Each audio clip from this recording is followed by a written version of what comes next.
Pay attention, take notes. Contestants will be prepared to play 4 instrumental numbers. 2 numbers will be played in the first round, and 2 numbers will be played in the final round, should the contestant be selected as a finalist. No vocals will be allowed. Contestants may have 1 rhythm instrument for accompaniment, but not another mountain dulcimer.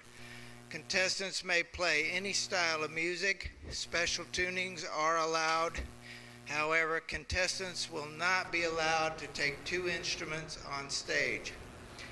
You may retune your instrument on stage using a portable electronic tuner, but be aware that the time spent retuning will be included as part of the recommended maximum playing time of 5 minutes. Finger picks, bare fingers, and flat picks are all acceptable styles of playing. Maximum playing time of 5 minutes is recommended. A medley of tunes is not acceptable. No talking on the mic, and the decision of the judges is final. Now, having said that, I've seldom placed these folks in the same order that the judges do. So keep that in mind. They're judging on things that you as participators and audience members do not necessarily see. Another thing, these first few rows especially, these folks have worked on these tunes for months. Keep our distractions down. Make sure your cell phones are silenced. If you have any calls for take months, please do so outside. First 3 rows, keep our distractions down. Make sure your cell phones are silenced. If you have any calls for take months, please do so outside. First 3 rows, keep our distractions down. Make sure your cell phones are silenced. Worked on these calls for take months, please do so outside. First 3 rows, keep our distractions down. Make sure your cell phones are silenced. Worked on these calls for take months, please be invited to be invited to play 25. Make sure your cell phones are silenced. Worked on these calls for receive a blue prizes. Be invited to voice a silver encased festival. Be invited to play 25. Make sure your cell phones are silenced. Worked on these calls for receive a blue prizes. Be invited to voice a silver encased festival. Be invited to play 25. Make sure your cell phones are silenced. Worked on these calls for receive a blue prizes. Be invited to voice a silver encased festival. Be invited to play 25. Make sure your cell phones are silenced. Worked on these calls for receive a blue prizes. Be invited to voice a silver encased festival. Be invited to play 25. Make sure your cell phones are silenced. Worked on these calls for receive a blue prizes. Be invited to voice a silver encased festival. Be invited to play 25. Make sure your cell phones are silenced. Worked on these calls for receive a blue prizes. Be invited to voice a silver encased festival. Be invited to play 25. Make sure your cell phones are silenced. Worked on these calls for receive a blue prizes. Be invited to voice a silver encased festival. Be invited to play 25. Make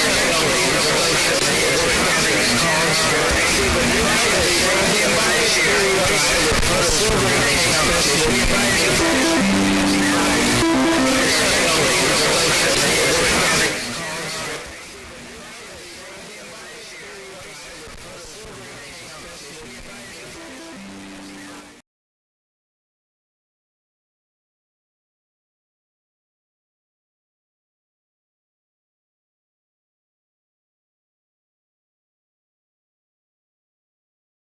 for FA anything. The ebony overlay custom mountain dulcimer. Walnut baritone with an ebony overlay, teardrop overlay, baritone mountain custom mountain dulcimer, and a ginger size cherry over cherry with an ebony overlay, teardrop overlay, baritone mountain custom mountain and provided by Ginger size cherry over cherry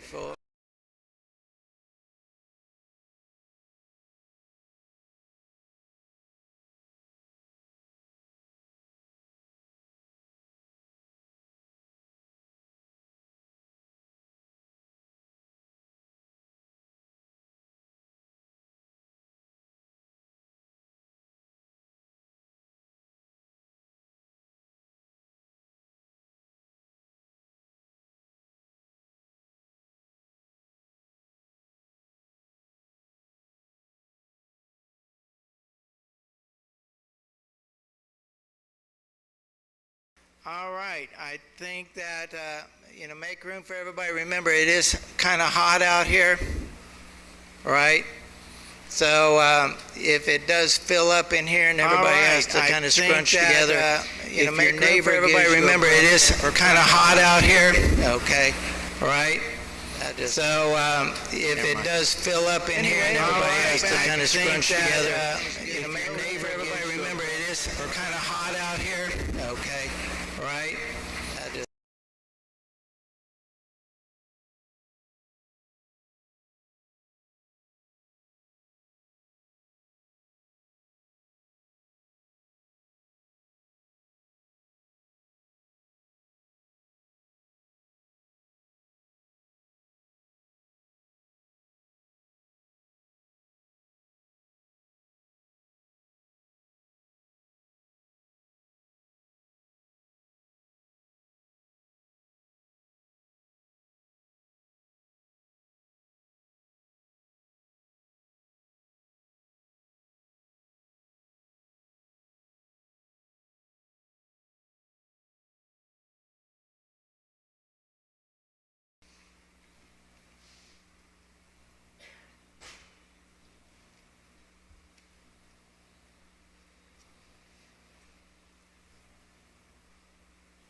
Judges, this is contestant number 1.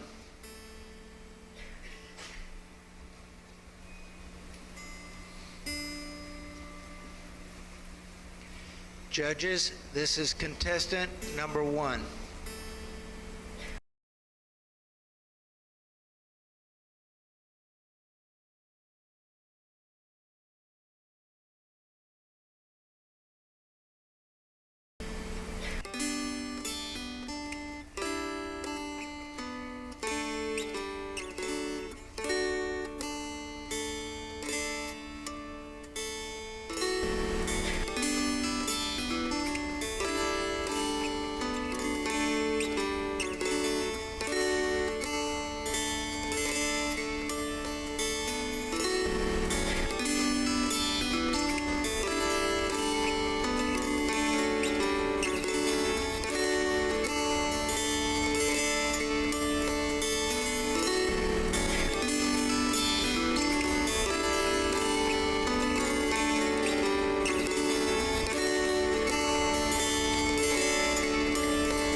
Judges, this is contestant number 2.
Judges, that was contestant number 2. We will call contestant number 3.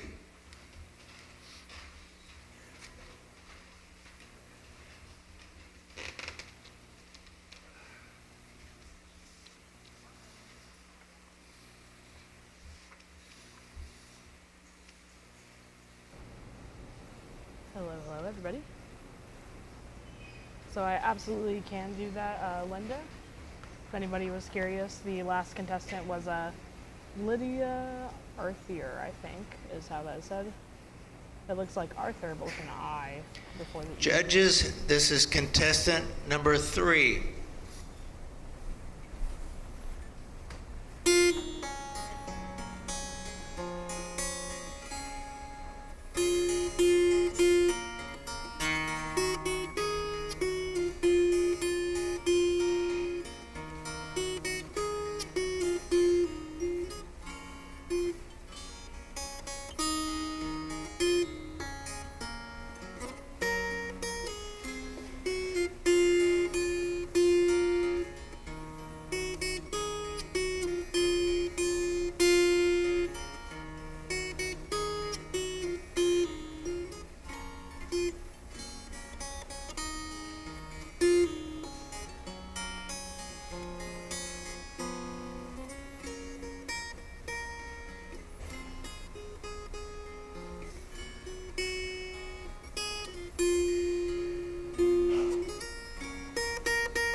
Judges, that was contestant number 3.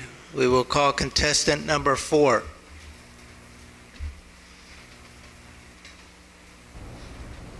Thank you everybody for joining us. This is Hinkley. I'm your host. Today. I've upgraded the GoPro to my camera, which looks sick, so that's really cool.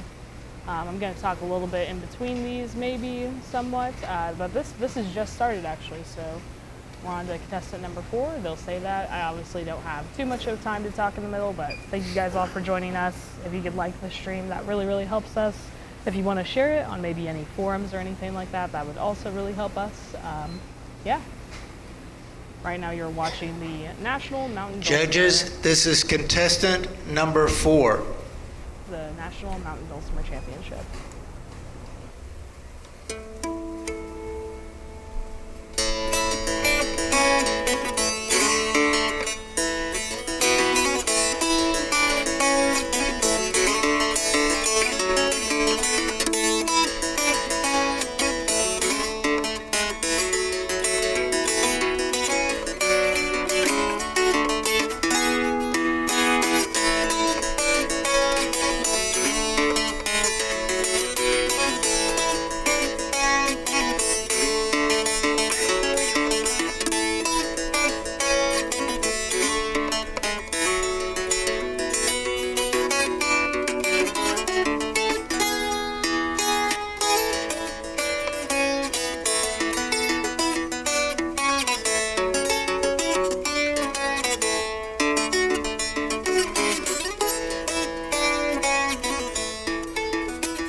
Judges, that was contestant number 4. We will call contestant number 5. All right, that one was Tom Haver from Larkspur, Colorado. Guys, I got a little cheat sheet today, actually, so now I feel like a proper sports announcer. Happy Friday, everybody. Up next, should be Patrick Hughes. Yeah. Pat Hills from Leon, Kansas, it looks like. And this is his first time competing in this contest. Fun facts. Welcome everybody to the stream.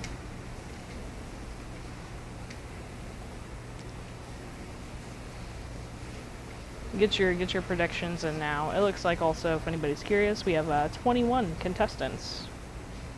The numbers are drawn randomly also. If anybody was curious about the order, they draw the order randomly. 5 of these finalists chosen by the judges will go on to the final round. Judges, this is contestant number 5.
Judges, that was contestant number 5.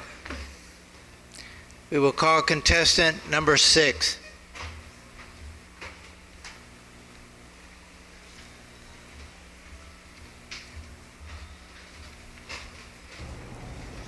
How's everybody doing today on the internet land?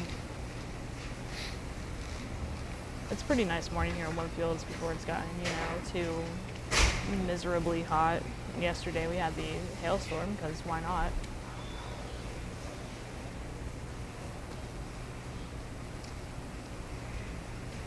But it's looking good so far, and I will be here all day. We will have contests all day, so if there's an instrument or a performer that you're really wanting to see, hopefully we can show them to you on this channel.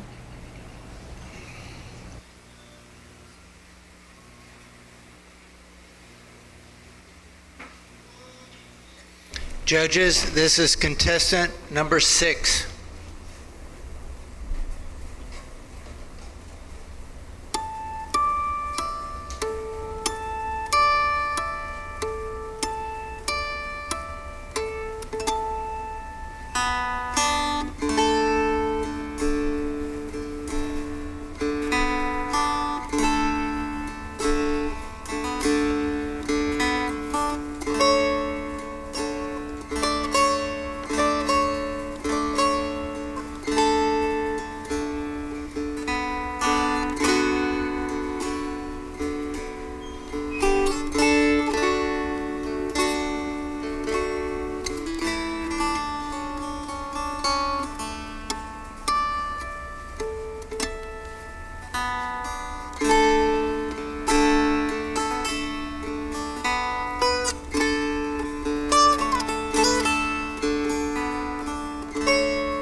Judges, that was contestant number 6.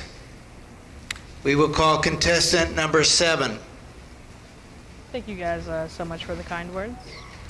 So that one was Matthew Hathaway. Matthew is from Fort Worth, Texas. And this was actually his first time competing. Now the next one, Joe Cole. This is not his first time competing in this contest. I should clarify, first time competing in this contest.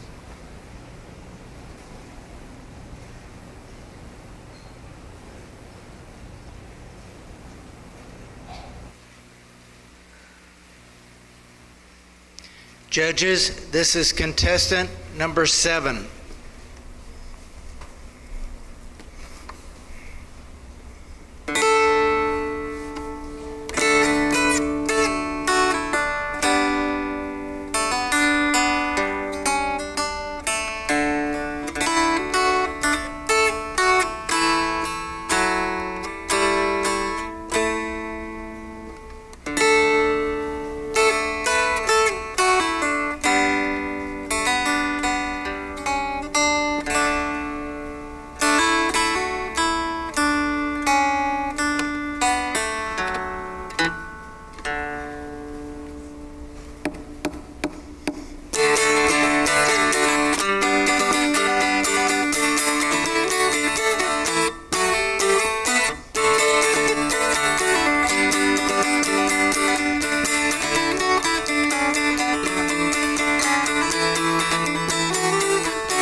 Judges, that was contestant number 7. We will call contestant number 8.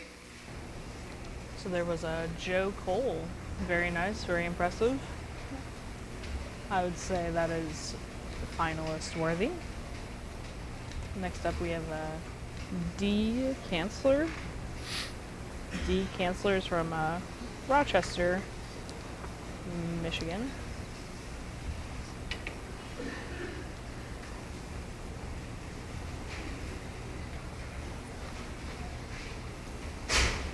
This is Dee's first time competing. Another cool fun fact. Actually, Judges, this is contestant number 8.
Judges, that was contestant number 8.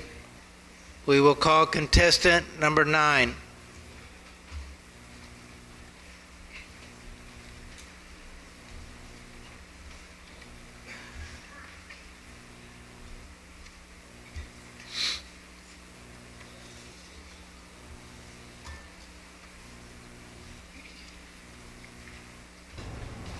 Thank you all for tuning in. This is your, let's say, like, quarterly reminder to please like this live stream and share it with others. I'd really like a whole bunch of people to see this. If you are at Winfield right now, I highly recommend that you can go check out the Acoustic Shop booth. We're under the grandstand. Yeah, do it. I think that McSpadden, actually, speaking of Mountain Dulcimers, McSpadden is also under the grandstand. Judges, this is contestant number 9. Check them out as well. Very fine dulcimers.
After this one, I'll remind you guys what the judges are listening for.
Judges, that was contestant number 9.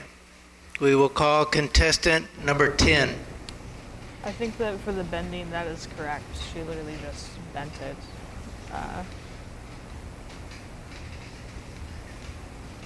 And it looks like, by the way, some dulcimers that these folks are competing for today. First place gets the first choice of 3 different dulcimers, and then second and third gets the remaining.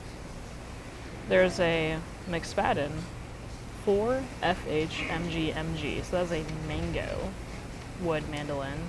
Has inlays of purfling, sounds awesome. There's a 6 FH baritone with walnut, also very cool. And then there is a... Judges, this is contestant number 10. And then there is a 4 SGCC, so a cherry McSpadden.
Judges, that was contestant number 10. We will call contestant number 11.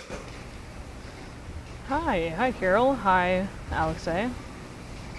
That was dope, Rob. That was great. That was Rob Percy. This was not his first time competing in this contest, if it wasn't evident. Next up, it looks like David Kerwood. And this is David's first time competing in this contest. So, a few new timers. It looks like quite an even spread, actually, of new timers and returning competitors. Judges, this is contestant number 11.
Judges, that was contestant number 11.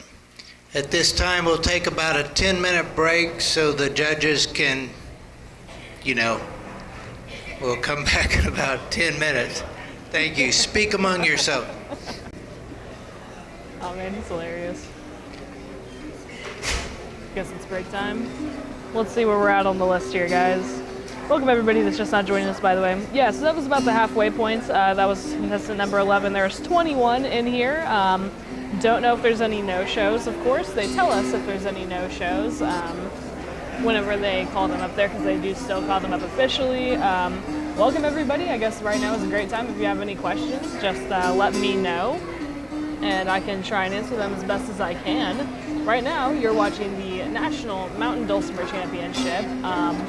Later today, I think directly after this, there's going to be an Ozark Music Shop episode thing that we will do, where we will interview some cool people, including the fingerstyle guitar championship winners.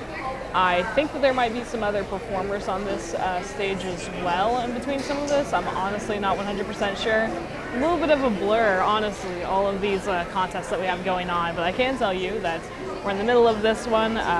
Right after they're done with all of these competitors, then we will move on to the 5 finalists of the Mountain Dulcimer contest. So those 5 will then compete for a variety of different prizes. If you really want to see the full list of everything that they could possibly win, all of that information is on the Walnut Valley Festival. Let me pull up that website. It's literally just wvfest.com, so the walnutvalleyfestival.com. So that is just where you can find all of that information. And then, let's see. I think that I mentioned a little bit about what they could possibly win. It looks like 3 McSpadden Dulcimers are up for grabs. The first place winner will choose their Dulcimer, and then second will choose theirs, and then third gets the one remaining. If anybody's curious, I should look at the comments. I always forget to do that whenever I start talking. Carol said this is one of the things that she really enjoys about the Walnut Valley Festival. Such an interesting range of styles and talents, and I agree entirely. It's very much a range of styles and content. This is great. Thank you so much also for all the really nice words. We're going to keep this going all day. I'm going to be here pretty much all day. Well, we decided last year, I filmed all of the finalists. I'm still going to be filming all of the final contests, but I was like, we already have all of our equipment here. Might as well set it up. It's really not too much more maintenance for us. So that's what we're going with today. I can tell you that later today, 1 p.m. Central is the mandolin contest. I personally am very excited for that. I like the mandolin. I think it sounds great, so that's going to be cool. And then later tonight is the old-time fiddle contest. That should start at around 6:15 Central Time-ish. So yeah, it'll be pretty cool. I'm going to take a quick second actually to thank our incredible sponsors. Thank you very much to the Walnut Valley Festival, first and foremost, for letting us come here and film all of these contests to show to all of you guys that can't make it, or even I know that I've heard there's a few people that are around the festival that aren't able to come see maybe their friends, or they're seeing another performer but they also want to see part of the contest. That's really awesome. Thank you to the Walnut Valley Festival for letting us put this on for you guys. Obviously thank you to the Ozark Music Shop. That is the affiliate TV show with the Acoustic Shop that runs on our local station back home in Springfield, Missouri. And then through our different brands that we sell at the Acoustic Shop. Thank you to the Gallagher Guitar Company. Thank you to Adkin, Bourgeois Guitars, Eastman, Handcrafted Guitars and Mandolins, Theodario, Martin & Co., Yamaha, Fishman, Zell Guitars, Boucher Guitars, and Preston Thompson Guitars. Thank you guys all so much for letting us sell your incredible products at our shop. A bunch of awesome builders. If you are, for some reason, if you are here at the festival and you are able to, or you're obviously a big acoustic fan, you want to play some incredible acoustic instruments, we have a wide selection of all of those brands, as well as a few others at the Acoustic Shop booth that's just under the grandstand. If you get the chance, it would be really, really awesome if you can go over there and check that out. You can play whatever you want. Play some cool instruments. The fingerstyle contest was awesome yesterday. If anybody wants to go watch that over, you can do that also. These are going to stay on YouTube. If for some reason you saw a competitor that you were like, this was awesome, or you saw a performance that was super awesome, you can go back and watch that. I'll be uploading the final contest as well, similar to what we did last year. Let's see. Next year we should sign Jeremy up for the mandolin contest. I think that there's a rule that he can't sign up, but that would be funny. I told him that he should try and judge it, but he doesn't want to. John judged the flat pick contest one year. Said Jeremy should, but he's like, I don't know if I can make that decision. I'm really glad that this is working out though also. Let us know if this is working out. This is our first time really testing like a very, very long live stream, you know? So we'll just have to see how it turns out. So far, yesterday was overwhelmingly positive. Very excited for today. And hopefully tomorrow can be the same. Tomorrow morning, 9 a.m. is the flat pick guitar contest. So be there for that. Let's see.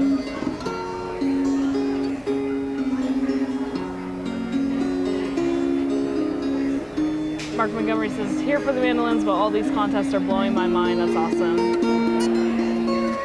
Okay, is there a style or type of song that must be played? That's a great question. There is not a specific style or type of song that needs to be played, I believe, on this contest.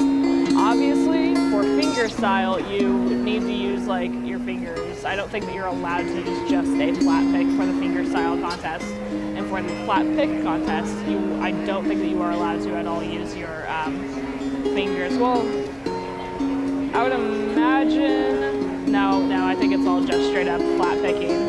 So yeah, those are kind of like the only caveats for that. But no, you can pick original songs. You can pick covers, like many people are doing here, or just classic, you know, old time songs. Yeah, you can, the recommended time is like 5 minutes to film with the songs, and then you gotta, you have to do 2 songs. So that's the other thing. You have to do 2 songs, but it can be any variety. And so as you can see kind of here, some people pick a wide variety to really set them out, to set them apart. Let's see, and I can pull up the judging material too.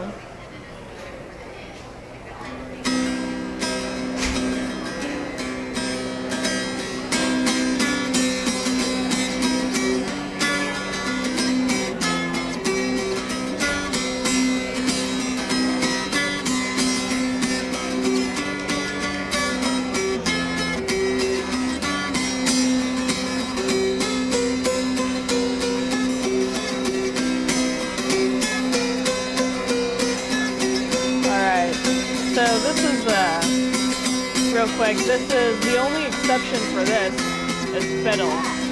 But this is the scorecard that all of the judges are using to judge these contestants. So they will receive, it's out of 100 it looks like, so 40 points go towards arrangement and composition of the piece. The judges are going to be listening to the quality of the arrangement, its difficulty, originality, and overall musicality. Very interesting. Then the other 40 points, so those are the 2 biggest categories. The other 40 points is execution. So judges are obviously listening to how cleanly, how fluidly the musician is played. So arrangement, composition, and execution are obviously, you know, the 2 most important. 10 points will go to show value. So contestants should keep in mind how their music might be received by both a general audience and the judges, and exhibit a variety of styles between the 2 pieces played. So they actually prefer it, it looks like, if you do play a variety of styles. And then 10 points for the overall impressions. So the judges want to hear your depth of musical understanding and mastery of the instrument. I read that right from the Walnut Valley Festival website. Who is playing right now? No, this is not the next contestant playing. Sorry guys, they just play background music. I hope you guys can still hear me fine. They just play background music. contestants, I honestly don't know. All right, everybody, we're going to get started again. If you can Yeah, find we're your getting started seats, now. let me remind you, especially in these first 3 rows, to avoid anything that may distract the contestants, please silence your phones if you haven't already.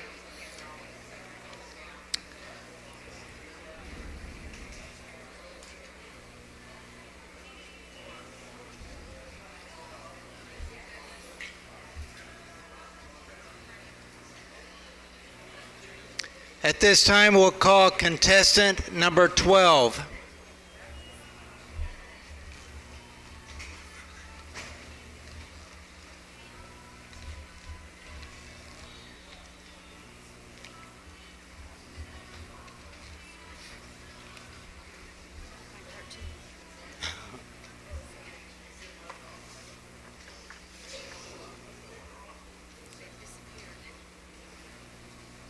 Oh no. The main camera died on me real quick, but we are back, guys. Judges, this is contestant number 12.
Judges, that was contestant number 12. We will call contestant number 13.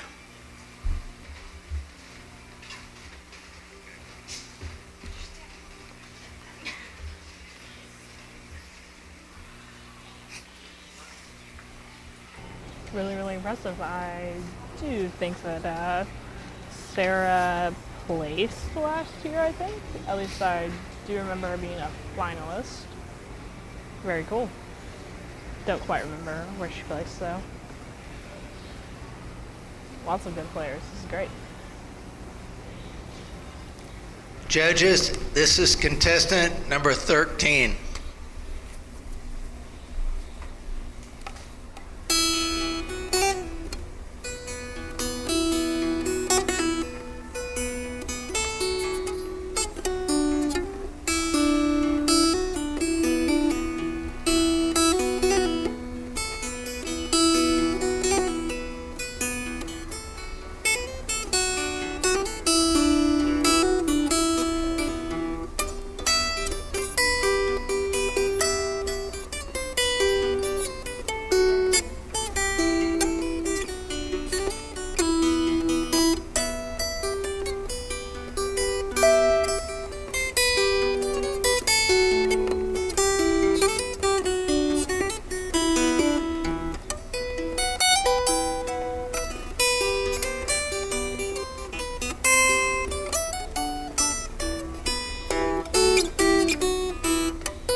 Judges, that was contestant number 13. We will call contestant number 14.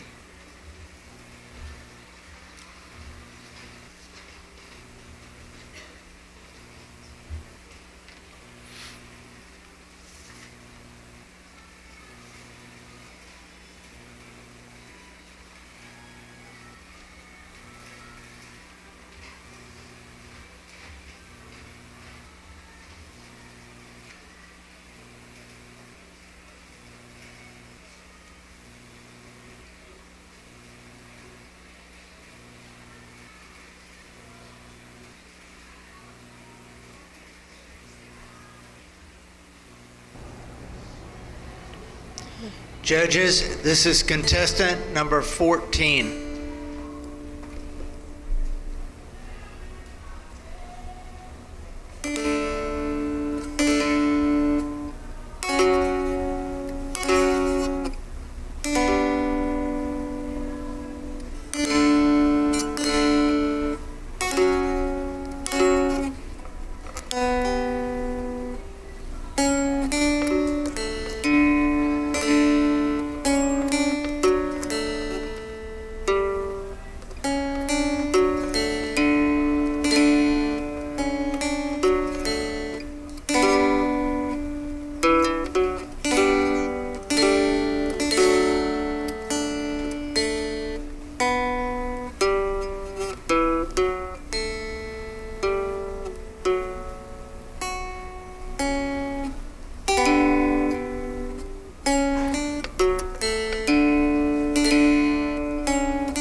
Judges, that was contestant number 14.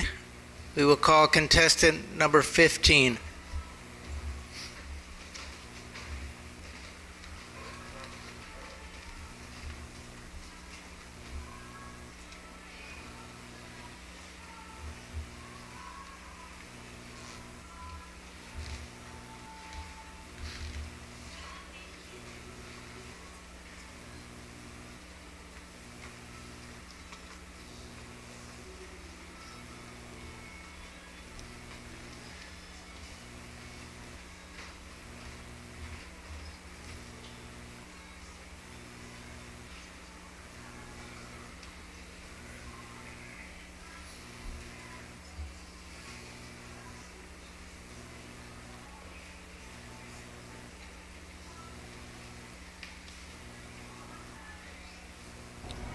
That previously was Paula Hartz from Nashville, Tennessee.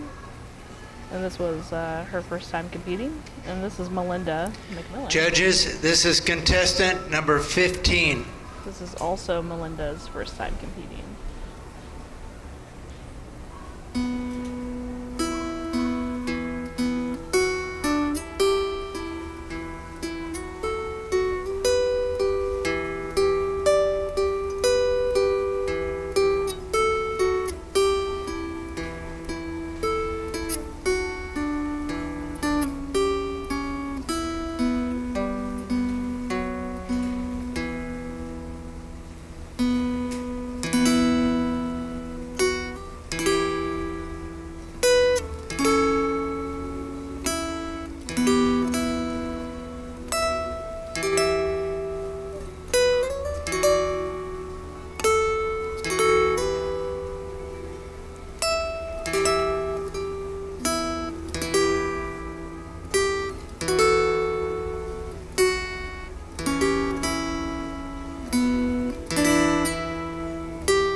Judges, that was contestant number 15.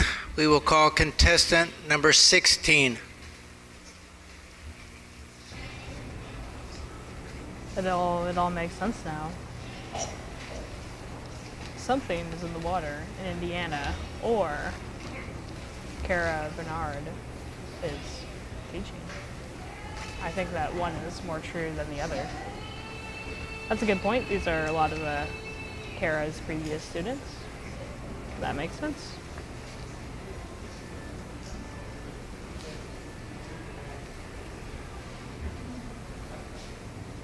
Thank you all for joining in and saying all the kind words to both the contestants and for this stream. I hope that's all working out really well for you guys. Again, we will be live all day. Judges, this is contestant number 16. I'll be showing you every contest.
Judges, that was contestant number 16.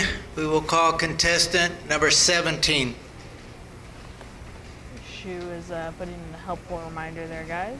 Please don't forget to like this live stream. I would like a lot of people to, be able to see this live stream. The more people that like and share it, the more people that will watch.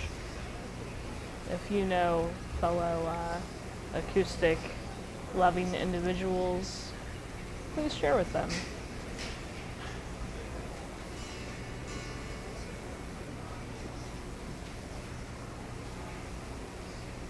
Again, we will be live all day. Judges, this is contestant number 17.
Judges, that was contestant number 17. We will call contestant number 18.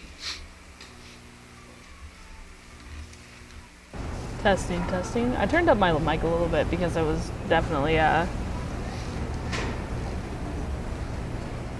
It was louder yesterday. Oh, this is really, really cool.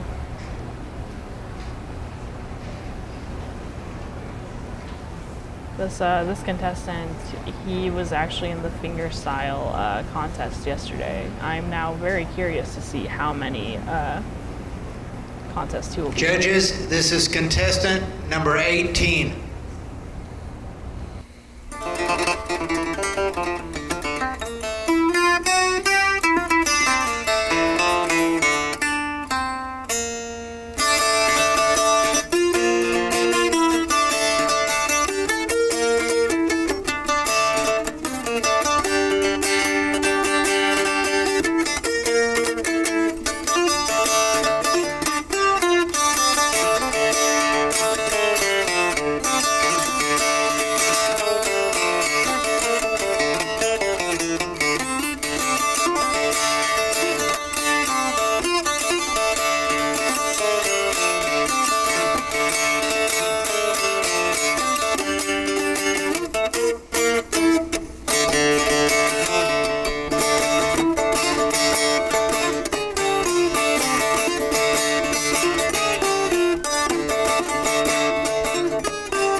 Judges, that was contestant number 18.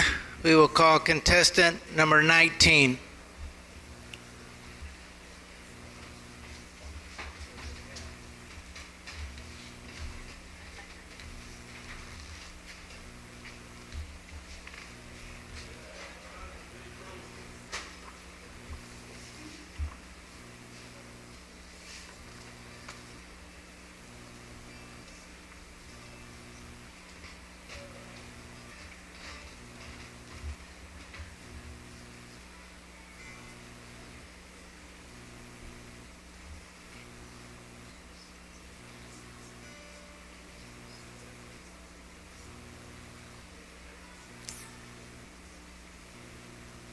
Judges, this is contestant number 19.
Judges, that was contestant number 19. We will call contestant number 20.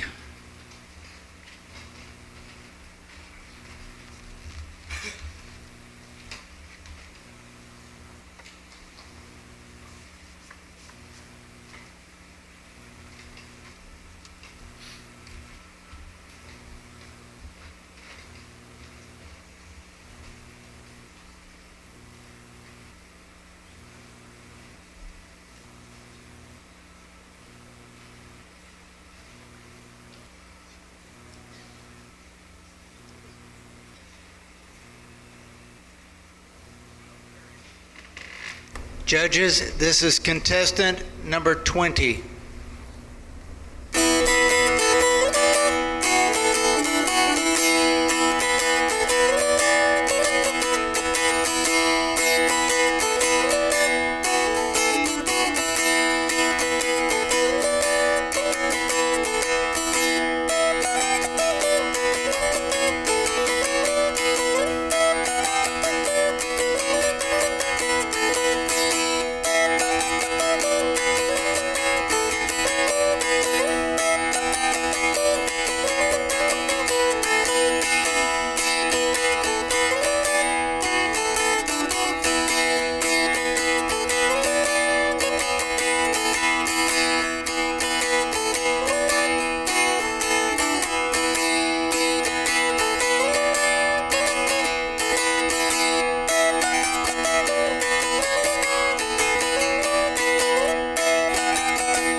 Judges, that was contestant number 20. We will call contestant number 21.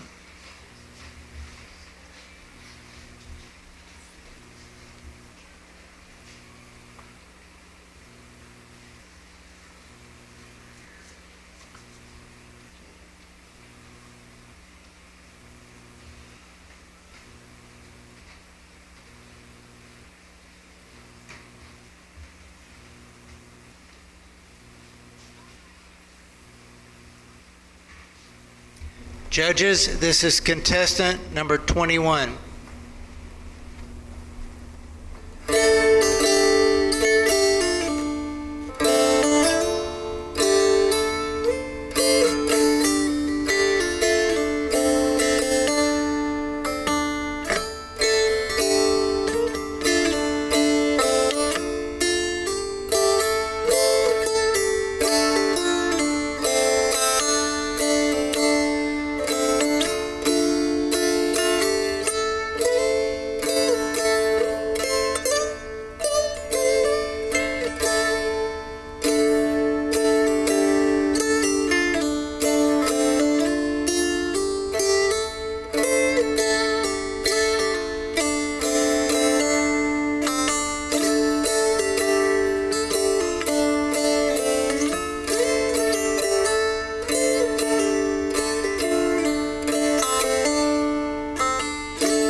Judges, that was contestant number 21. That concludes round one of the competition. How about a hand for everybody?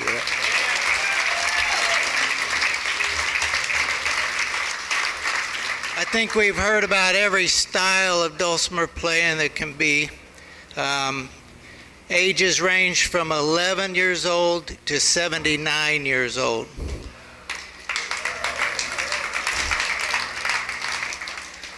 Here in a second, we're going to take a break while the judges figure out who top five are. We do want to thank the Acoustic Shop for live streaming this competition on the Ozark Music Shop YouTube page. Let's give them a hand for that. And speaking of that, we have heard from as far away as Dortmund, Germany. People, folks listening in Dortmund, Germany to the live stream. So that's pretty cool. All right. Let's see. We want to thank the sound folks back there. Nice job. I want to thank Karen for setting up the stage and all the staff that's going on back here. You have no idea all the technical stuff that goes on to put this thing on. If this competition would spark your interest in a dulcimer, keep in mind that there are two available vendors underneath the north grandstand, okay? That will be McSpadden Mountain Dulcimers and Mark Tyndall Dulcimers. So check them out if you get a chance. They'll let you play any of them and even give you a little lesson there, okay? So we're going to take a little break here. I think that's everything. Oh, yeah. Just a reminder, if you do have instruments, remember it is very hot out there. They will not like you if you leave them in the car, okay? That will definitely, and we have seen this happen this weekend, it will mess your instruments up, okay? The glue joints will not hold in that extreme heat. So remember that when you're keeping them in your vehicle. And yeah, don't forget to hydrate, okay? We'll see you in a bit.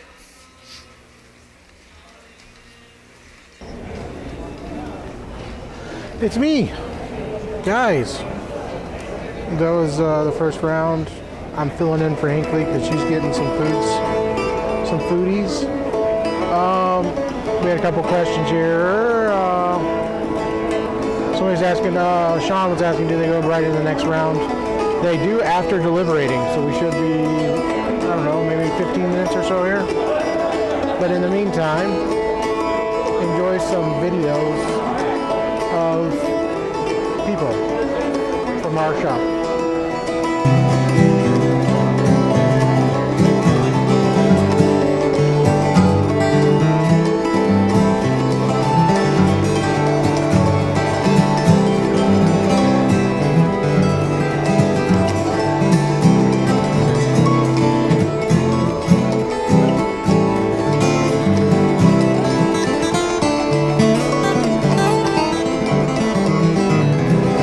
Hard at work.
strong undertow.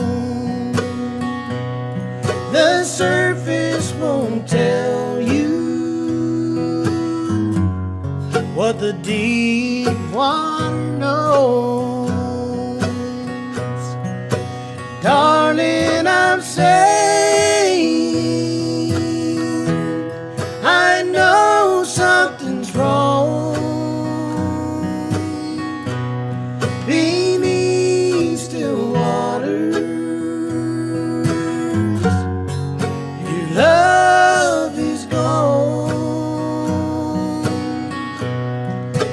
Even a fool could see that you soon believe in me. But each and every heart must share their turn for misery. This time it's me, and I'll cry alone beneath still waters. Your love is gone.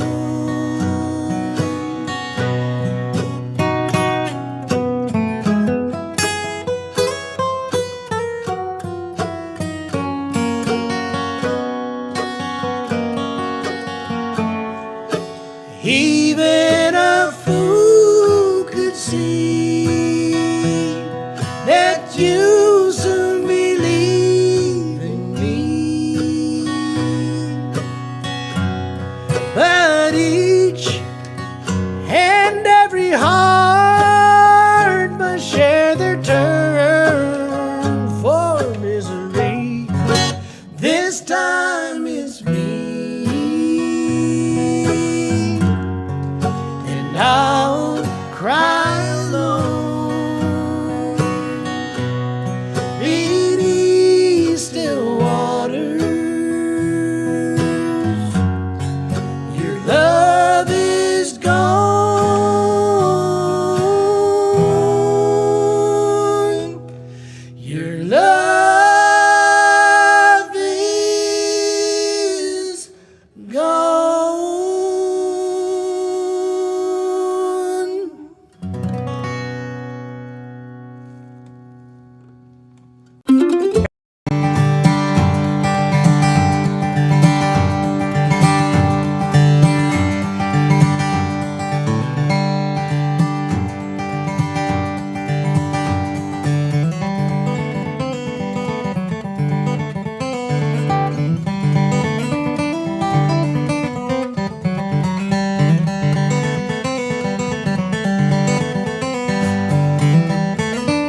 Would the following contestants report to the backstage area?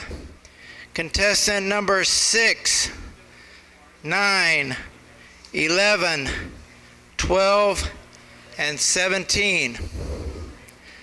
Contestants number 6, 9, 11, 12, and 17. Please report backstage.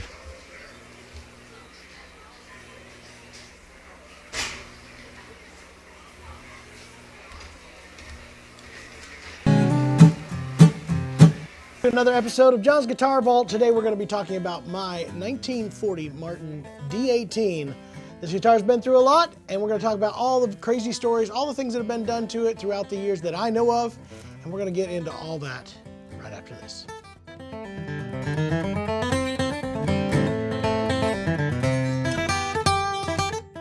This guitar has been with me for now, I want to say, a little over 20 years now. I bought this guitar from a friend of mine in Colorado that runs a shop called the Old Town Pick and Parlor, Uncle Kit Simon, who called me up one day. We were still touring as the Chapmans, and he called up and said, "John, I got this great guitar that has been in the shop too long, and everybody believes that it's got a broken headstock." So...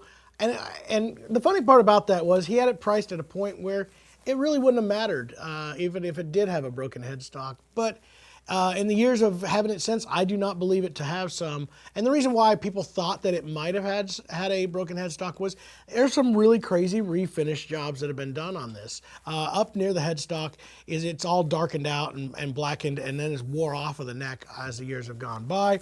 The whole back side has been just rubbed with an add-on shellac of some sort, which actually slid, and you'll see this in the pictures, where it just kind of slid around on here. I love on the bottom side where at the waist, you can see where he couldn't wait for it to dry because and try it on, you got a good denim imprint on it, on that, like I said, the slide on there. And then one of my favorite characteristics in the refin here is this has been sanded, the top has been sanded and thinned, and you can feel a bevel up to the pickguard because of the fact that they used to finish these guitars with the pickguard underneath them. So he didn't go up to the pickguard, he just kind of got right up to it and then quit sanding, so you can feel it, especially on this front side of that. But even said, Kit called me up and said, "Hey, I need help selling this, so if you want to take it on the road, help me find a buyer for it. And by the way, if you decide you want to keep it, let me know." And so that's what happened. I got it shipped to me. It arrived. It had a loose bridge on it, which had, was starting to come up, and some other details. And I kind of looked at it and I was like, "Oh, this will make a good deal. I'll keep it, and eventually maybe I'll sell it and trade it for something else that I like." Then what was really funny is I got a hold of a guy by the name of David Musselwhite, who is one of the greatest guitar repairmen out there. In fact, we've been notified that the judges are ready, so we will call finalist contestant number 1.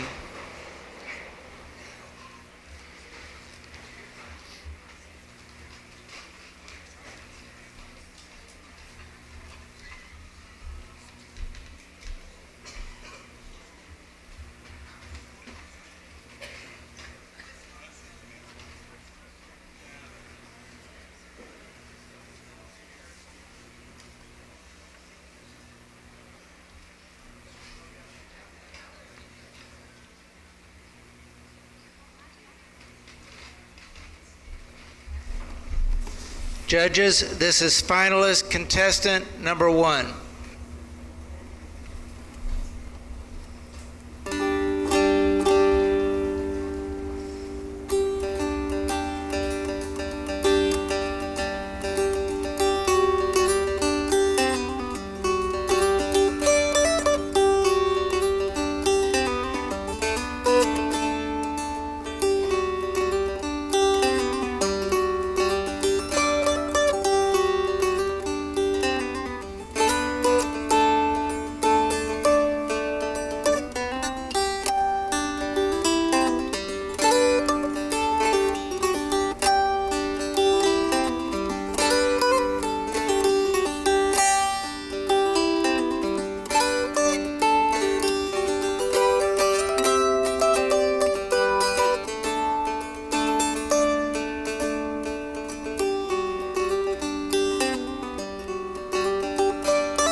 Judges, that was finalist contestant number 1. We will call finalist contestant number 2.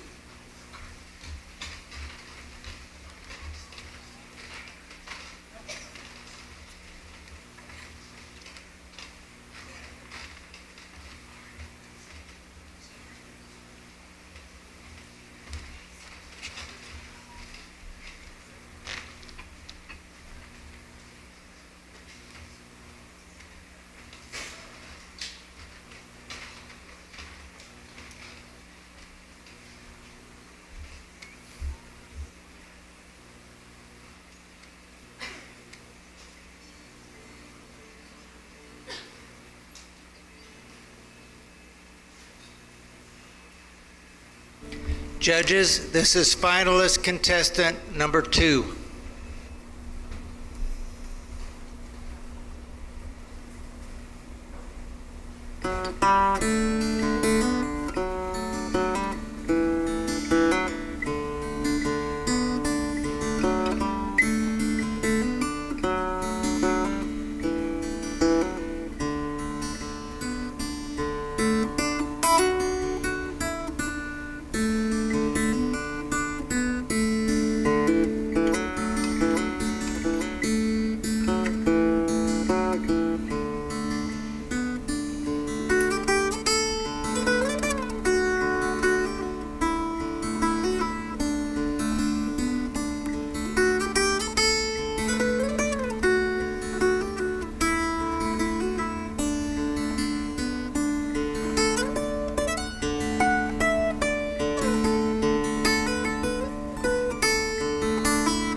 Judges, that was finalist contestant number 2.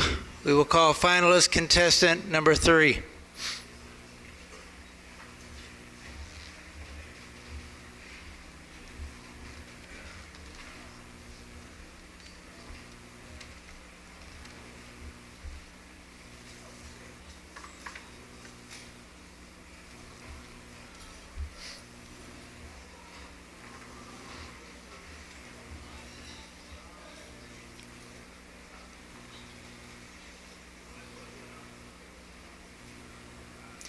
Judges, this is finalist contestant number 3.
Judges, that was finalist contestant number 3.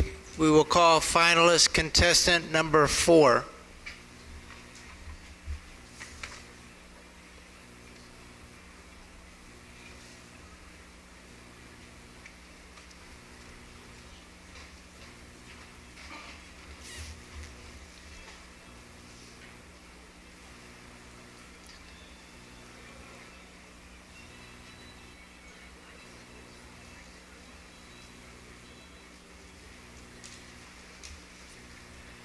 Judges, this is finalist contestant number 4.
Judges, that was finalist contestant number 4. We will call finalist contestant number 5.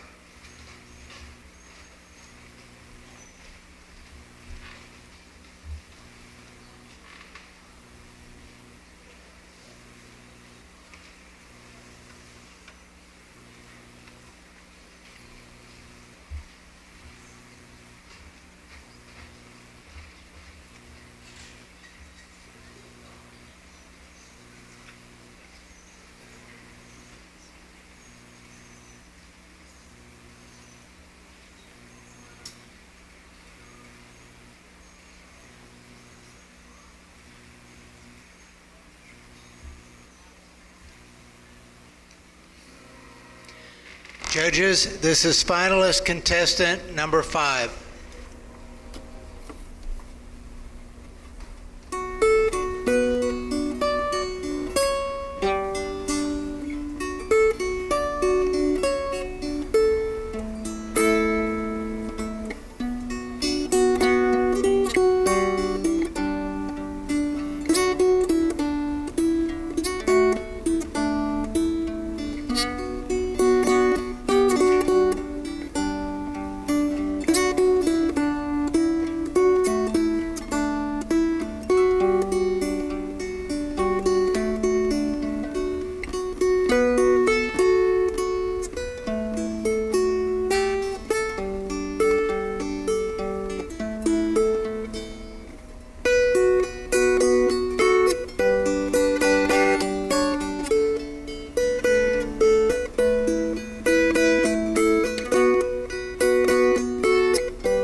right, that was our officially judges. That was contestant number 5.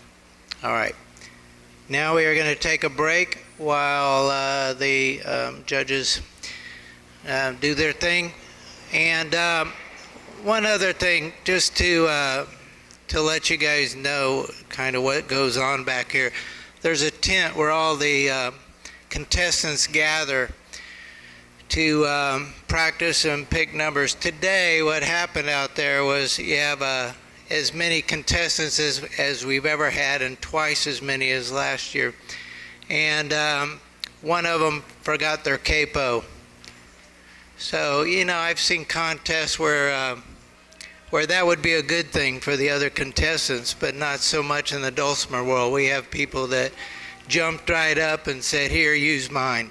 So this is an excellent, yeah.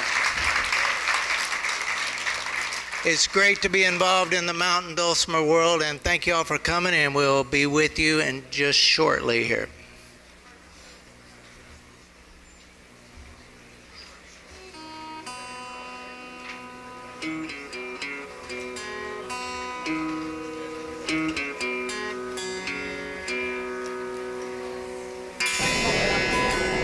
No, this is mine.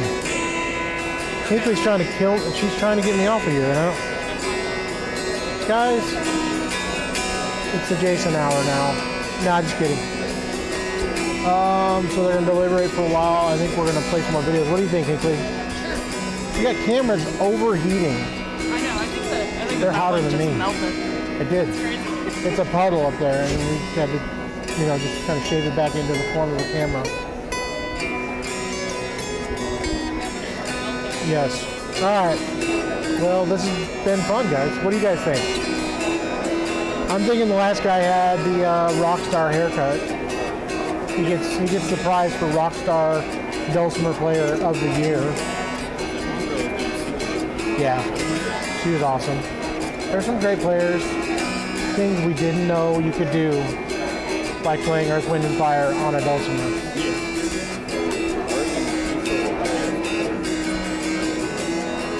All right, guys. Enough of me. Enough of you.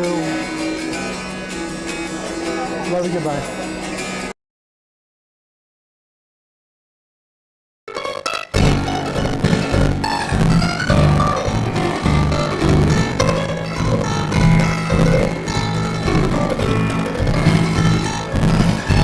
I still recall the morning that I met you, standing down at Wilson's Fine Dine, staring at the jewelry through the window, hungry for the things you couldn't buy. Just like a fool, I thought that I could please you. I saw you had a nice things to shine. I spent $7 for a bracelet just to satisfy your 14-karat mind. Playing down these railroad tracks in Denver with a hurting head and half a pint of wine. Everything except my soul has been surrendered just to satisfy your 14-karat mind.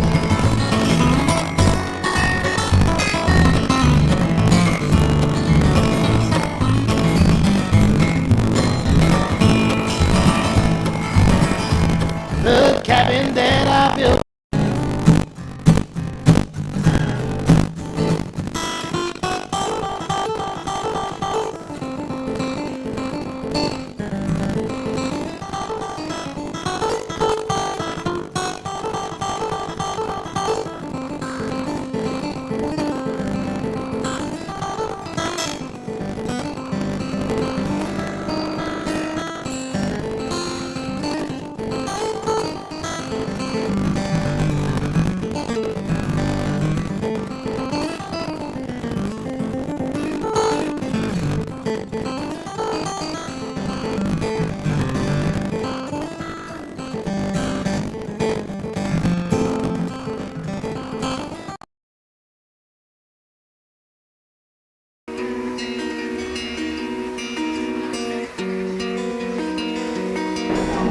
says that this is a skill issue, and I think he's correct. Well, I'll tell you what, guys, I'm back. I'm back on the ones and twos or whatever. The judges are deliberating, it looks like. What did I miss, guys? Anything crazy?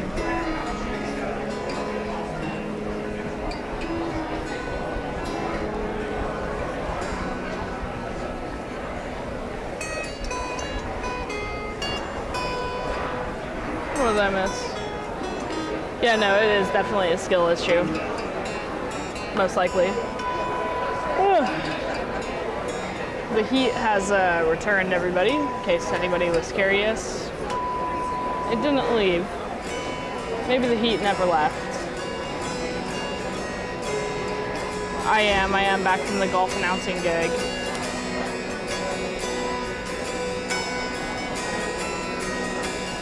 You want to see the end of John's Martin guitar story? That is on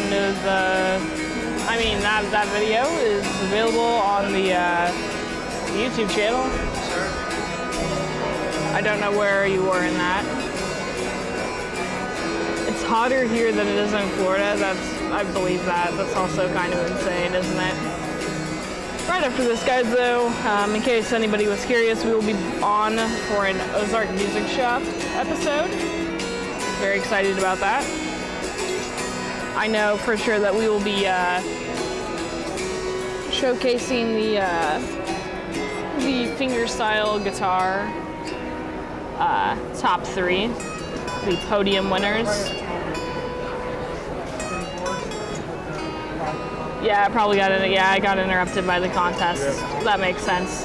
Well, that video is just on our YouTube channel. It's on the playlist. You can find it under the playlist called John's Guitar Vault. It's actually a fun little series. What am I thinking? My brain's not all here. It's a fun little series where John talks about all of his various guitars that are in his collection. So that was one of them. There are more. Yeah, I would highly recommend checking that out. I could try to play it right now, but I have a feeling that the audio will just be silly again.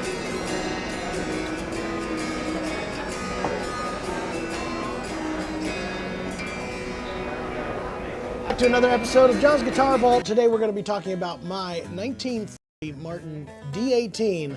This guitar's been through a lot, and we're going to talk about all the crazy stories or right in that era. It's been an interesting deal. They either made the neck super, super small, or they made it super big and chunky, especially those years following this. They were very kind of bulky, almost baseball bat.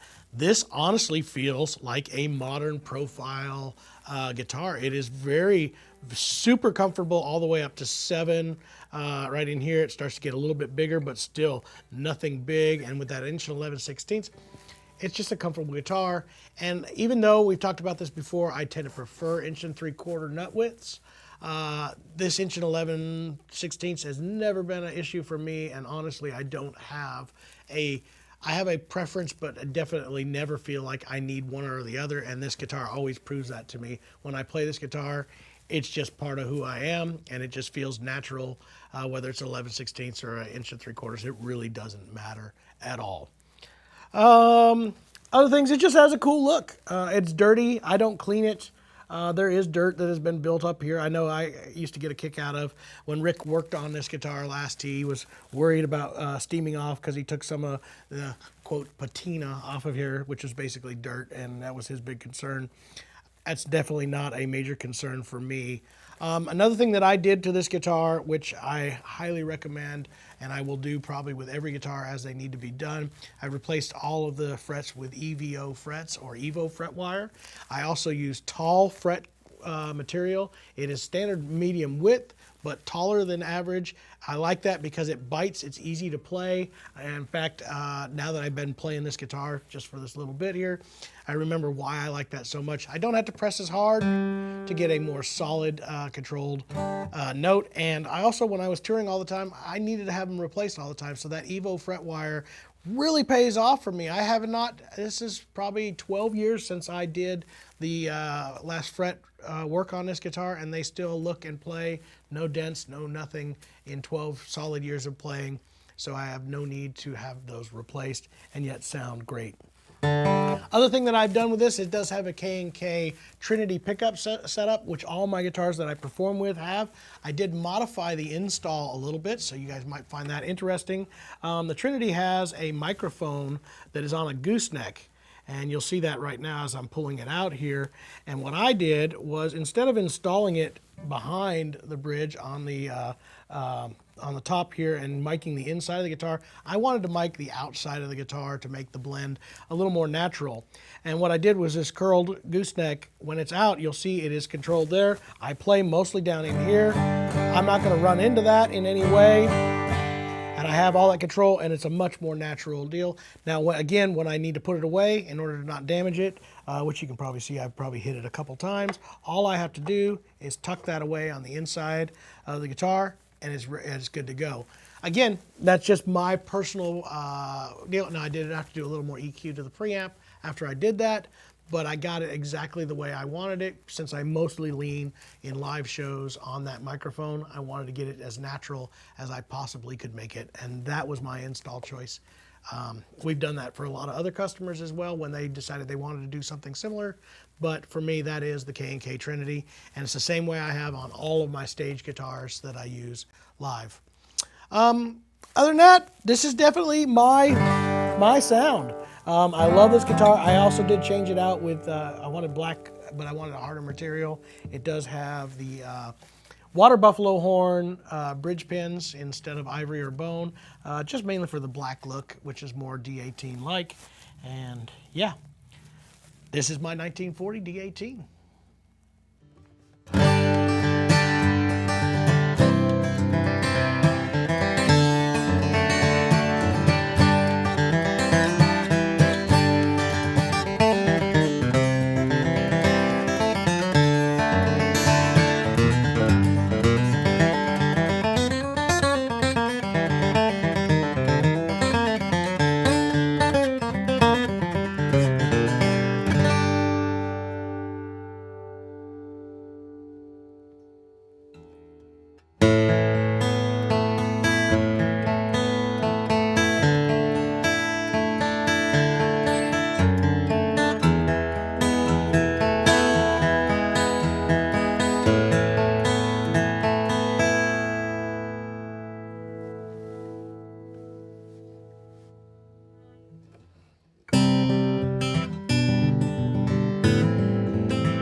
Well, there you have it, everybody. That was my D18 1940 model. If you like that and you want to see other videos like it, we did other guitars from the Guitar Vault series, including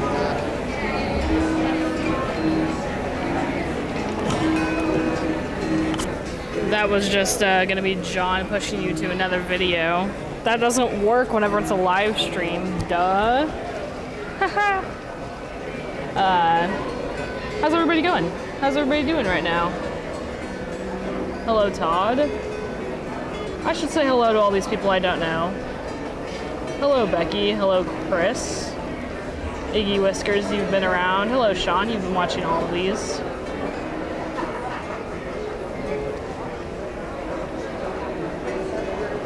Todd from Ghana. That's awesome. Oh my gosh. Hi, Jason. I didn't know you were in the chat. Monkey Sweeper says, the only prediction I'm making is that someone will win. I think you're right. News from John? John, my mic is live. What would you like to say? Hi guys, how you doing? They might be able to hear you. I have no idea if they can. Yeah, everybody can hear me. Okay, cool. Yeah.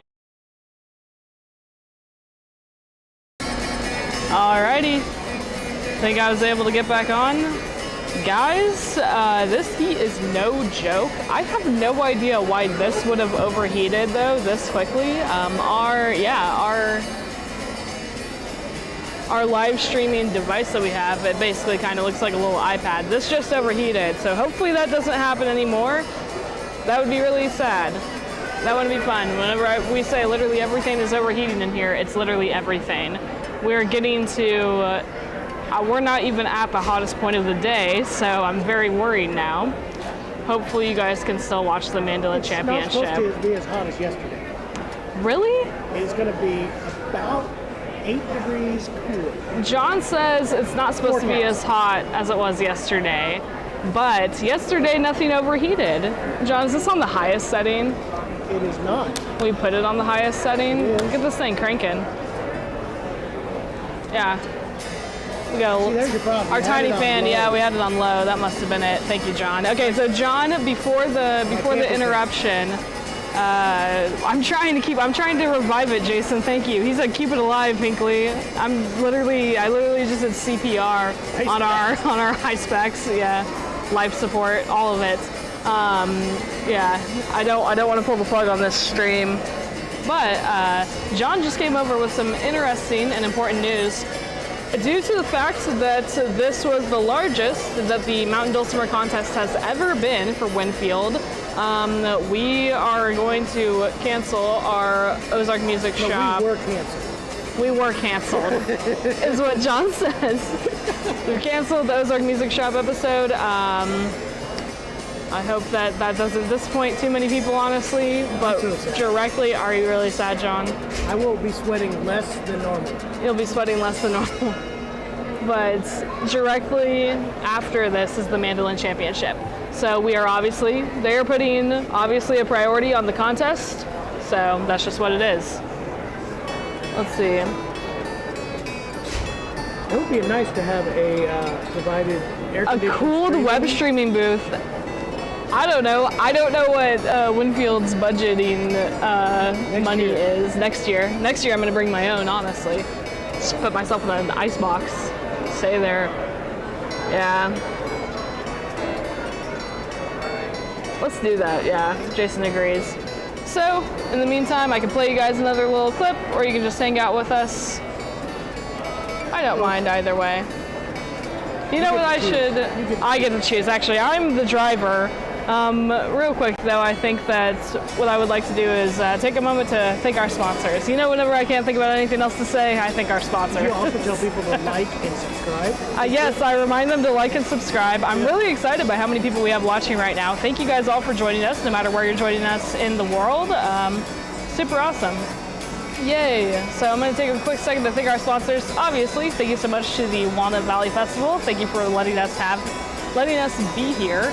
And film these and stream these contests, all of the above. It's very exciting that we're able to get it out to the masses anywhere in the world. And then of course the Ozark Music Shop, that's us. The Gallagher Guitar Company, Adkin Guitars, Bourgeois Guitars, Theodorio, Eastman, Martin, Yamaha, Fishman, Bedell Guitars, Boucher Guitars, and Preston Thompson Guitars. Thank you all so much. Shout out to those sponsors. Thank you guys for giving us products to sell in our store as well as our booth. And if you're at... Really? Yeah, we're not allowed to sell Martin here. Wow. They told us to take it down. Sorry guys, we had to take down our Martins for this show. Same. Well, besides that, if you do just so happen to be at Winfield, or I'd like to advertise that we're going to be at IBMA next week. Super exciting. Shoot, we're going to be at IBMA in like a week. Less than a week. We're going to be in IBMA like Wednesday. Very soon, yeah. Wednesday it all starts. Wednesday live streaming starts, yep. So, if you're there, if you just so happen to be here and you want to go under the grandstand, you can see our booth. What is it? Can I clear up the difference between the OMS and TAS channels? Yes.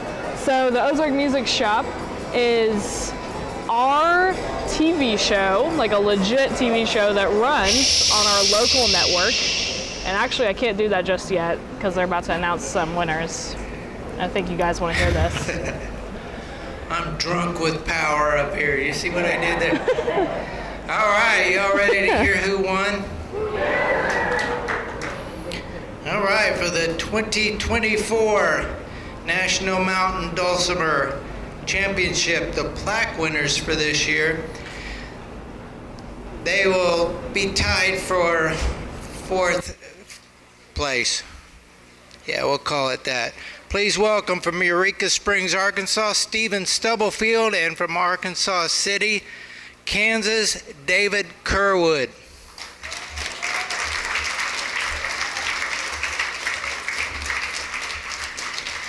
Congratulations. Thanks, dude.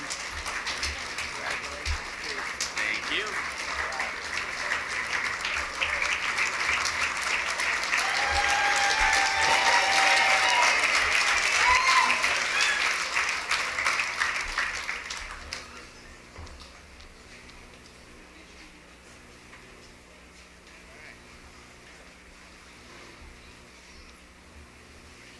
All right, the 3rd place winner will receive a flash drive with photos from this year's competition, a custom Wolf Hill woodworking performers model mountain dulcimer playing stand, the 3rd place trophy, which will be presented by David Wilson, 2023 winner, $200 in cash, and the McSpadden Mountain Dulcimer that was not chosen by the first 2 places, okay?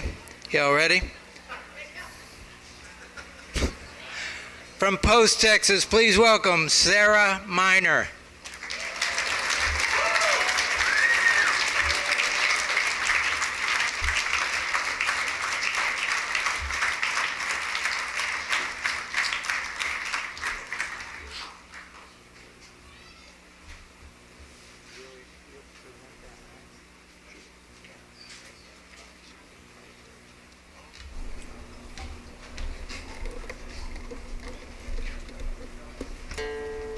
Happy to be up here, so this is gonna be this is really tough.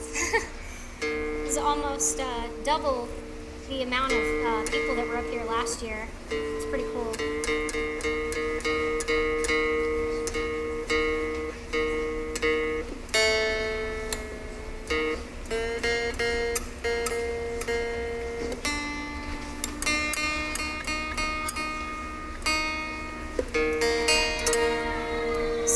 This is a song that I wrote, and it's kind of inspired by the drives, you know, out in the country.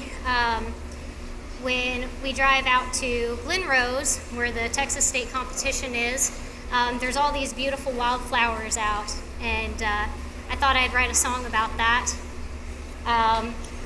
And a little while after I wrote the song, there was a dog on the side of the road. And I was going to work. I was like, you know, when I come back to work, if he's still there, I'll see if I can pick him up. And I did. And he didn't belong to anybody. And we got attached to him. So he's kind of like our roadside daisy. That's the song. That's the title of the song. He's kind of like our roadside daisy too. You know, people drive by him sometimes, and they don't get a chance to kind of stop and really take in the beauty of it. But he's real special to us too, so he's also kind of a part of us.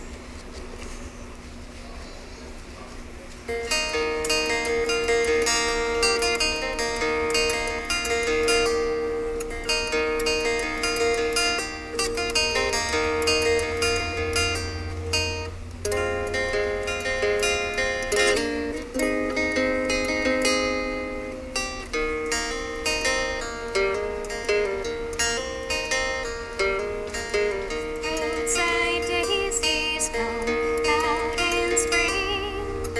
See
All right, Sarah, come on up here. Yeah.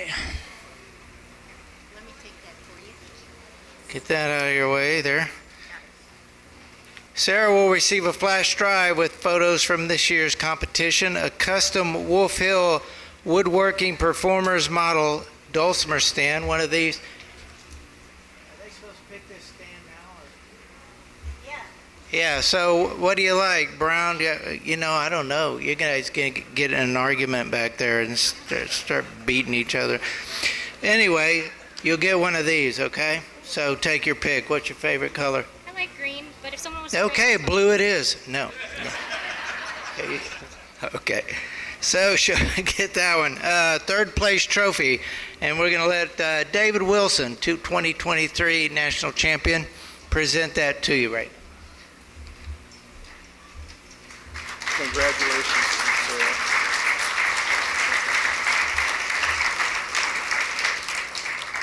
The finishers in the first three places represent the future of our Dulcimer community, so be sure and give them all a big hand.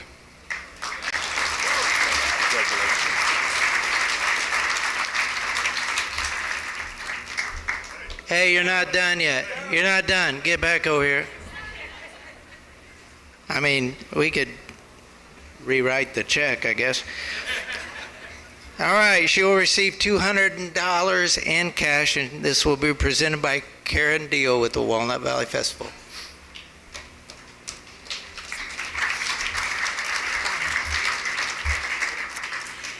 We got to see you for the first time last year, and the difference in your playing from last year to this year is just astounding. And this is part of the reward for all of that hard work. On behalf of the Redford family and the Walnut Valley Festival family, I am very pleased to present to you this third place check for $200. Okay, photo op.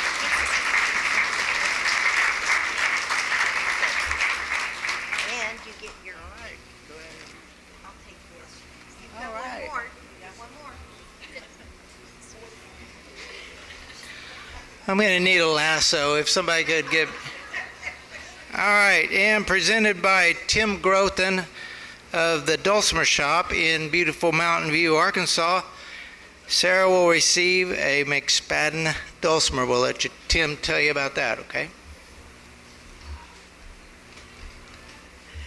Congratulations, Sarah. Sarah has chosen a 6-string baritone dulcimer to enhance her playing. We've got 2 more strings than you're used to, so good. Have fun with that. Congratulations. Here you go. What? Yeah. You want to say something? Thank you. Just say thank you.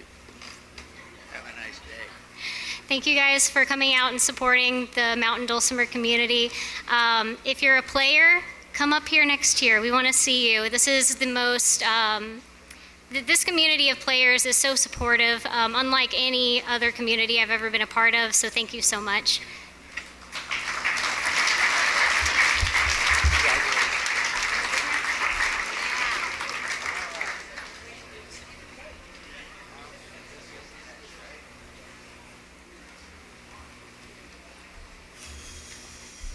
All right, your second place 2024 National Mountain Dulcimer Championship winner is from Nashville, Indiana, Allison O'Shea.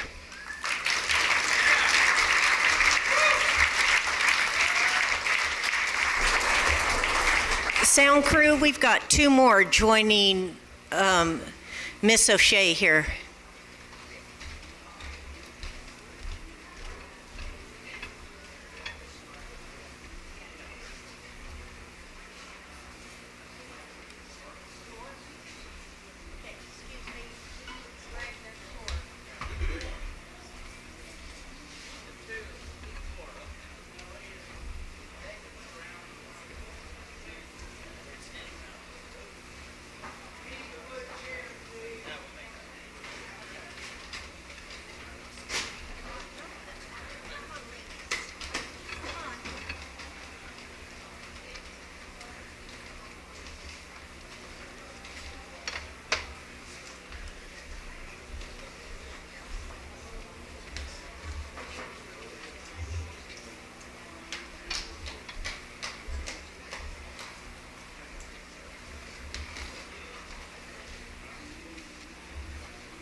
Sorry, I stepped away, y'all. I had to adjust some cameras. It looks like Allison's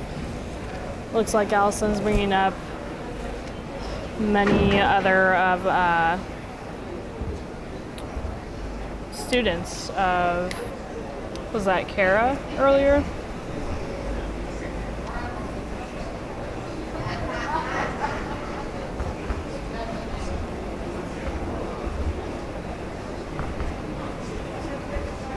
It's always fun whenever people bring up, yeah, they're all taking lessons from the same teacher. Yes, that's essentially what it is. It's always fun whenever anybody, though, brings up, more people up to their final performance. Obviously there's no rules on the final performance. Yeah, Kara Bernard. So these are all many of our students in that Indiana area.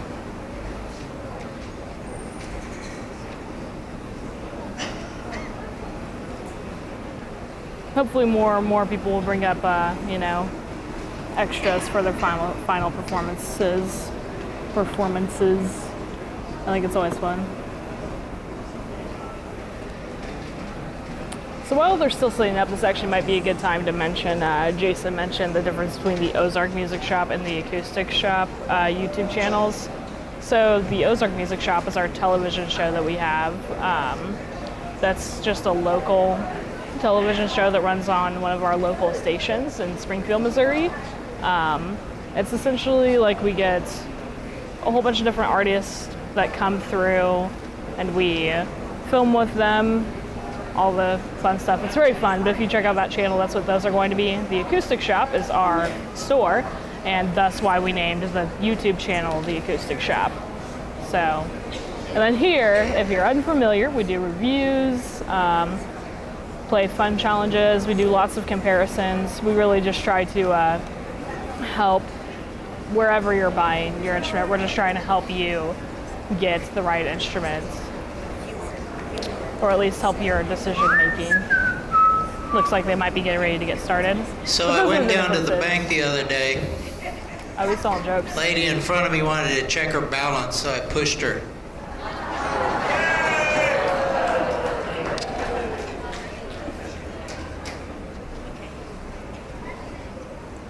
Hi again, Alex.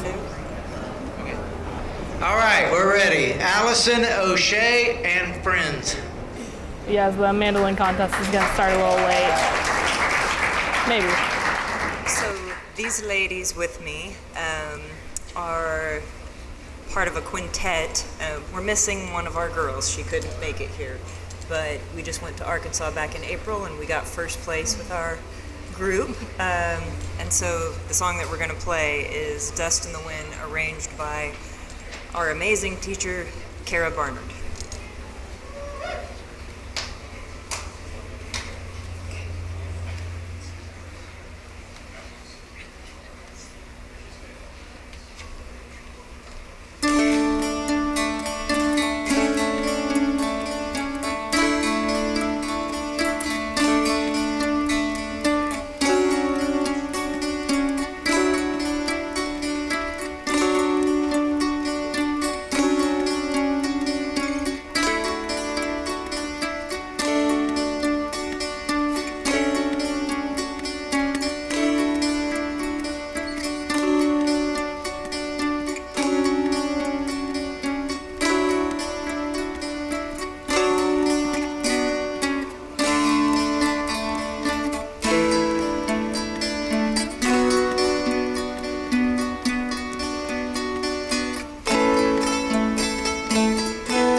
Allison O'Shea, your second place winner. Now, isn't that nice? All of these ladies competed in the contest, and they're not breaking each other's fingers or nothing. And the lady in the right there picking it in the headband, that's Allison's mother.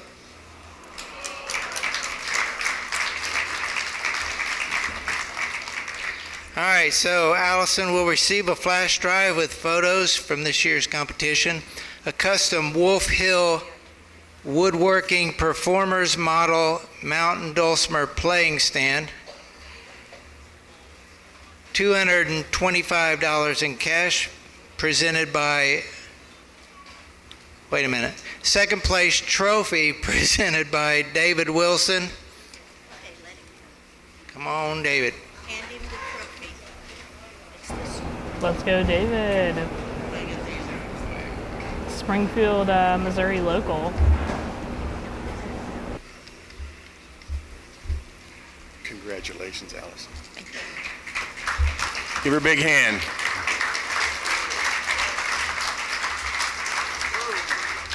That was close.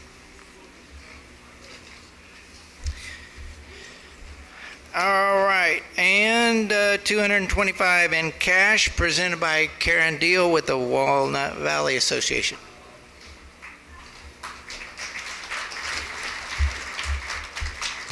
Allison, you too was a first-timer last year, and you have worked really hard. Congratulations on your second place win. And on behalf of the Walnut Valley Festival and the Redford family, I am very pleased to present to you this $225 check.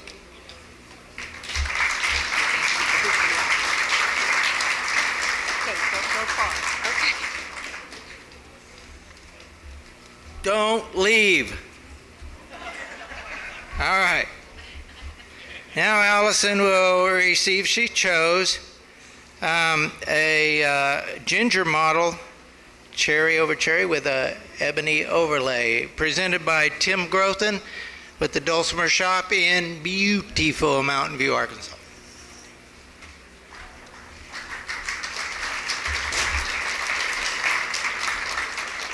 Just want to say congratulations again to Allison. She gets better every year, and we want to congratulate her on choosing a ginger cherry model dulcimer. I believe you have two of these now. We'll see what we can do and work with you. But congratulations very much, Allison. They're going to take a picture in just for a second. All right. Looks good. Thank you. Not yet. Not yet. Oh, not yet. Don't leave. She gets to speak.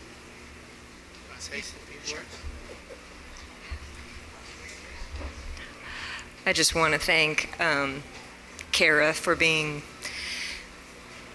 the best mentor I could ask for, my parents for their support always, and my husband and my son for putting up with me while I worked for thousands and thousands of hours to get here. I love all of you guys. Thank you.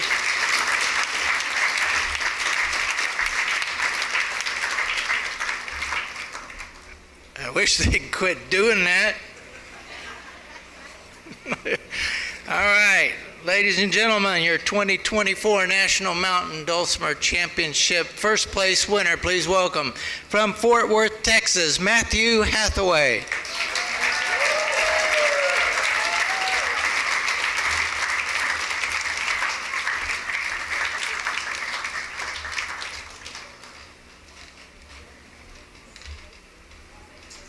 Wow, congratulations to Matthew.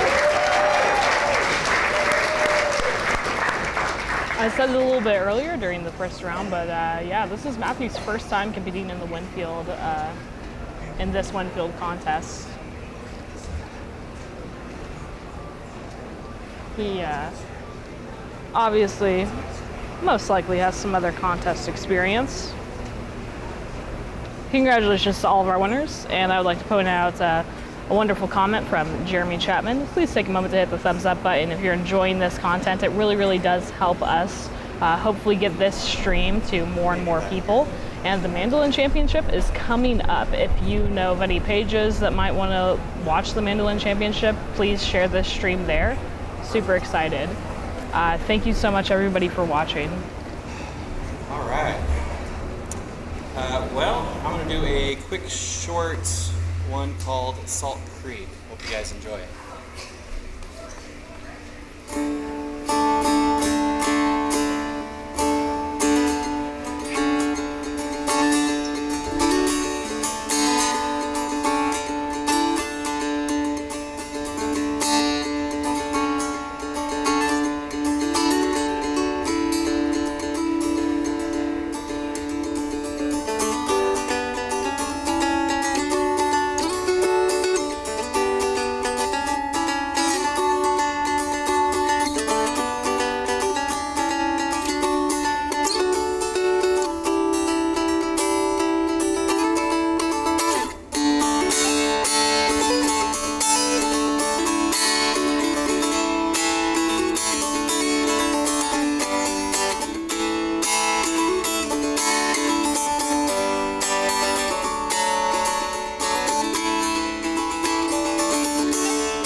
All right, that's Matthew Hathaway, and he is now a two-time National Mountain Dulcimer champion. He also won in 2017.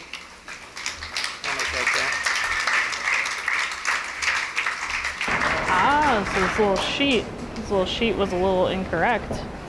That means that he's back on the rule that champions can't come compete again. All right, Matthew will receive an invitation to perform at the 2025 Champion Showcase concert on Wednesday night next year.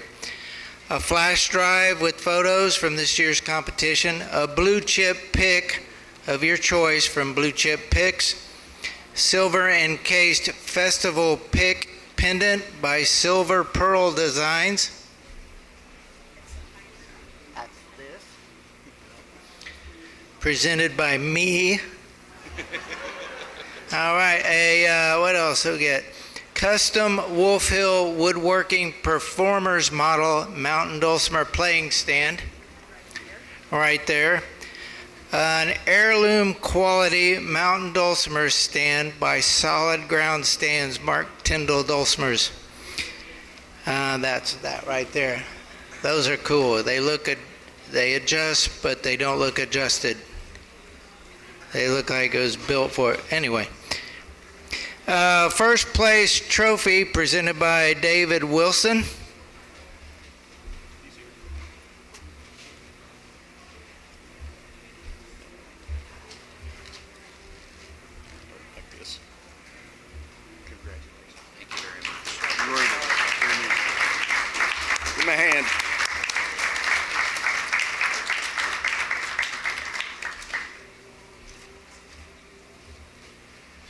All right, what else? $250 in cash presented by Karen Deal with the Walnut Valley Association.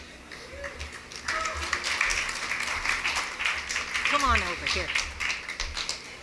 Matthew, it's been such a pleasure standing off in the wings to watch you play.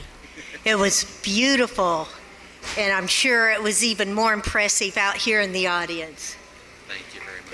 It is my honor to present to you your first place check for $250 on behalf of the Redford family and the Walnut Valley Festival family. Thank you very much. Congratulations. Let's take photos. But don't leave. Okay. Don't leave. Man, it's hot, isn't it? Bet. Look at him. He's sweating like Kim Kardashian on Jeopardy right there. And he has chosen the Mango McSpadden Mountain Dulcimer presented by Tim Grothin.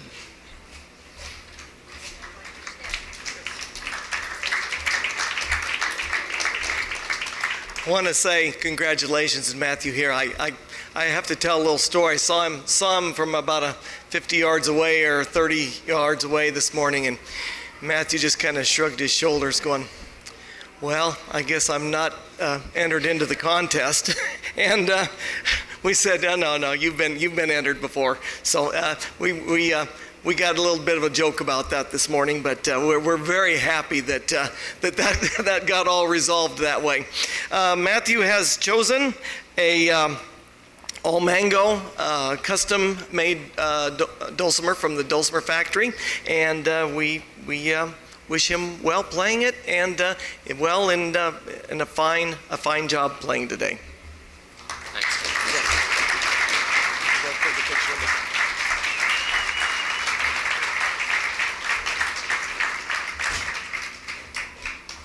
Your mic.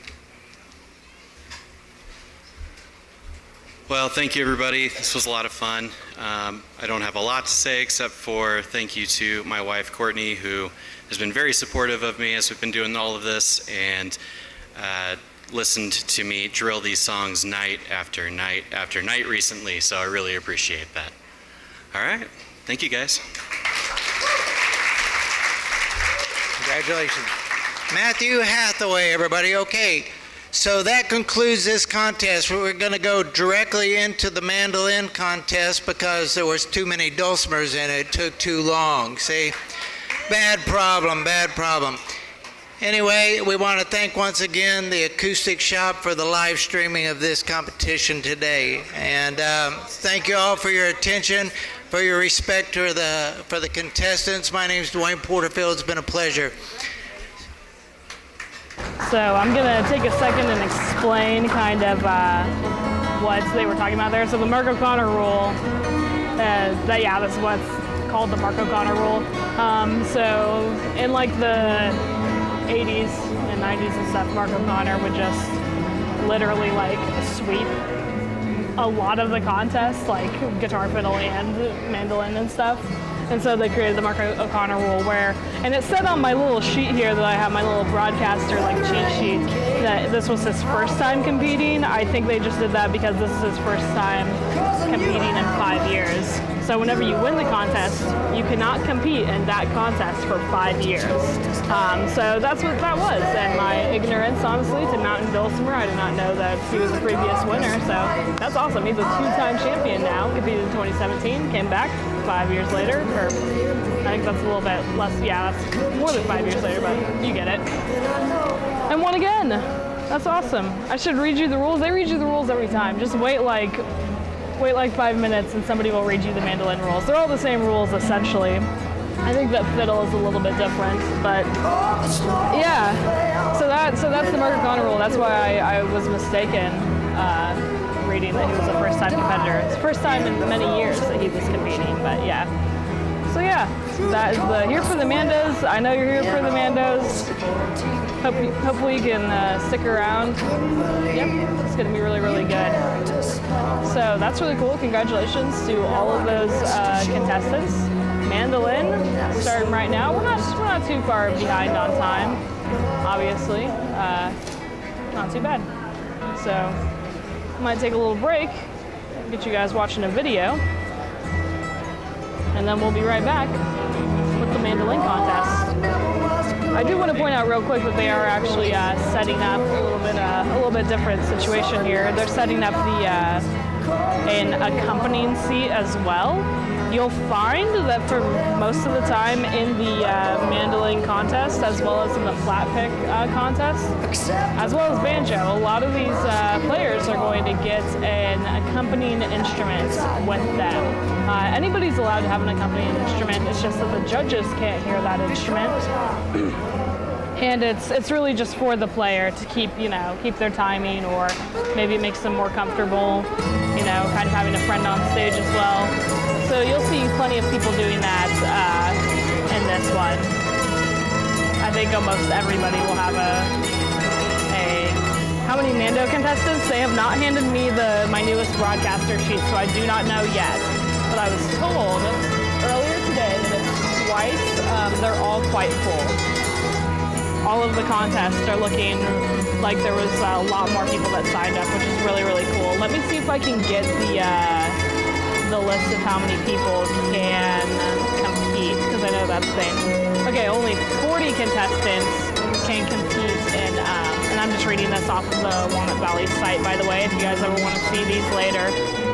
So 40 contestants can compete in the auto harp, mountain dulcimer, mandolin, old-time fiddle, and hammer dulcimer, and banjo. So essentially 40 contestants is the limit, and then 50 contestants may enter international fingerstyle and national flat pick guitar. So for the two guitar contests, it's 50 people that they take, and it's 40 contestants that they take for this. I honestly have no idea if they have like on-site registration. I think I did read something about that. They will accept, contest registrations on grounds up until 1 hour before the contest time. So that could also probably affect the schedule there. That makes sense. That's probably what that is. Alrighty. I think that this is just the sound check. If I'm not mistaken, they're probably going to check the sound. But I do know that these two individuals, I would expect that they would be competing. They were actually a couple of finalists last year. So Luke is on the guitar there. Okay. Mandolin, please play. Is there an international contest for mandolin and other events? I would expect so. I don't know, obviously, off the top of my head, actually, honestly. I know that some of the contests here, for the most part, the contests here are the national contests. Auto harp and fingerstyle guitar are the two international ones. I do not know, honestly, what governing body decides that.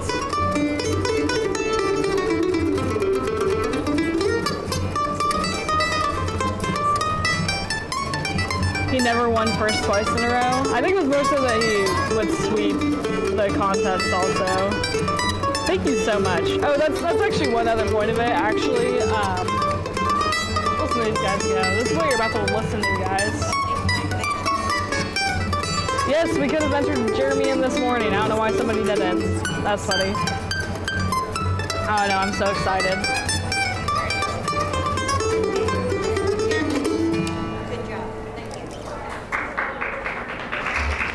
Oh yeah, they're awesome. This is about to be great. I already know it. I can already feel it. This is gonna be great. Super duper cool.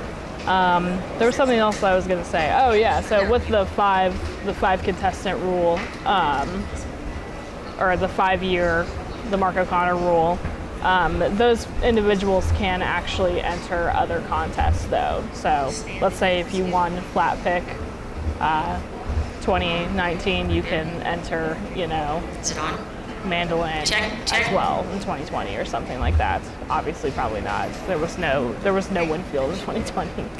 There was no anything in 2020. Did you guys get it? 1, 2, 3, check, check. Oh, Everybody's here for mandolin, right? Yes. Woo! My favorite. My favorite's coming up, you guys. So sit tight. As soon as the judges are ready, I got all these guys rounded up. At least that's the plan. I'm gonna check on That's some what cameras. I told them. How many of the mandolin people listen? Do you think they listen very well? I can tell you the guitar people do not listen at all. Yeah, I know you don't. I know you don't. Okay, give me just a few minutes. Are we ready to go? Yeah! All right, we'll be back in just a minute.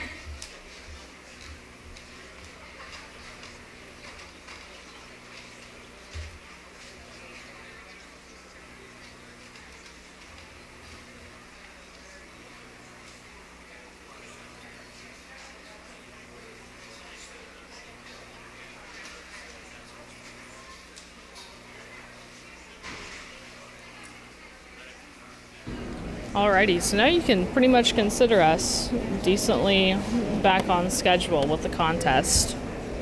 Obviously, we don't want to hold anybody here too late, although there are people always playing late at night, anywhere in Winfield.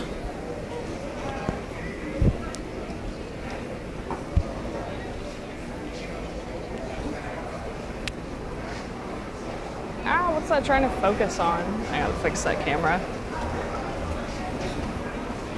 Let's put it on here. What are we going with? All right. Yeah, Can I have your Jeremy, attention, please? Jeremy I wants will me holding read out for the the international rules, contest. and then we'll get these guys up here because that's what you're waiting for. Here's the rules. Okay, contestants will be prepared to play 4 instrumental numbers. 2 numbers will be played in the first round, and 2 numbers will be played in the final round, should the contestant be selected as a finalist. No vocals are allowed on the mic. Contestants may have 1 rhythm instrument for accompaniment, but not another mandolin. Contestants may play any style of music. Special tunings are allowed. However, a contestant will not be allowed to take 2 instruments on stage. Okay, they can retune. All right. The prizes this year, they are invited to play in the 2025 Championship Showcase concert. Did anybody make that this year? It was awesome, absolutely awesome. Wednesday night. Okay, they'll get $350 in cash, given in memory of Johnny and Louise Logston, a custom mandolin stand provided by Solid Ground Stands, a Fishman mandolin pickup, a blue chip pick of choice, a silver encased festival pick pendant by Silver Pearl Designs, a mandolin necklace by Brendan White Jewelry Designs, and a flash drive with the photos from today's competition. And a Bourgeois F-style mandolin by Bourgeois Guitars. Second place receives a flash drive with photos from today's competition, a trophy, and $1,500. Third place, a flash drive with trophies from today's competition, and $750 in cash. The finalists who do not place in the top 3 will receive a beautiful plaque commemorating what a great job they did today. All right, with the help of these luthiers, Walnut Valley has given over $3.1 million in cash and prizes to contest winners over the past 51 years. Please be sure if you're over there to thank these luthiers. All right, here we go. Are we ready? No, we're not ready. No, we're not ready now. Okay, we were ready, we're not ready. Okay, you guys let me know. What? Tell a joke. I don't know any jokes. Okay, my joke. I bought a mandolin 2, 3, 4 years ago, and you know what? It's in the case, and I forgot to buy somebody to play it. So I get it out every year. I bring it here just so it can be tuned. It tunes up beautifully every year. And guess what? I still don't know how to play it. But how many of you play ukes? Okay, it's only 4 strings, and guess what? I'm just about to be able to play all 4 of them. Are we ready now, guys? Ah, thank goodness. All right, hold on.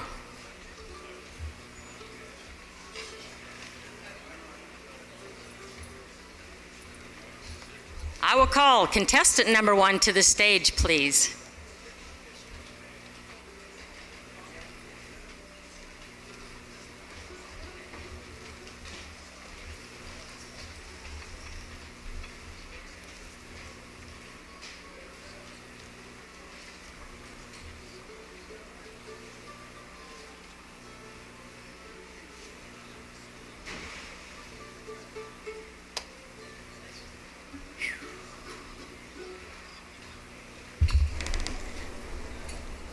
Judges, this is contestant number 1.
Judges, that was contestant number 1. Contestant number 2, please.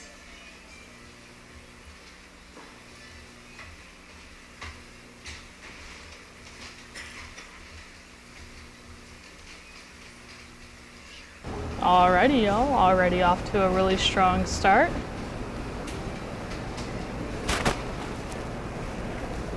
Get those predictions in already. Judges, this is contestant number 2.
Judges, that was contestant number 2.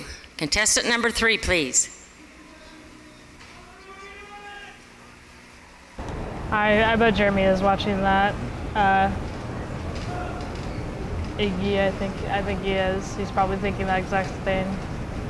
Oh, this is a cool accompaniment.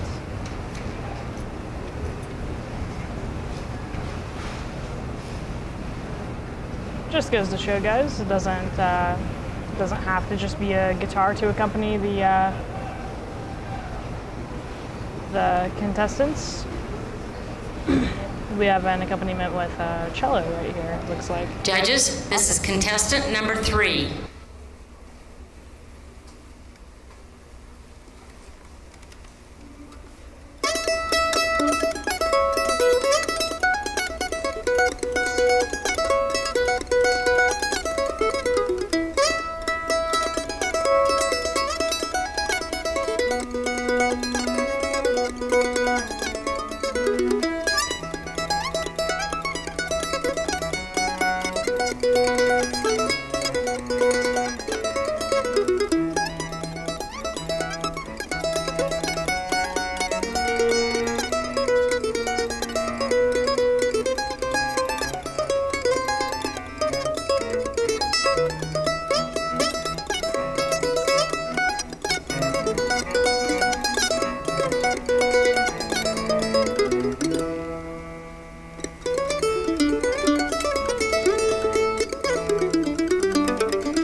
Wow.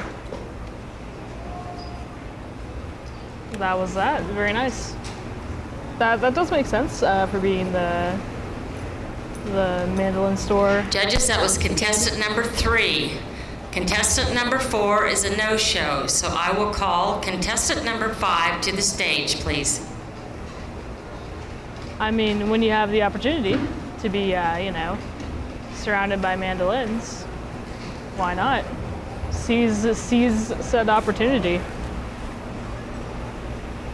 No, that's really awesome though. I would definitely see that. That's got to be a finalist, right? Judges, this is contestant number 5. Well, I did just get the paper.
Judges, that was contestant number 5.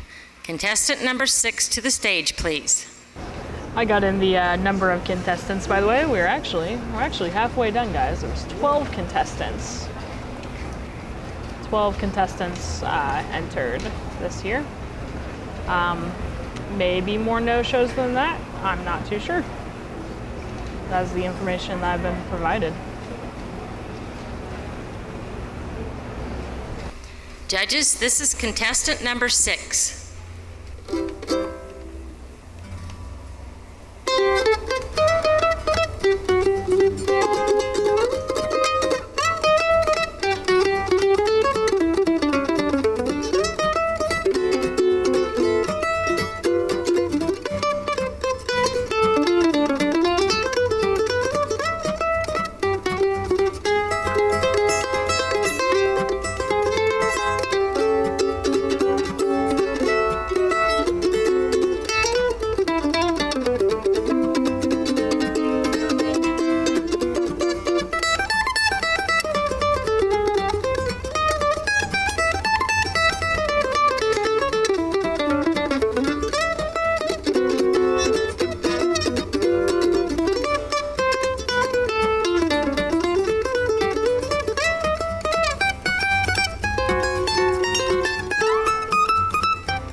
Judges, that was contestant number 6. Judges, contestant number 7 is a no-show. I call contestant number 8 to the stage, please. Alrighty. Competition is picking up. Thank you guys so much for the kind words. Yep, tomorrow we'll be streaming as well, and Hammer Dulcimer, I believe, will be in the afternoon. This is stage 4 of the Walnut Valley Festival, so if you want to look up the Walnut Valley Festival... Judges, this is contestant number 8. On their website, they have the schedule there, as well as we have posted it.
Judges, that was contestant number 8. Contestant number 9 to the stage, please.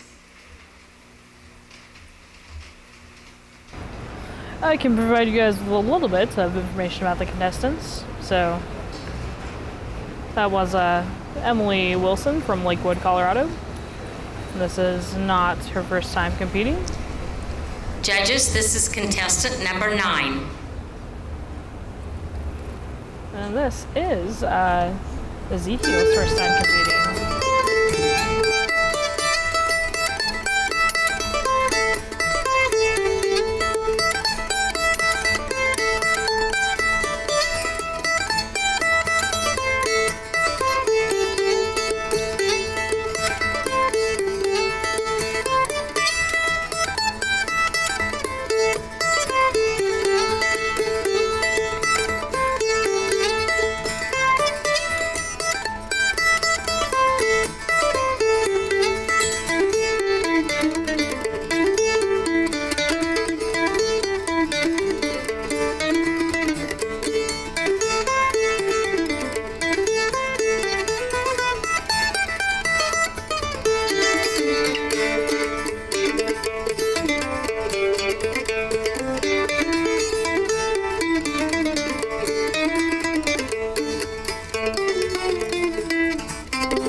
that was great. Judges, that was contestant number 9. Contestant number 10, please. All right, so that was Ezekiel Green. Looks like he comes from Beckley, West Virginia. Green here. And he's 11 years old. Really, really awesome. So cool to see kids like that in competitions. And doing great. Next up is... Judges, this is contestant number 10.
Very cool. So that was Trey Roberts. Judges, that was contestant number 10. Contestant number 11, please. Looks like Trey is from Harrison, Arkansas. And up next is Luke Lovejoy. Luke is from Cloverdale, Indiana. Very, very cool. Yep, that definitely was an Eastman MD-815. I could recognize that one. Judges, this is contestant number 11. The rules are on the Walnut Valley Festival website.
That was Luke Lovejoy, or as he changed his name up there, Luke Lovetrain.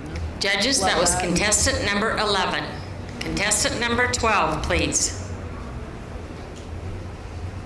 Alrighty, and just a reminder, thank you everybody for watching us. And if you could just take a moment to like the live stream, or subscribe, or do both. Actually, please do both. But please like this live stream, share it with other acoustic music loving individuals. Help keep the lights on, y'all. Judges, this is contestant number 12. We're getting towards the end of the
Judges, that was contestant number 12. Contestant number 13 is a no-show, so I will call contestant number 14, please. So to answer a few questions, there was 12 total contestants, excluding the no-shows. They announce the no-shows if they draw for them. They are not, well, they are on a clock. The recommended time, they say, is 5 minutes. I don't think I've ever seen anybody be kicked off, so I don't know if they would. Judges, this is contestant number 14. It's 2 songs. They recommend within 5 minutes.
Judges, that was contestant number 14. Contestant number 15, please.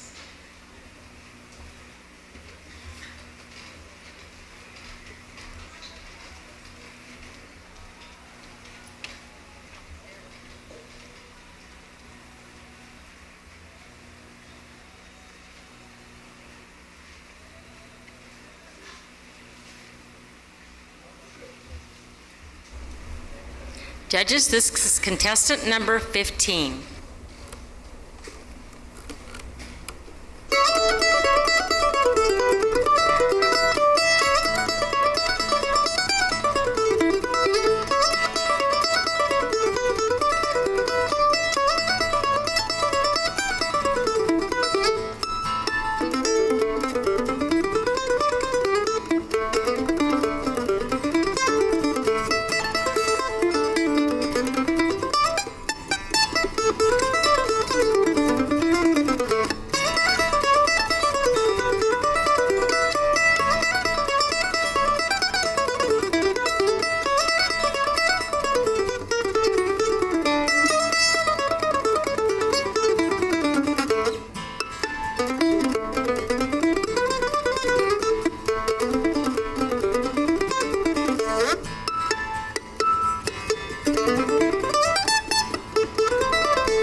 Judges, that was contestant number 15, and that does conclude the first round. What do you guys think?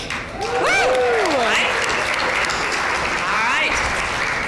Sit tight, get a cold drink, and we will be right back with the final 5, so don't go anywhere. Absolutely. So what are you guys' thoughts? What do all of you guys think? A lot of love for Gordon in the comments. Yeah, Gordon did absolutely great last year. He got third. There's a lot of competition this year. Leave your predictions in now. Who you think is going to make it into the final 5? I agree. What a competition. And then stick around, guys. Yes, it's time to hang with Hinckley. At the moment, I should turn my camera on. I turned my camera off because I didn't want it to overheat because, guys, oh gosh, we're at the warmest part of the day, aren't we? It ain't no joke out here. He definitely could win this. I'm excited to see what they're going to be playing for the next round. So, the 5 contestants, obviously, they will not be playing the same thing. The top 5 that get chosen to the next round, they're going to be playing 2 different songs. So essentially, you have to prepare 4 songs for this competition. A great new segment for our channel. Why not?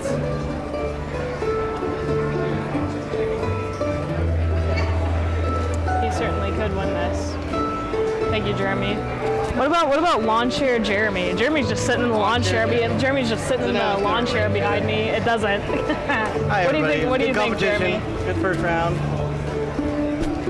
I think they all are winners. You're saying they're all winners? They all won. Everybody gets a prize. Why don't you? Everybody is begging you to enter. Why did you not enter? I'm not a contest. I'd get nervous too. Yeah. If I got a band around me, I'm comfortable. But if I'm up there by myself, I get shakes. Yeah, it is kind of terrifying. Could you imagine John accompanying you? Yeah, he'd mess me up. I'd blame him. He'd stop. He'd do a J run in the middle of midway. Yeah, he'd do a J run in the middle. He'd stop midway and say, "Jeremy, you're not playing that note, right?" I'd get up and I'd punch him. Really? That'd be violence. That's so funny. Oh my gosh. All right. Well, in the meantime, while we're waiting around, I think I am going to get you guys a video to watch real quick. And then we will come back. Whenever we come back, hopefully they'll be playing.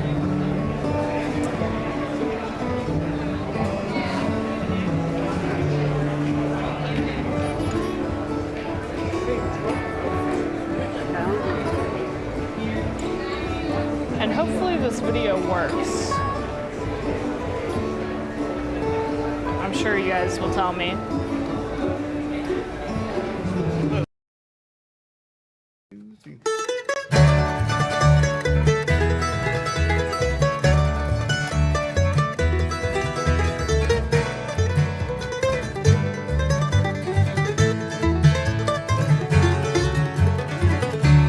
Endless highways are calling after me.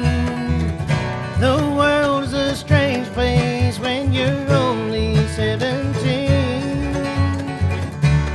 Feel like a loser who never gave love a chance. Trapped in my own prison just because I didn't understand. No matter where you run, no matter where you hide, the very thing you're running from is buried deep inside.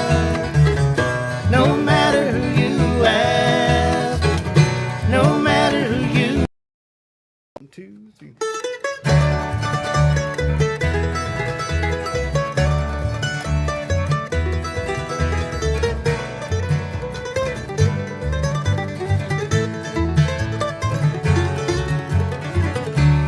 Endless highways are calling after me.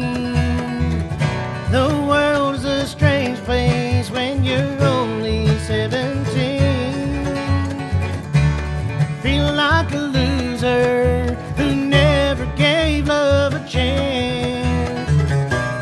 Trapped in my own prison just because I didn't understand. No you run, no matter where you hide, the very thing you're running from is buried deep inside. No matter who you ask, no matter who you tell, it's a lonely road you're walking on when you're looking for yourself.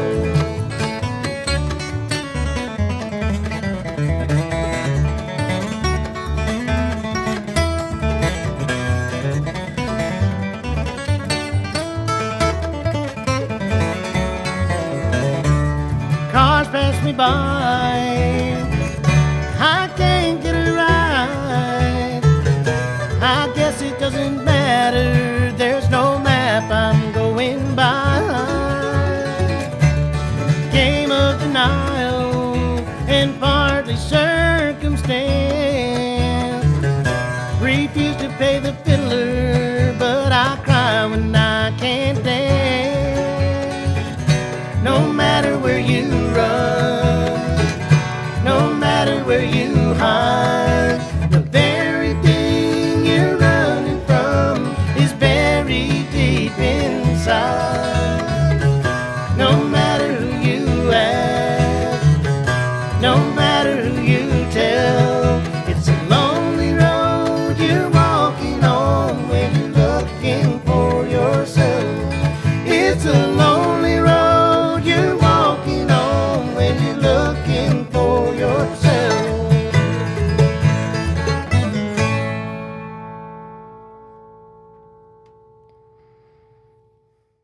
Ladies and gentlemen, live from Romp, it is Crying Uncle.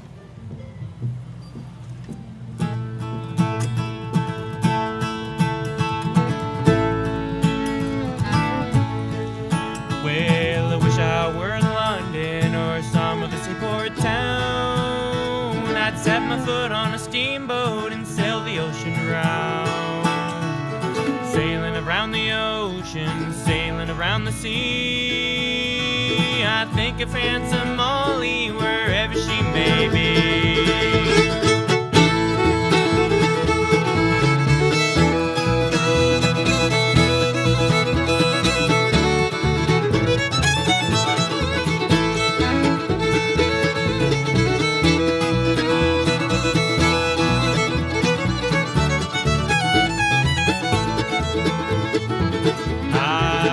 Church on Sunday, she passed me on by. I knew her mind was changing by the roving in her eye. Her hair's black as a raven's, her eyes as black as coal. Her teeth shone like lilies out in the morning cold. Sailing around the ocean, sailing around the sea. I think of handsome Molly wherever she may be.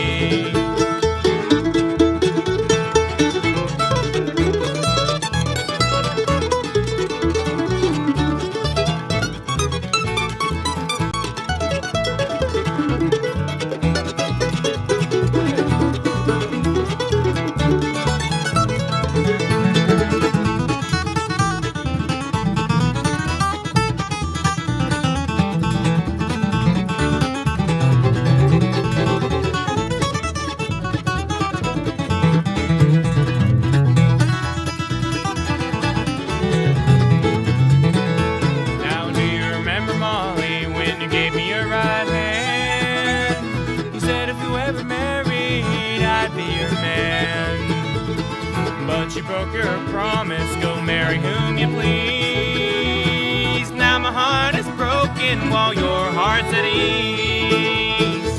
Sailing around the ocean, sailing around the sea. I think of handsome Molly wherever she may be. Sailing around the ocean, sailing around the sea. I think of handsome Molly wherever she may be.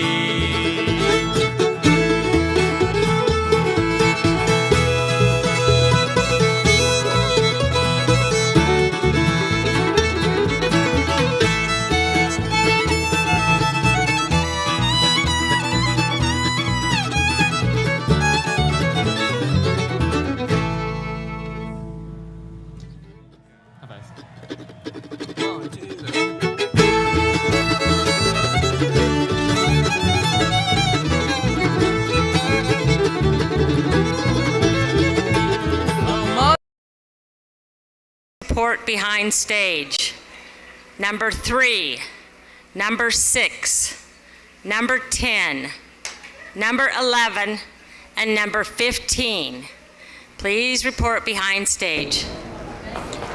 All right, y'all might have to remind me of those numbers. So number 3, that was Roman.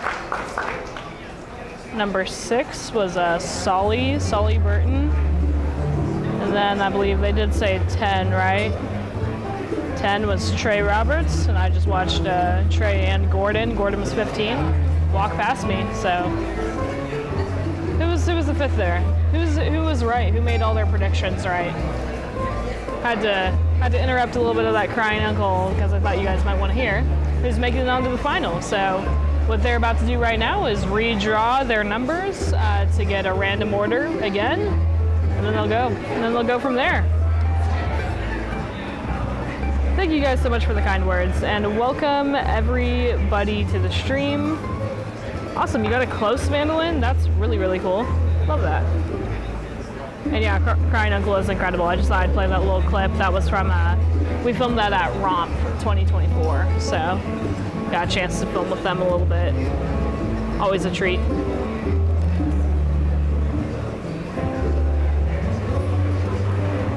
Of course. Thought you guys want to interrupt that. And actually, guess what, Jamie? I do have me and my guitar. I have pretty much every song that we've covered in the past, year probably. I just updated all of them and loaded them on here to give you guys a little, little waiting music and whatnot. Who got their predictions right?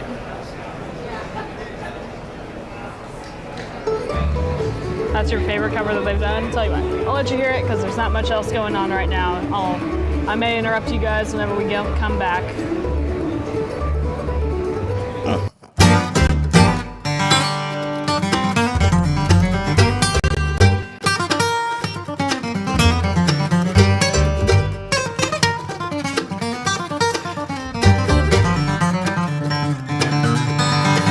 Me and my guitar, always in the same mood. I'm mostly flesh and blood, he is mostly wood. I just grow impatient for the changes I don't know. If he can't go to heaven, honey, I don't want to go, son.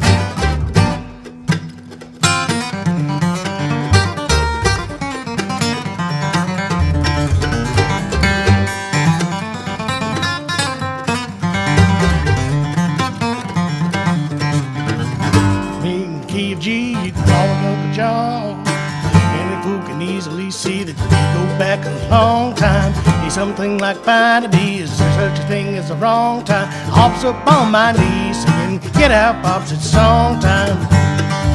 Every now and then I'm a lonely man. Nice to know that I've got a friend. Puts his power right in my hand. And all I've got to do is the best I can, if I can, son.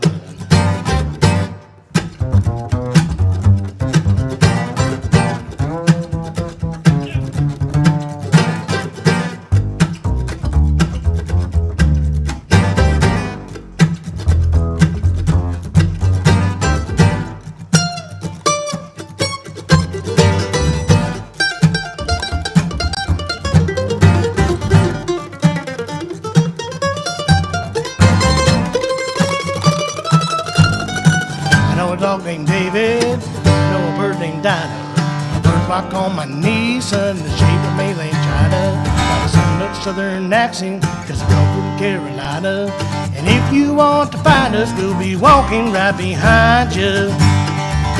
I hear horns and I hear voices, I hear strings. Seems that I was born with too many choices. What am I gonna do with all these extra fingers, son? That certainly confuse me.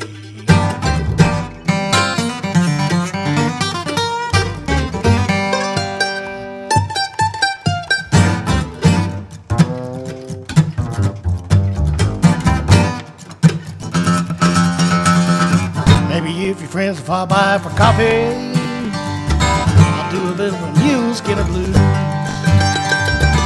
Pay no attention to the man behind the curtain. It's me and my guitar. Talk about me and my guitar. Talk about me and this laureate guitar. Talk about me and my guitar. Bring it on now.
This latency is not fun, guys. You can't hear me because my mic was off. Is it a technical difficulty if I just forget to unmute my mic?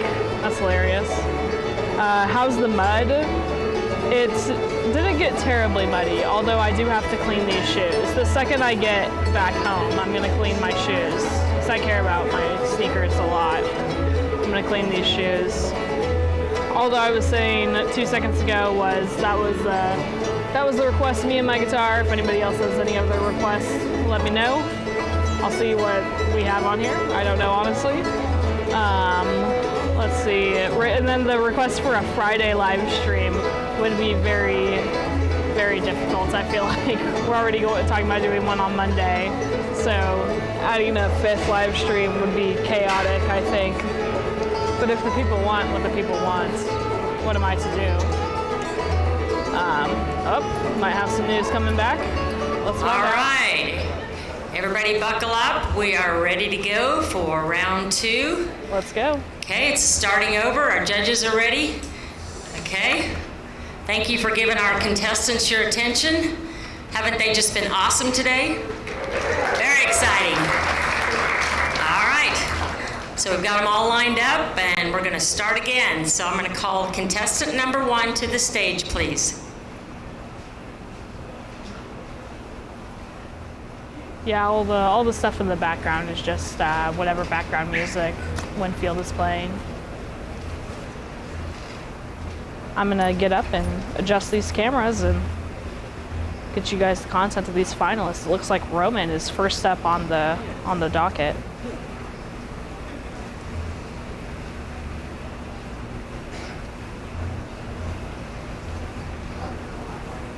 Good luck to all these contestants. Get those predictions in, guys. Judges, this is contestant number 1.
Judges, that was contestant number 1. Contestant number 2, please.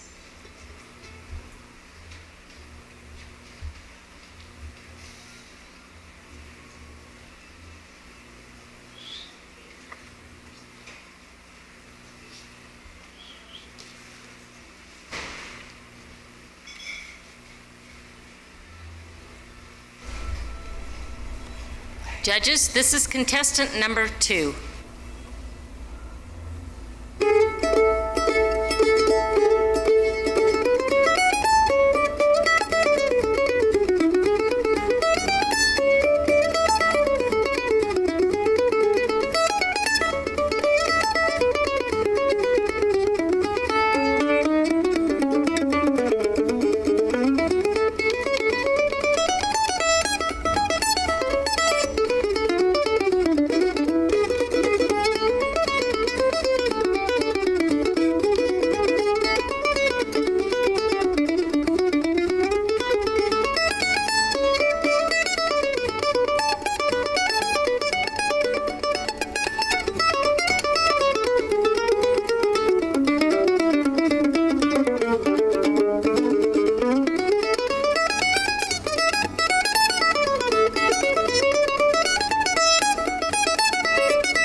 Judges, that was contestant number 2.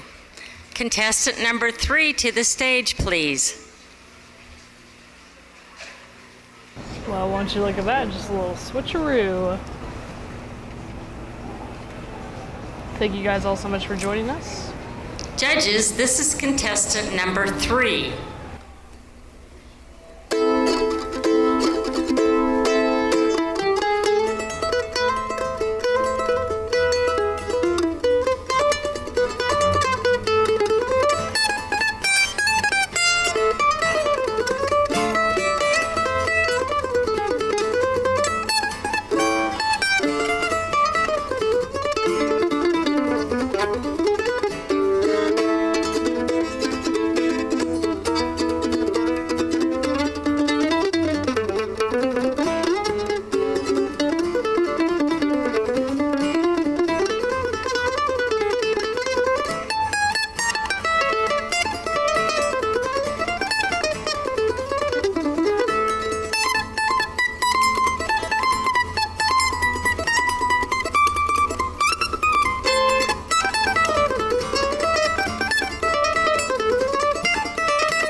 Judges, that was contestant number 3.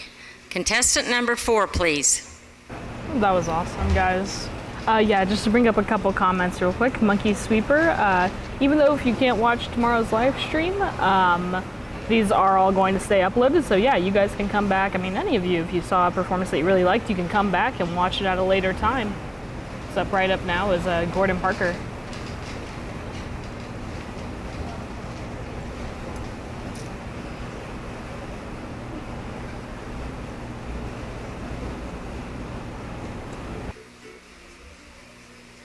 Judges, this is contestant number 4.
Judges, that was contestant number 4. Contestant number 5 to the stage, please.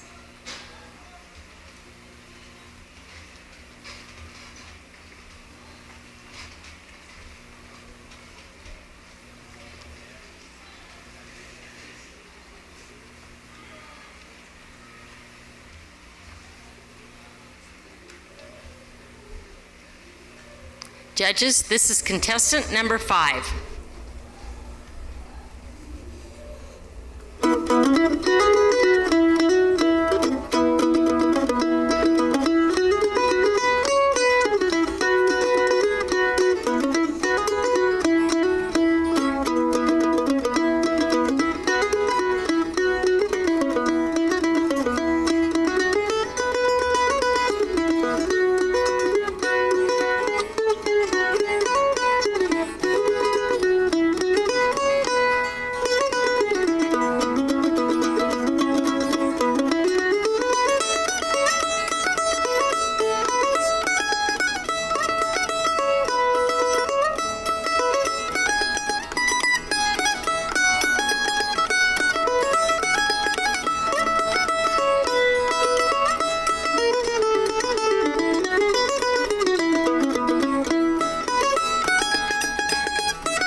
Judges, that was contestant number 5. That does conclude round 2.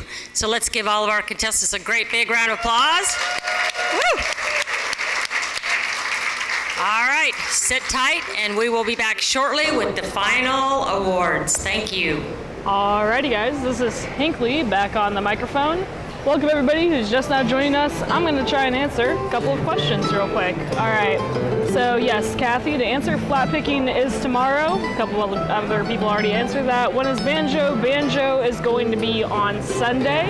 If you guys want to see the schedule, you can look it up at the walnutvalleyfestival.com. This is stage 4. So the stage 4 schedule, we are live streaming pretty much everything that's on there.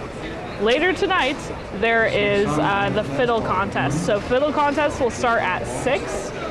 Right now, they are deliberating the winners of the National Mandolin Championship. So that was the final 5. Get those requested now, or get those predictions in now. He's just saying requests because of shop talk. We got a couple of good ones. Okay, 4-1-3-2-5, solid. So that's saying Gordon winning.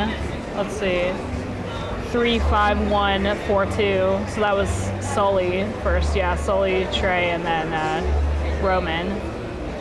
It's great.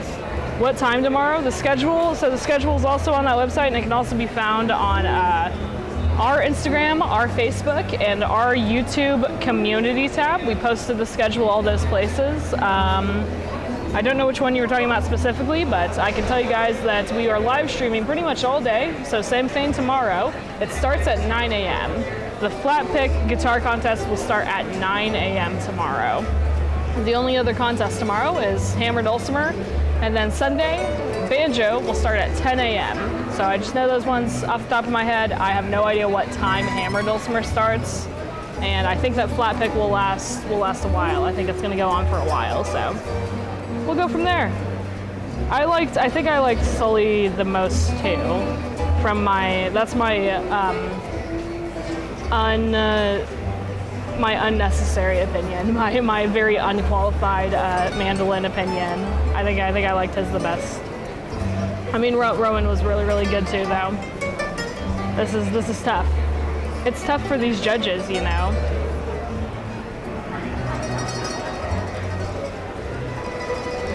All right.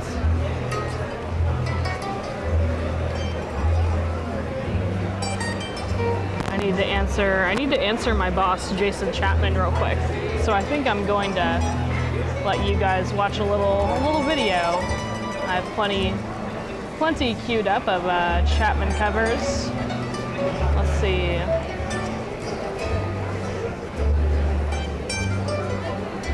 Or better yet, if you guys would like to know about the Dreadnought program that we have here at the Acoustic Shop, I'm gonna play this commercial real quick.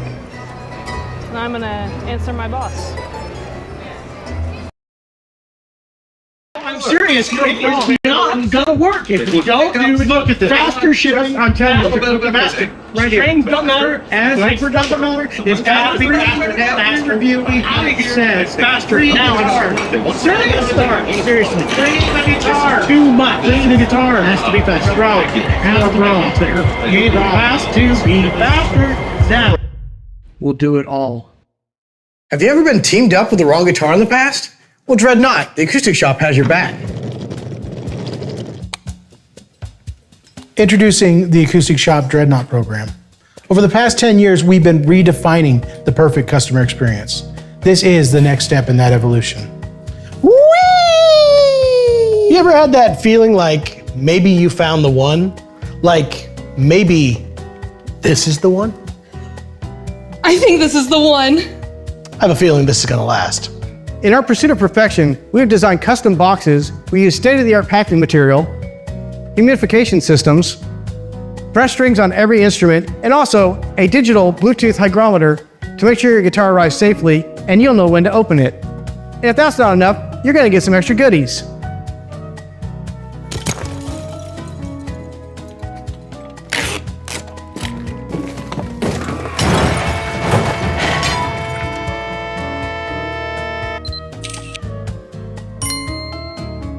At the Acoustic Shop, we know it takes some time to get to know your instrument. That's why we offer a 30-day trial period, so that you will know whether or not you're in love.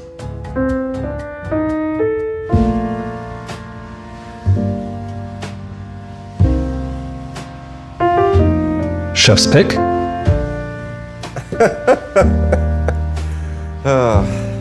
You. So tell me a little bit about your action at the 1st and 12th fret.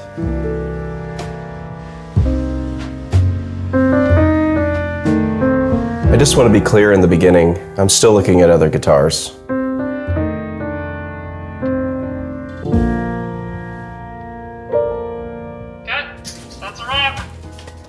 We know that love can be fleeting. With that in mind, we're going to offer you an unprecedented 1-year return guarantee, where you can exchange your guitar for up to 90% of its original purchase price. The Acoustic Shop Dreadnought program. You deserve better.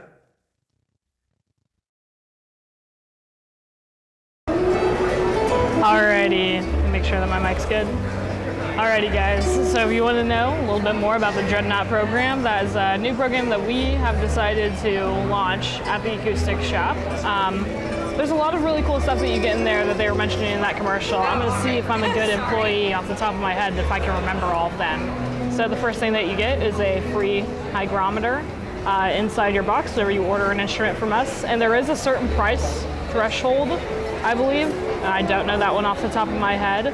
But you can find out more information about the Dreadnought program on our website, I believe. But essentially you get a hygrometer inside your case of your instrument that you purchase. That's one free benefit. And it measures the humidity and temperature of your instrument in real time. There's a QR code. We tried to kind of show that you can scan on the front of the box.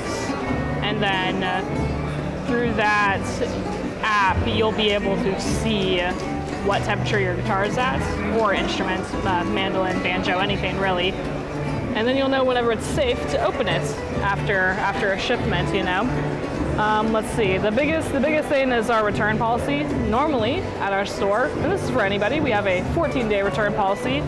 If you buy an instrument that reaches the Dreadnought program, you'd get a 30-day return policy. And then the next big thing is the return upgrade system. You have up to a year to essentially trade in that guitar for up to 90% of its original purchase price. And there's a threshold based on the condition of your instrument. So up to a whole year to trade in if you want to upgrade your instrument, if you found something that you just prefer. Yeah, so very, very, very cool. It does not only apply to Dreadnoughts, it applies to any instrument that goes over that. So I just thought I'd share that, why not? Let's see if there's any other questions that I have to answer. Oh, Vince was asking how many the Bourgeois all-torrified models did we sell this weekend. So we actually did sell the only other one that we have, the second one that we've ever got in. The serial number is literally 1002. The first one that was the prototype actually was 1001. And so that one sold before we left, got to ship it out. This one we have to keep around for the programs, but it will, yeah, it sold and it'll be going out after that. This live thread is rad. Would you be able to announce what brand the instrumentalists are playing if you can see? So that's the thing, is that I definitely would, but I cannot see, honestly. I did see a Collins, I saw a Gibson in there. I mean, you know, the classic ones. The only one I recognized from a distance was the MD815, because we're the largest Eastman dealer, so I know a lot about Eastman instruments just in general, just because of situationally I just do. But I can try. I can certainly try though. No guarantees, but I will try. All right. You just heard about our channel from JP. That's awesome. He's a cool cat. Owning an instrument over 1,000. I think you're right, Vince. Kazoos? I have no kazoos. And opera glasses, yeah, yes. I'll invest. Let's see, I'm gonna check on some cameras real quick. talk amongst yourselves. I'm gonna play another video. Make sure all our cameras are rolling okay.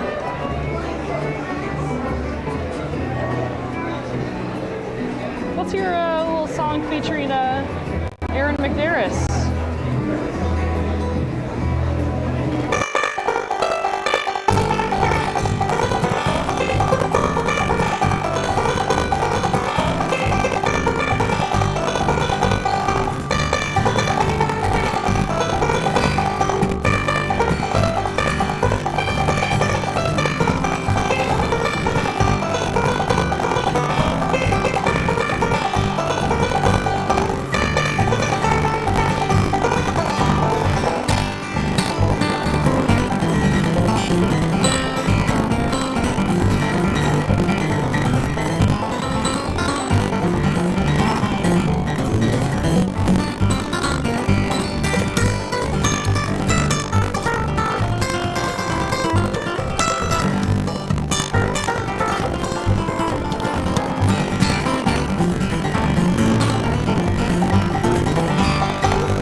That's all I have to say. I don't know why these clips are doing that. It's very random too, which isn't fun. I'll play that one later. It's okay. All I need to do is check the cameras, and it's all good. Yeah, we have a couple of clips that I don't know what it is, honestly. It's just like whenever I put it in there, it doesn't do what it's supposed to do. That's okay. Sorry, guys. The banjo sounds almost normal. It's crazy. Okay. Do I know if the Chapmans will play during the festival? The only time that I think that the Chapmans will play is if we do a jam, kind of like what we did yesterday on the Ozark Music Shop sections. So, for example, I don't even know who we have on the next Ozark Music Shop, but they will typically, you know, do a little jam with them, but that's honestly it. They are not hired performers at this festival. They'll tell you themselves, they don't really go out and perform that much like that, you know. Yeah, some of them worked, some of them didn't. Fiddle is not directly next. We actually do have an Ozark Music Shop episode coming up next because I think that we all ran on time today. Let me look it up and I can tell you who it is as soon as I look it up and I read it and then I can relay it.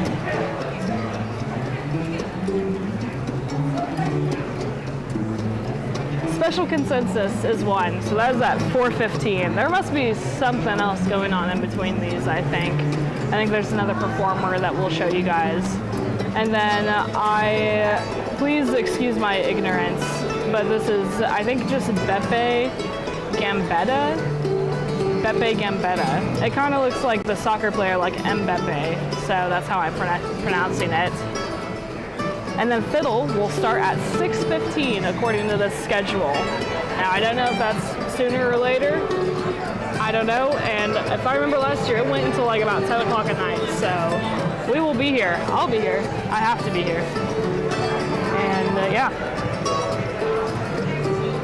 So, interviews with the contest winners. We only interview, typically they book interviewing the fingerstyle champions and the guitar champions. Since the fingerstyle champions were canceled today, I don't think that we'll have them back on to interview again.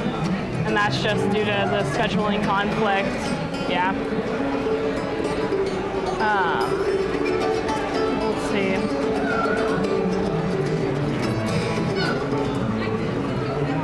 Hopefully we will get to interview the flat pick winners tomorrow.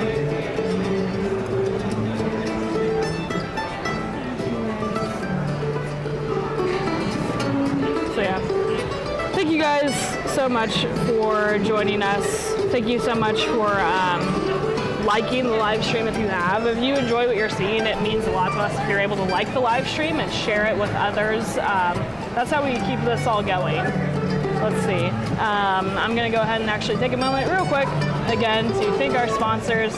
When in doubt, when I have no more to announce, I think this is what broadcasters do typically. I'm going to thank our sponsors, but also because our sponsors are awesome.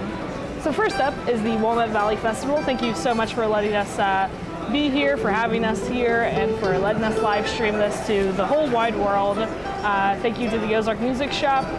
Thank you to Gallagher Guitar Company, Adkin Guitars, Bourgeois Guitars, Eastman, Handcrafted Guitars and Mandolins, Martin & Co., Diodario, Yamaha, Fishman, Preston Thompson Guitars, Boucher Guitars, and Fiddle Guitars. We are always and forever thankful that we can host so many great acoustic dealers and accessories in our store. And this very stage, us going to IBMA, would not be possible without all of these wonderful, wonderful sponsors. So they're still setting up. I do see some prizes out. I see some awards out. Let's see.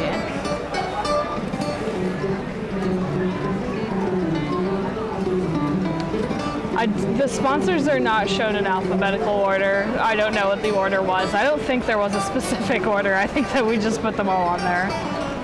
They're all lovely. All right. I'm gonna go ahead and try and play another clip. I have no guarantees, but I hope that this will play. We'll find out. A little bit of a 14-karat mind. Let's try this one.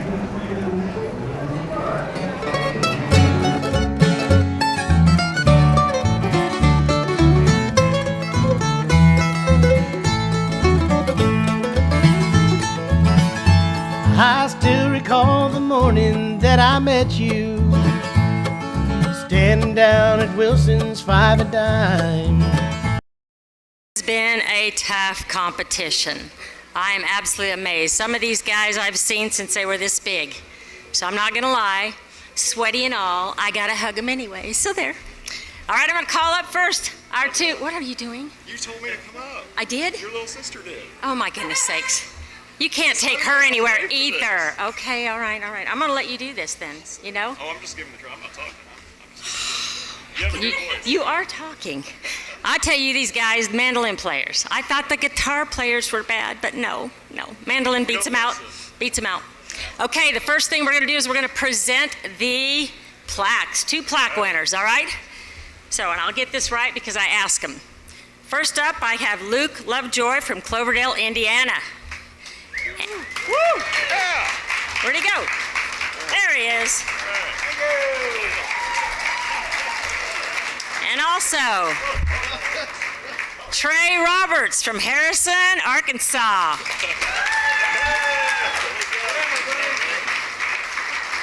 job, you guys.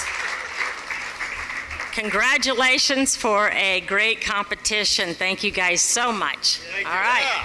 All right. You ready for the Sure. It's, you want to get the 3rd place trophy for me? It's right here. Hey, you know where it's at. That's why they sent me up here. I know, thank goodness. Your sister's asking. Keep me straight.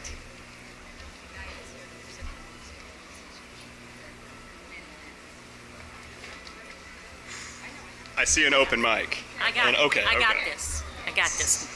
Contrary to my sister's understanding, I got this. Just once. First time ever. All right, I have 3rd place. He's going to come to the stage and he's going to play first. Okay. We're going to let him play and then we'll bring Ethan back. He's a little ahead of himself today. All right, I'm going to bring Roman Counterman from Cincinnati, Ohio to the stage to play.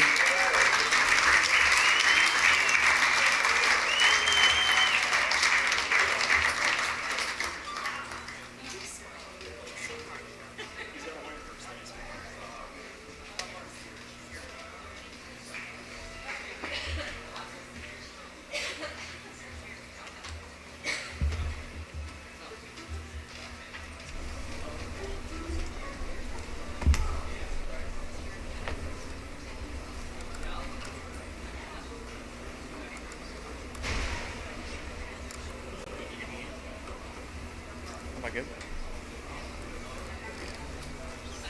Still a possibility.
Well, this has been a fun experience, and thanks to Sonia and her family for coming out here to do this with me.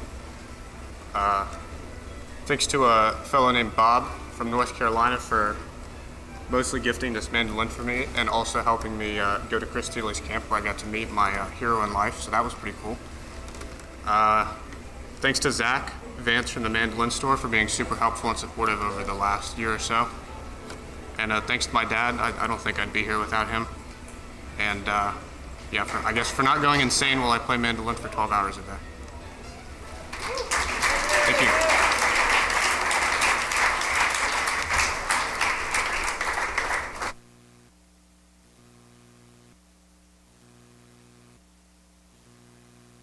Hi. I got tired of you. No doubt. Turn me off. That's okay. You can probably hear me without the mic. So Ethan's going to present the trophy. I don't say anything, do I? Okay. Hi. I wasn't told I was saying anything, so this could be dangerous. But no, I appreciate it. I loved was that your sister along? Or? She's not? Okay, I apologize. I love the cello accompaniment. That was awesome. Love the arrangements. You did great. Congratulations, and I hope you come back. Here's your third place.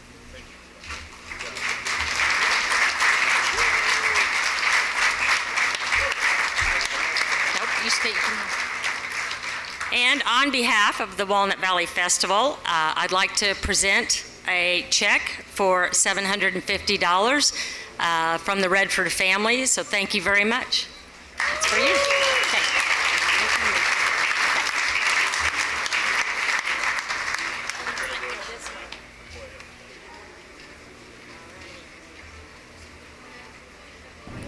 Okay. Incredible. Let's get a drum roll. Acoustic All right, I'd drum like to roll, call please. our second place winner to the stage, Mr. Gordon Parker from Mountain View, Arkansas. Sully won. Wow.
Okay, Ethan will present the trophy. Oh boy. I know that guy. Man, you look familiar, I gotta say. Man, didn't we compete one year together, I think? I don't think so. You don't think so? No, different guy. No, man, Gordon, I follow you on Facebook, all of your group that you play with, you're just phenomenal. Everything you do, guitar, mandolin, even fiddle. Yeah, I mean, everything you do is amazing. You've earned this. Keep coming back, keep competing, because you make mandolin music that great. So congratulations on second. Thank you very much. And keep it up, man.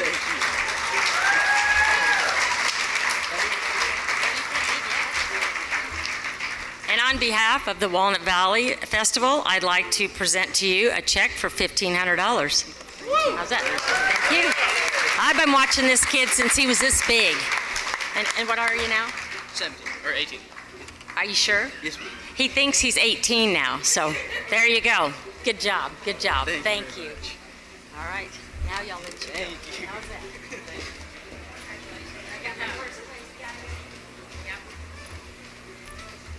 All right, and here we go with the first place winner, Mr. Sully Burton from Sullivan, Indiana.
All right, once again, we're gonna let Ethan present the trophy. Oh, wow, Solly. Well, the rumors are true. I taught him everything he knows. No, for those of you who don't know, Solly taught me actually for multiple years. He's just been a great. I was 18. I was 11. Yeah, you were 18. He brought me out to Winfield actually. He introduced me to this great festival. We've been coming ever since 2018, and he's been there. You know, when I've gotten first, when I've gotten last. So he's been there through it all, cheering us on. And I believe this is your fourth time, isn't it? Yeah. Has anyone else won it 4 times, Solly? I don't know, maybe Dave Peters. Maybe Dave Peters. He was amazing. But man, Solly, you're one of the best mandolin players out there. Congratulations on number 4. First place 2024 National Mandolin Champion, Solly Burton, everybody. Lifting that sweat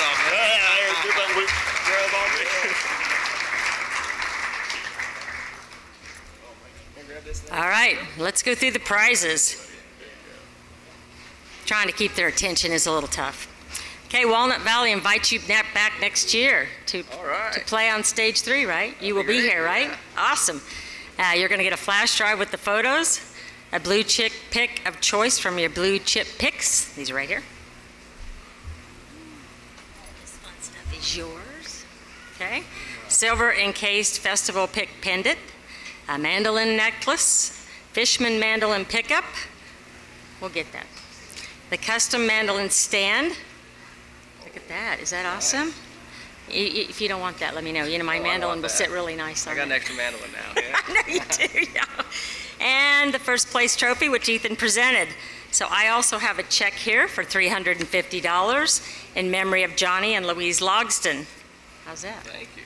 And then I will have Jeremy Chapman come up and present from the Acoustic Shop and present the mandolin. Well, first of all, congratulations. This was an incredible competition, just like it is every year. We had a lot of viewers on there just raving about it. And I was talking about on the live stream how backstage there's like this camaraderie between all you guys. Everybody always entered this contest to win it, but you guys are all got each other's backs, and I think that's worth an award itself. But your playing definitely earned you this mandolin and first place again. Congratulations. This is from Bourgeois Mandolins. This is the M5F BT, the black top, fully torrefied mandolin, Adirondack spruce top, maple back and sides. Beautiful instrument, and I know it'll go well in your collection, so congratulations. Thank you. Thank you so much.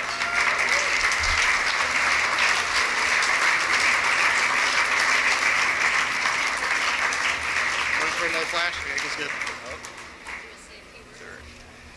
I just want to thank everybody for coming out to the festival and all the sponsors who donate instruments and prizes. And I've been coming out here since I was 16. Even if I can't enter the contest, it's fun to just jam with my friends from all over the country and people all over the world, really. And I look forward to bringing my little one-year-old who's back there. Look forward to bringing him out here every year, and he can make new friends and pick. It's just a great time. Thank you, everybody.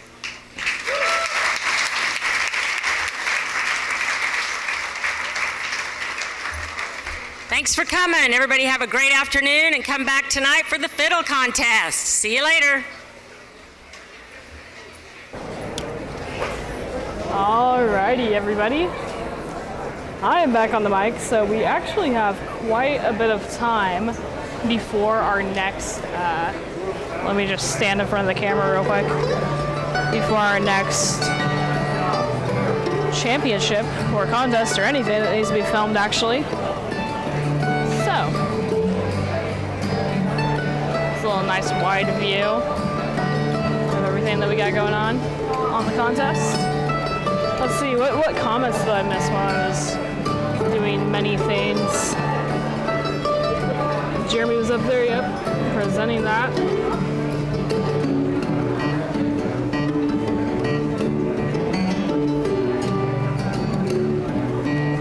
The backdrops do look awesome, yeah.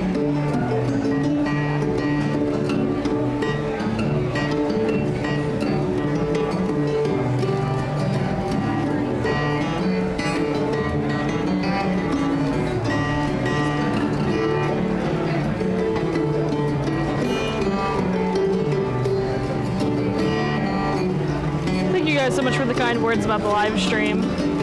I'm glad that you guys are really enjoying it.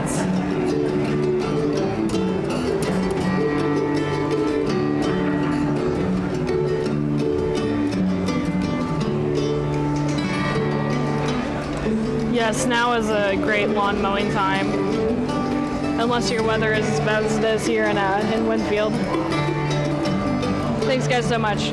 The fiddle contest will start at 6:15. So if you're here for the contest, the next contest will start at 6:15.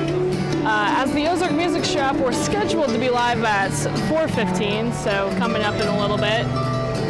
We probably will, obviously we're live this entire time, but we're scheduled to have performers on at about 4:15. We may have them come on a little bit earlier, not too sure. Yes, I don't know the songs that they pick. I think they just pick, you know, random stuff that they have. Yeah, typically there are more mandolin sponsors participating. I don't know why they wouldn't necessarily.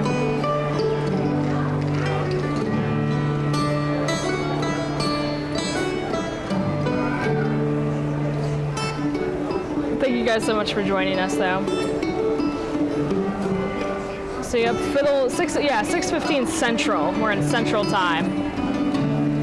Thank you guys for hanging out with me. I'm gonna go ahead and play you guys actually a really cool video on the Boucher BG 42T. So the Boucher GR BG 42T. So this Boucher guitar is an all torrefied guitar, which not just saying the tops, the back and sides are also torified. So this is a little video that we made of all the salesmen in our shop coming together and playing this guitar. I see Jeremy walking up. Who's that guy? Who's that guy? Jason just joined. Yep, it's still hot, Jason. Thank you for asking. Hi, guys. Hi. I'm going to go ahead and play this video for y'all. Hopefully it works. Tell me immediately if it doesn't, and I'll switch it. All right, what do we got here? Beautiful, beautiful guitar. We have a Boucher GR-BG42T. So this is the all torified mahogany, Addy top. Cool, let's check this guy out. Ooh.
Wow.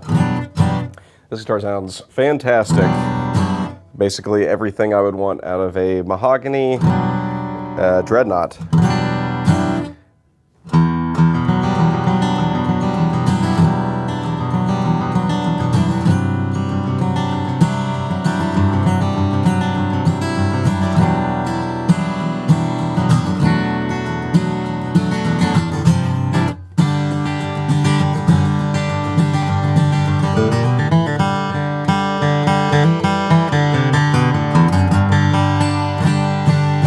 Can't be overpowered, which is pretty awesome. It's got that kind of like dry aged type of feel, tone that really only comes from a new guitar being torified, it seems. So yeah, this is fantastic. This would be everything I would want.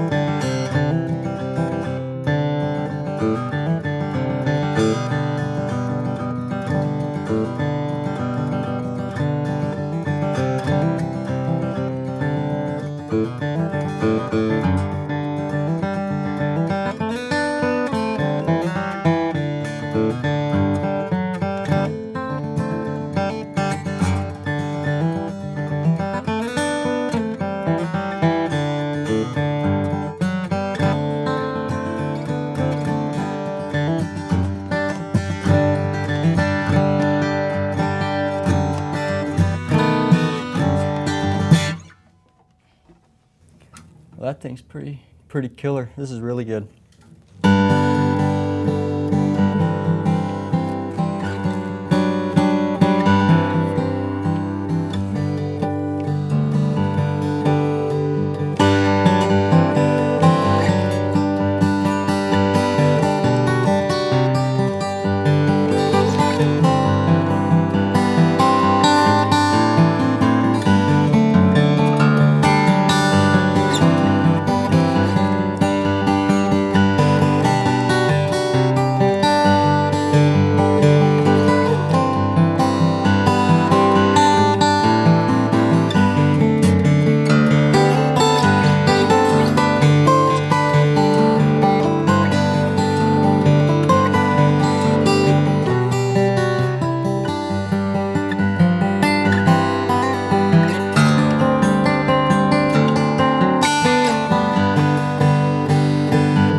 Very resonant.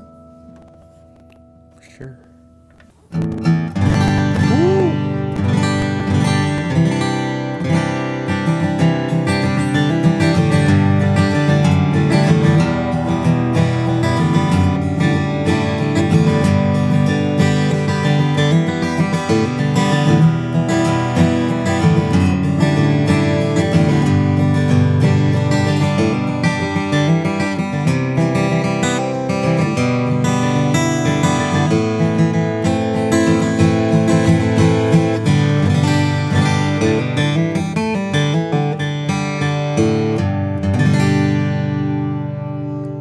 Wow. And that thing is very light. Very light, very robust. It's definitely the Boucher articulate and balanced. I mean, as a strummer, man, that's hitting all the notes. Yeah, so how this guitar sounds to me, this is a kind of dry, mid-range guitar. I mean, it's fantastic. It's super woody. And it's got that kind of dry air moving, which I really, really like. What I've always really liked about Bouchers is how responsive and kind of buttery smooth everything sounds. And I think that it's just absolutely fantastic. This is a kind of like a big leap, I think, because I know that a lot of manufacturers have not been able to successfully do the torrefied backwoods as much, and I think that Boucher is knocking it out of the park. This is everything a mahogany player would want, I would say, and I would include myself in one of those people. I would definitely say that this thing is really warm and punchy, especially in the midtones. It's a great sounding mahogany guitar. It in my book, it'd right up there with the best of them. This guitar sounds like all of Robin's other guitars. They're generally just supernatural. They have a projection and depth of tone that most guitars just don't achieve. And I'm still not sure. After working with Robin for 11 years, I still don't know how he does this exactly. It's a bit of a mystery, but yeah, this thing is incredible. Just warm and even everywhere. There's no hot spots, but that's normal as well for him. This guitar sounds to me almost, it's got that bell quality where it's like you really just, even a softer handed player like myself, like each note's just very well rounded and balanced.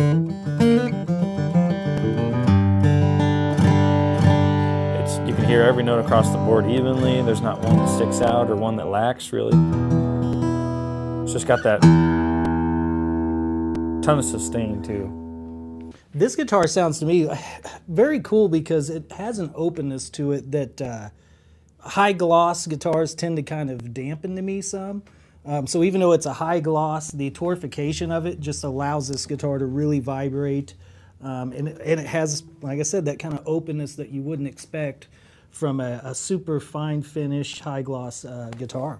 I mean, this has got a lot of the looks and everything that I would ever want out of it.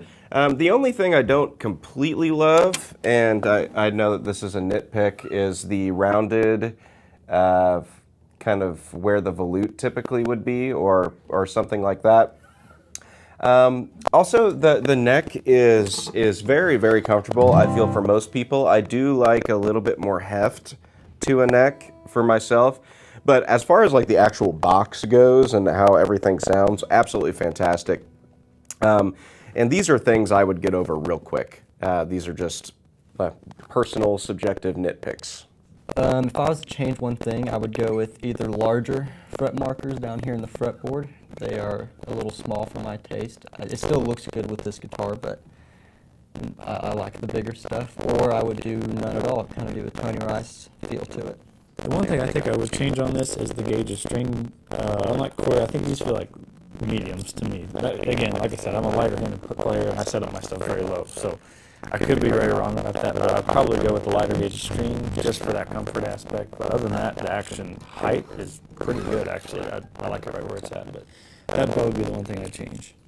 That's a tough one. I mean, this guitar is obviously pretty straightforward. I mean, they didn't throw any of the crazy inlays or anything like that on it. So, I mean, as the platform itself, I don't think there's a whole lot I would change. I think that they really hit it out of the park. The only thing I could see doing is maybe dressing it up a little bit with a couple of more appointments, just because Boucher does such a great job. But that's just such a minimal thing. That's just visual. The guitar itself as a performing instrument is wonderful. All right, so for playability, comfortability, this guitar is a 10 out of 10. It is extremely well set up. I believe there are lights on here right now. 12 to 53 lights, at least it feels like to me. Neck is extremely fast and playable. Almost, I mean, really, there's nothing to nitpick about the playability of these. Other than the thing I previously mentioned, which is I have a subjective preference to slightly thicker necks, kind of like pre-war style necks. It feels more comfortable in my hands. But as far as the general player populace, I would say is going to absolutely adore the way this neck feels and is set up. So, it's very comfortable. It's I mean, it's set up really nice. The neck shape for me is almost perfect. I'm a fan of these smaller necks. I have little smaller hands. And this is up here really close in first position is very comfortable because the way that the headstock is shaped. Again, across the board, his necks are to die for. The reason I love these necks so much is they're versatile. I just played fingerstyle, just Chet Atkins, but if I wanted to play Bluegrass or Celtic or anything, this neck is fast and suitable for anything you're going to do on it. Very, very fast necks. This guitar feels very solid. Kind of like I said, the action's pretty much just right. Like I said, I would put that lighter gauge string on it, but the neck shape feels pretty comfortable. I'm a little more accustomed to a slider V profile coming from like a Thompson, but it's still a very comfortable neck, very slim almost, kind of a lower profile, but certainly not uncomfortable in any way, but it feels good. This guitar is definitely very modern in its feel. It's got a very slim profile, very comfortable. It's not that big chunky dreadnought guitar neck profile. In the end, it's super comfortable. And of course, action, maybe just a little bit low for my liking, but in the end, you just adjust that slightly. And to whatever your liking is, but the neck profile, in my opinion, is super comfortable, super modern and comfortable. Yeah, so if I were going to use this guitar, I would use it for bluegrass music, and I would use it for heavy strumming, anything that you are wanting to cut through in a band with or a band setting. This has that woody mid-range that I absolutely love, and it's what I look for in guitars. I imagine that there's a lot of bluegrass players as well who are kind of always looking for that really great cutting guitar sound. And this would be, for me, a no-brainer. Absolutely fantastic. Everything about the way this guitar sounds. Yeah. Personally, I believe that this would be a great, a great bluegrass guitar.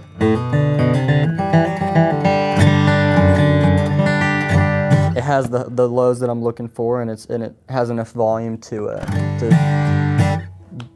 be loud enough you can hear it close to a banjo. Maybe not louder than a banjo, but close to it. Again, like this, I tour with guitars like this from him, and my show consists of everything from Tony Rice to Django Reinhardt and Jerry Reed and Chet Atkins, and so I play everything in multiple tunings, multiple styles, thumb pick, finger pick, no picks. So yeah, I would use this exactly the same as any other Boucher I play. I'd say definitely this fits in a bluegrass setting, but where I think it would really benefit is almost like a layering guitar if you're doing single note chord runs, if that makes sense. So something like along the lines of.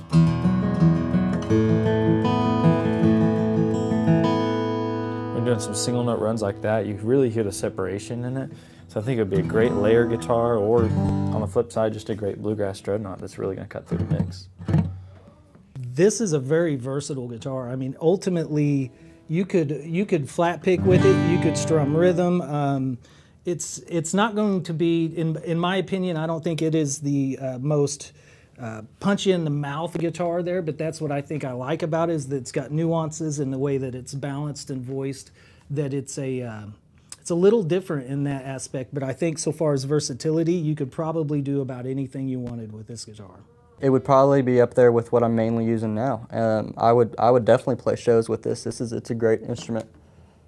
Yeah, I'd buy this in a heartbeat. The only reason I'd buy this is because torrefied mahogany is weird. You just never see that, and he's recently started torrefying maple as well, which just boggles my mind. So yeah, this is a special instrument, very special. Typical. Robin's a genius. He just keeps on doing it.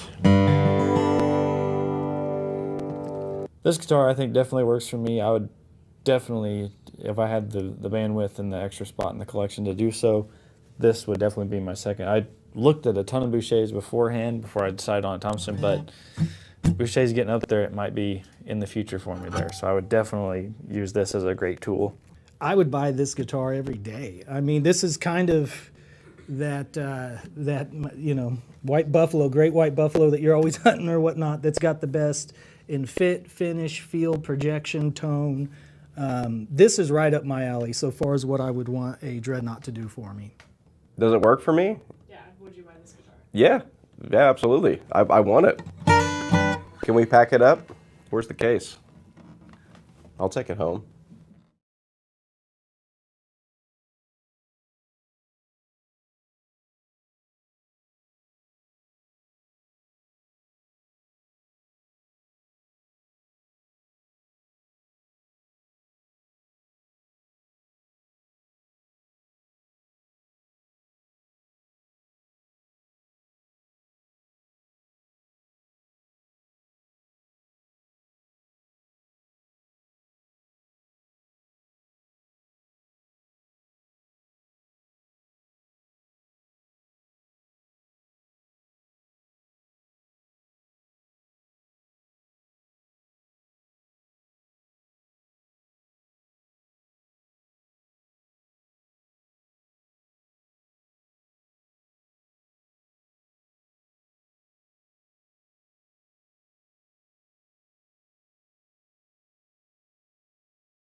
We're getting slowly but surely set up for the Ozark Music Shop.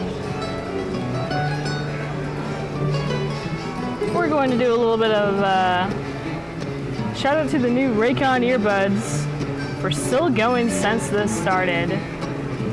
I'm not gonna say the last part. That's great. I'm glad you got you some Raycons. Jamie, that's great. I'm a Bose connoisseur myself. That's great though. That actually is kind of that's really good battery life. TBH. So, yep, just getting started on that.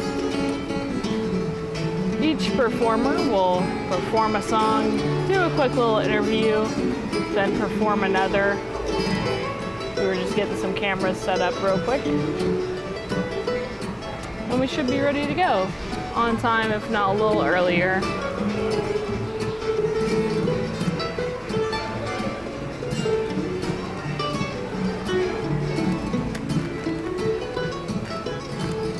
you get rich, you'll buy some bows. They're a very worthwhile investment, in my humble opinion.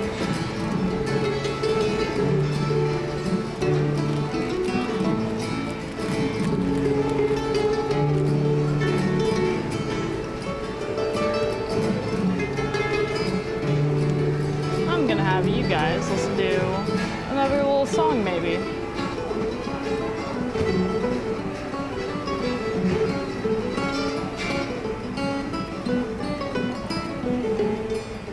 House of the Rising Sun? I wonder if it'll work.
answer some questions. It looks like Rocky's watching the replay right now. He says he's 3 for 3. I believe in you, Rocky. And then just checking, can we afford to make me keep doing my thing? I think I'm good. Yeah, I think we're all good. And yes, the live stream was originally my idea to do a very, very long one. Beppe, yep. Beppe is about to take the stage, perform a little bit, talk with the wonderful John and Jeremy. And then we'll go from there. Right after Beppe is going to be Special Consensus. I like the music that they're playing in here. It's good vibes. Very good vibes. And then after that, I looked it up. Karen Mueller. Looks like who it was. Let me make sure I said that correctly. Yeah, Karen Mueller will be taking the stage. She did a little bit yesterday. And then there's that. And then there is the fiddle contest. And then that will take us out for the night. For this Friday. Saturday, though, for those wondering, Saturday is just as packed as Friday. So the long thing, the main thing, is the Flat Pick Guitar Championship. So I'm going to be in here early. Starts at 9 a.m. And then we'll have an Ozark Music Shop episode right after it. And then the National Hammer Dulcimer Championship. And then another Music Shop episode. And then we'll be out for the night. So we'll end a little bit earlier tomorrow. There we go. Fun to be had.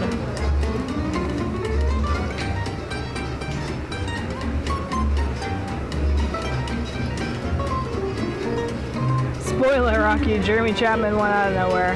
Yep, that's hilarious. Alrighty, still waiting a little bit. Let me load up some videos.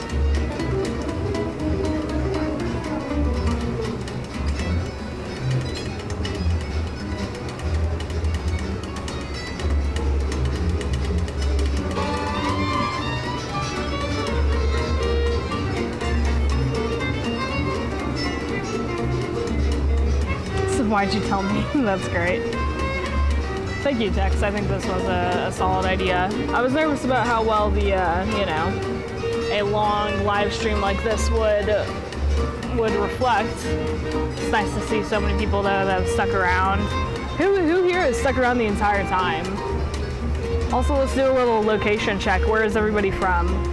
Let us know. I'm curious.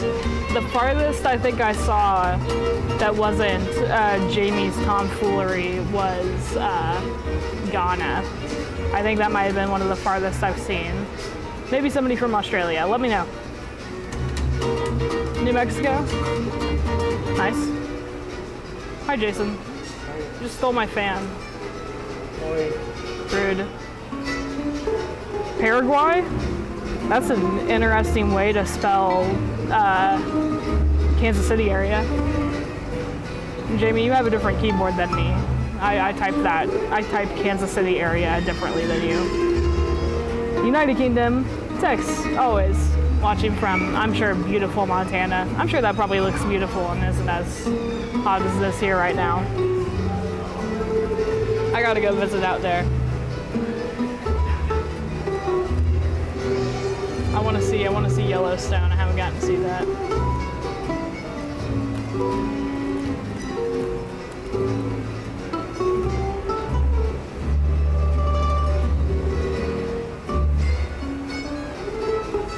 Quit doxing me.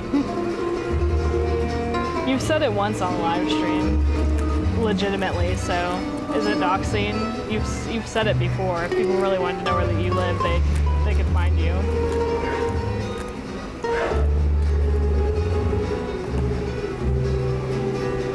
I think I'm gonna go ahead and play a little clip. Not too sure how much longer we have.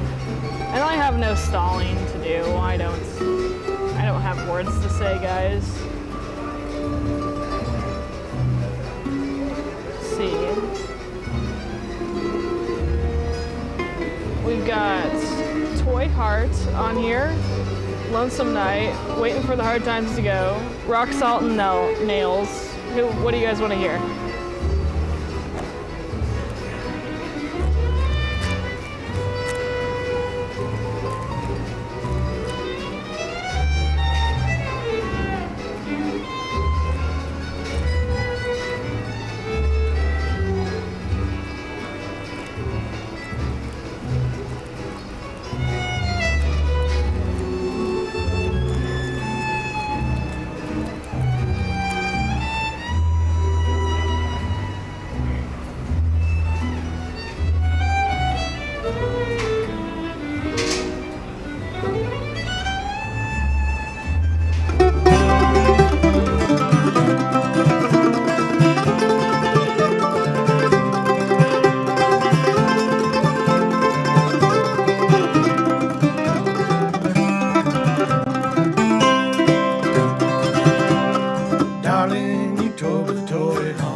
Appreciate you guys watching that video. It was my favorite one we've made so far.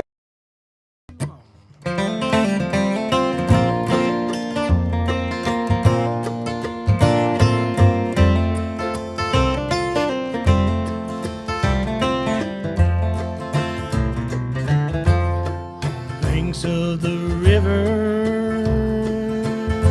where the willows hang down and the wild birds all warble with a low morning sound. Down in the hollow where the water runs cold, it was there I first listened to the lies that you told. Now I lie on my bed and to see your sweet face. Past I remember, time cannot erase. The letter you wrote me, it was written in shame. And I know that your conscience still echoes my name.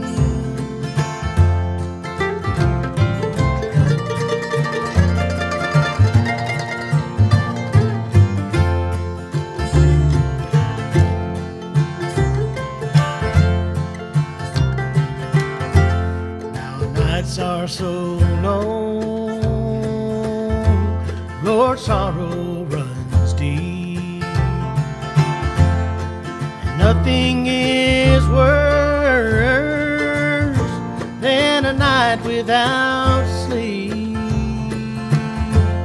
I'll walk out alone and look at the sky, too empty to sing, too lonesome to cry. If the ladies were blackbirds and the ladies wore thrushes, I'd lie there for hours in the chilly cold marshes. If the ladies were squirrels with a high bushy tail, I'd fill up my shotgun with rock, salt, and nails.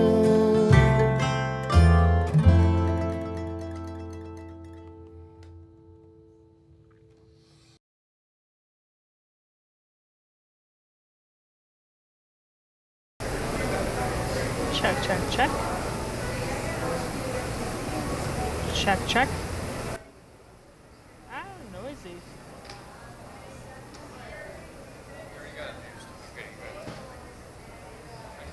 For those curious, we're testing the mics and everything for Beppe coming up. Don't be alarmed if it sounds a little silly.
We are getting close to the radio show. Please applaud as you heard something incredible that you never heard in your life.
He is. You can bring No, it it's all halfway. good.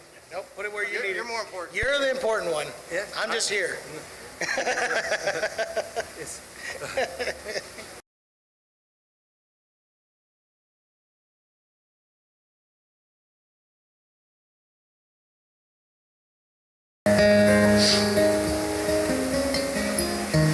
As you,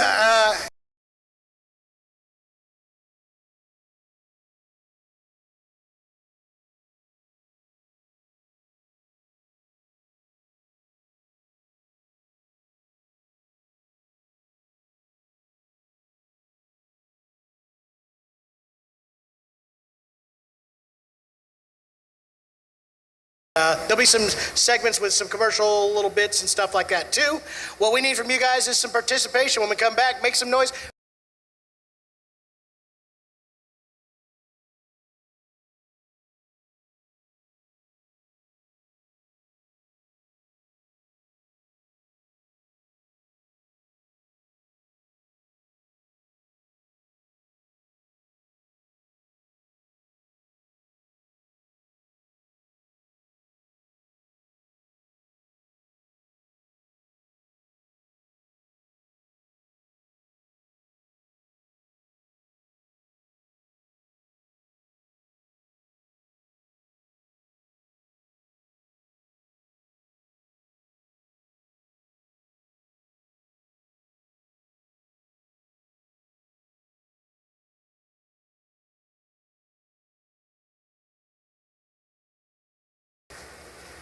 Hey guys, welcome back to the Ozark Music Shop live from Winfield, Kansas. It's the Walnut Valley Festival here in 2024.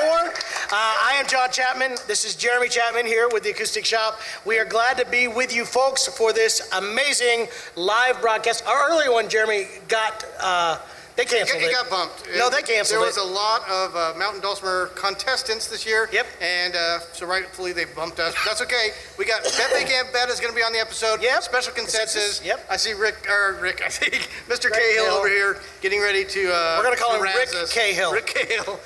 It's going to be a great episode, guys. Stay tuned. We're looking forward to it. Yep. Look forward to the Ozark Music Shop live coming at you right after this.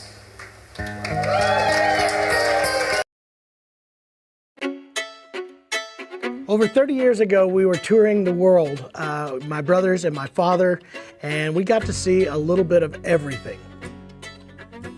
Then we decided to come off the road and settle down in Springfield, Missouri and open a music retail store. And ever since then, we've had some of the coolest instruments and even cooler people come through the door. Now we have cameras that follow us everywhere we go, so you can see exactly what it's like to be at the Ozark Music Shop.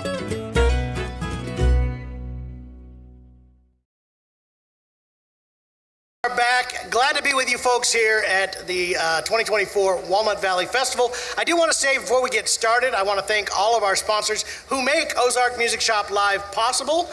We have the Walnut Valley Festival, obviously, big sponsors. Right there in the middle. Yeah, that's right up there. Gallagher Guitar Company, Atkin Guitar Company, Bourgeois, D'Addario, in case you didn't know, that's what the colors are right there.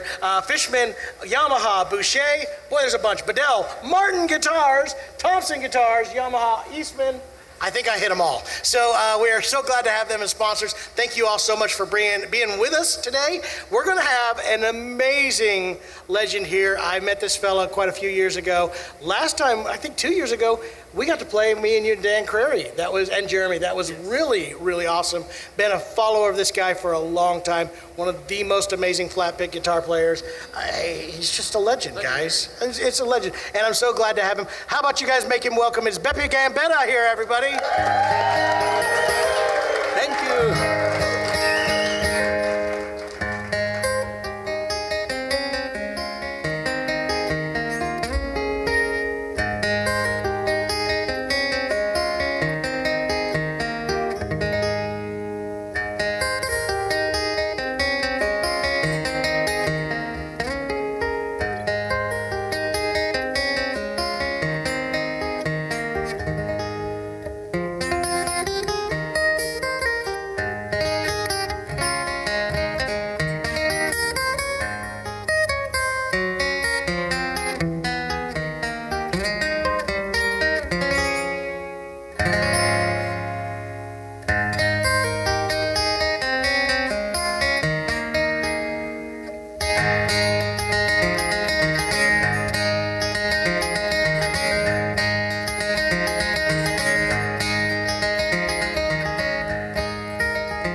when I met you. Wise old man, you were tired when I met you. You were timeless, but you were feeling your age. Your voice was hoarse, but it still held a story. And your banjo still commanded every stage. The tale that you told me got me thinking that the story holds more power than a gun, that hope is much more powerful than money. When our voices sing together, we are one.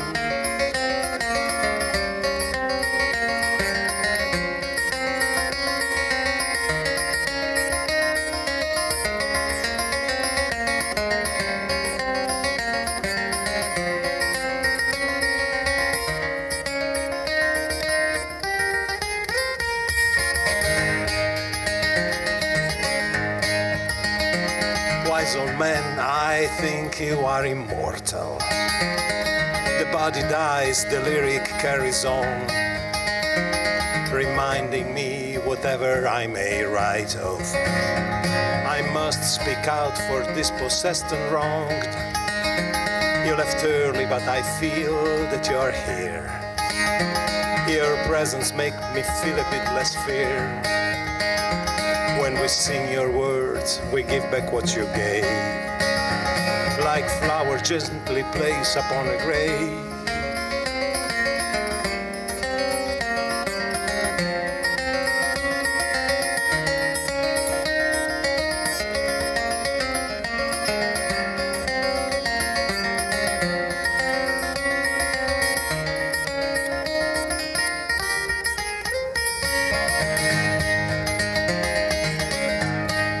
And this verse is for Doc Watson. Wise old man, I could read your hands like braille. Every callus, every wrinkle told a tale. Your eyes were blind, but you still had an ear. Hearing was your seeing, you heard it all so clear. A sound from a distant place and time, wafting up from some lost valley through the pines. We played melodies and rhythm through the night, and watched the couple dance until daylight.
Thank you so much. Awesome. Ladies and gentlemen, Beppe Gambetta, that is absolutely incredible. Gosh, I'm so honored to be obviously on stage with you. It is always an honor to see you. This guy is, he's got one of the greatest Southern accents of anybody I've ever spoken with. Yes. And that's always good. No, I'm just kidding. Just kidding. No, it's great to have you here. You got a brand new book out, right? I have a brand new book and a brand new CD. Two things, because in this period, that we didn't work too much, we stay at home. I got to open all the old boxes, and we found so many beautiful old memories that I thought to put together the best memories of my career. You know, the next will be 70, so I have many things to tell. And the book is called Declarations of Love, because every step of my path was falling in love with some music form, for some music scene, for some from some group of people or musicians and so on. So I tell about all of this beautiful falling in love of my life, and one of this falling in love was, of course, Winfield, Kansas. You know, the Walnut Valley Festival, and it happened 32 years ago. And I remember it was amazing, because I remember I had an appointment with some German people coming from Germany, and I say, I walked through the campground and I found you. And I didn't know that the campground was 9,000 people. So here there is the whole story in the book about me wandering around, and in every place I was asking, excuse me, did you hear someone speaking German here around? And they told me, no, but you have an accent also. Come here and play and drink and eat. So when I found the Germans, I was totally drunk, and 4 or 5 hours later, you know. But it was my first experience. I never forget this. I'm actually surprised. I've seen some of the folks here in some of these camp areas, and I'm surprised they didn't think you were the German with your accent. You know, some of them are a little bit crazy too. But so Northern Italians are tall. You know? Yes. All right, I guess so. I know I'm definitely a lot taller than me, so that is that. No, this is not your first time, obviously, at Winfield. You said it was 30. How many years? I came 32 years the first time, and I'm here at least 20 times. So I saw so many changes, but the spirit of Winfield never changes. Absolutely. Is amazing, because you know, one thing that I have to say, in 32 years I came and I wander in the campground for nights and nights playing with people and hanging out. I never saw one moment of anger or violence in 32 years. And this is the proof that Absolutely. You know, music can bring people together. This dream, you know, of a better world through the art is true in Winfield. I agree. Amen, right? Amen. So you said when you came over for the first Winfield, was that your first trip to the States playing music, or? No, but one of the first trips, yes. Okay. I came, my first trip was in '85. And after I came to the United States with a tape recorder, and in '89, and actually in '88, and I knocked at the door of all the famous flat pickers, you know, Norman Blake and Dan Crary, and I say, hi, I am an Italian flat picker. Would you like to play a tune with me? And they were so surprised, you know, that the Italian was at the door with a tape recorder, that they didn't have the courage to send me away. and so that was the first production of my first album. And I remember I was joking here in Winfield when I came the first time. I was saying, yes, I am the Italian champion, because no one else plays it. No one else plays flat picking. So it was really easy to win the contest. I think that's exactly how all of us would react if an Italian flat picker arrived at our door as well. We just can't get rid of you. What do you do with that guy? You just say, hey, did you bring any food? That's my first question. But anyway, no, I'm so glad to have you in here. We're going to get you to do another tune for the folks at home, as well as out here in the audience. And again, thank you all so much. Make sure to hit that like and subscribe. Check out more stuff. And check out this new book, as well as the new CD from Beppe Gambetta. Yes. And yeah, that'll be on your website, correct? Yes, and it's also here in this room. In this room, absolutely. So help him out with those too. So how about another tune from Beppe here, everybody? Yes. Okay, here we have a live tuning, but flat pickers are specialized to tell banjo jokes while they tune. And what a banjo and a hand grenade has in common.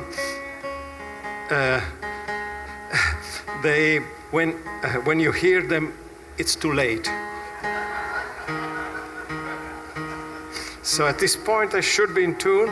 This is a song that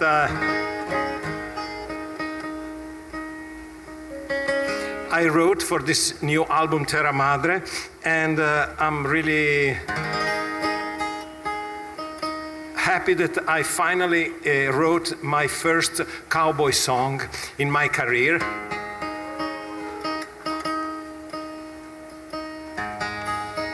It's a dark story, but I decided to have no shooting in the song, so it is a peaceful cowboy song.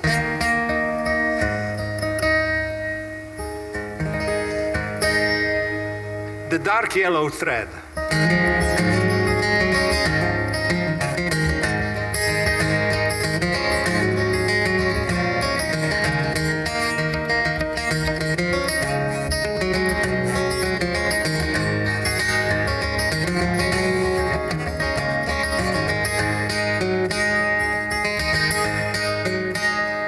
Every time I ride through May Valley, brings back memories from my younger life.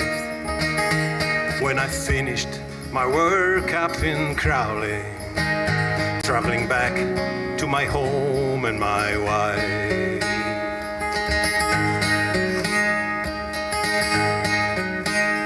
I was riding alone through the Southwest, thinking words Uncle Chief used to tell.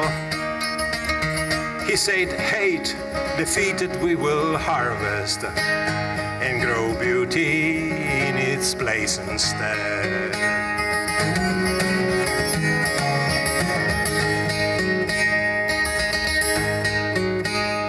Then I stopped for a drink in Wiley, where I met with an old friend of mine. And he asked me about my wife Nellie, 'cause he knew her since early time. He showed pictures and scars from his hard life, and a bracelet with a dark yellow thread. It's a gift from a nice married woman. She keeps falling back into my bed.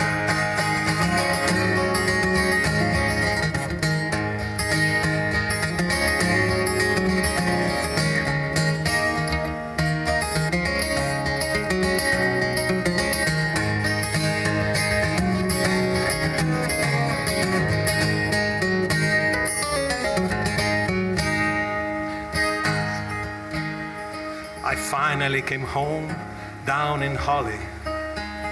She was there waiting only for me. And I kissed the sweet lips of my Nellie, deep in love as a man can be. Then a shock that I could not believe, when we finally jump into our bed. So a bracelet behind her right sleeve, with that very same dark yellow thread. The very same dark yellow thread.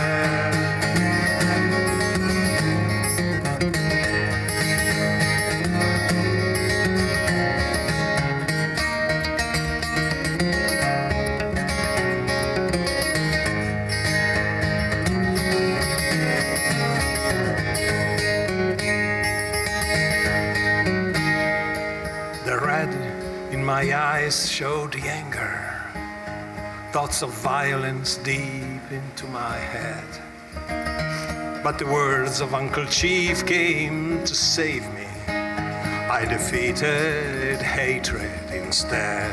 Yes, I did.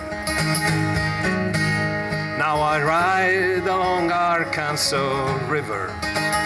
I don't talk about graves, guns, and hell, 'cause hate was defeated, forgiven, and I sing as an old chief instead.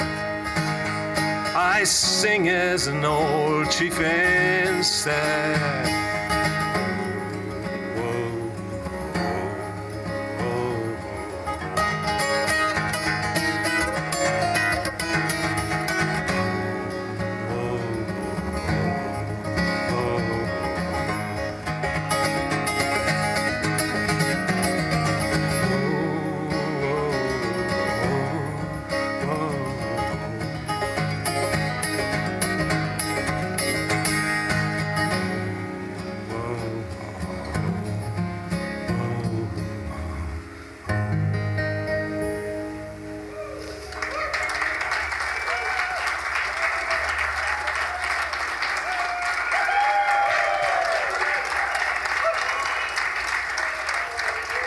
Grazie mille, thank you.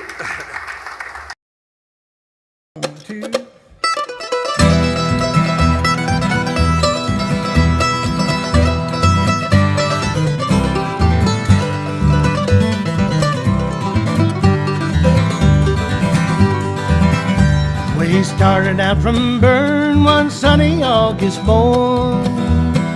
There was just the four of us against the Matterhorn. There was Albert the Australian and John the Irishman, me and Bill from Britain, mad dogs in the sun. Matterhorn, Matterhorn, men have tried and men have died to climb the Matterhorn, that mighty Matterhorn.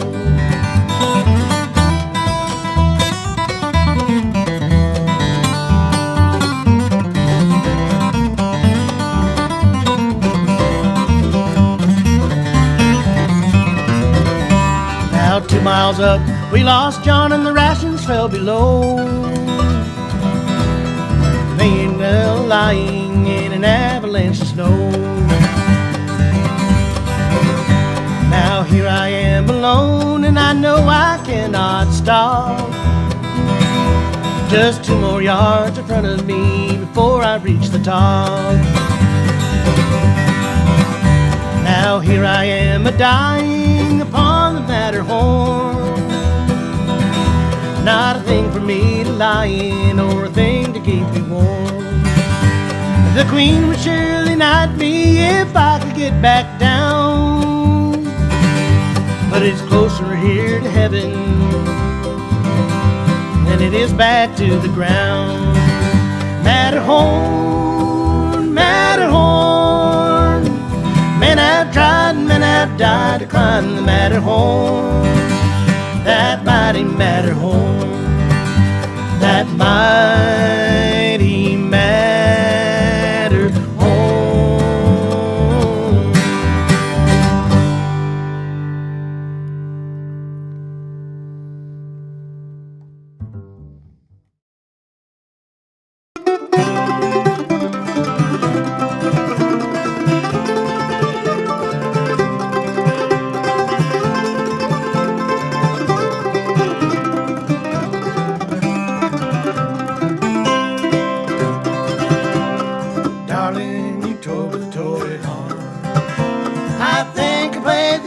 From the start, this toy heart was broken, this parting words were spoken.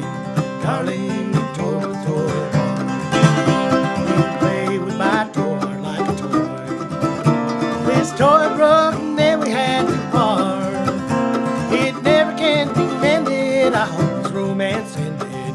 Darling, you told the toy heart, darling, you told the toy heart. I think you played the game right from the start.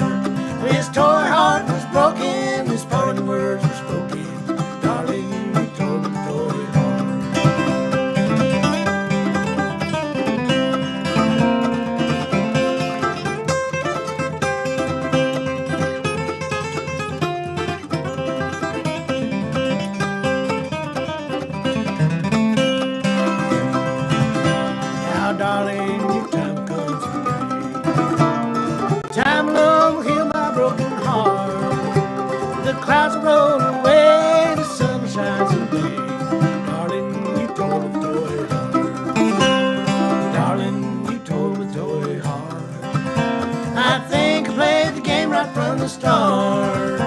His toy heart was broken, his parting words were spoken. Darling, you tore the toy heart.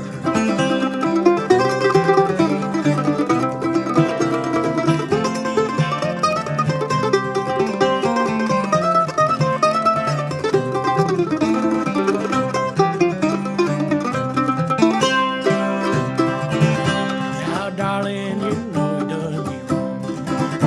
Your love for me was past and gone. I'll find somebody new, I hope that they'll be true. Darling, you tore the toy heart.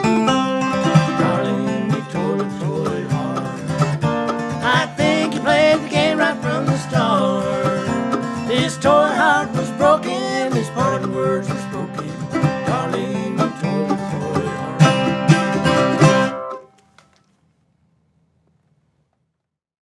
Hey, we really appreciate you guys watching that video. It was my favorite one we've made so far. We've done hundreds of videos, and that was the best one. It was. And the next one's going to be even better. If you'd like to see that, be sure you subscribe to this channel. And also, the more you comment and interact below, the more the YouTube algorithms pick it up and start pushing it out to other people, like-minded people. Algorithms? Algorithms. They're everywhere. They permeate the internet, and YouTube's got one. And it watches our videos, and it sees how much you comment, and then it pushes us to other people like you. And we want everyone to experience.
That's the little Beautiful.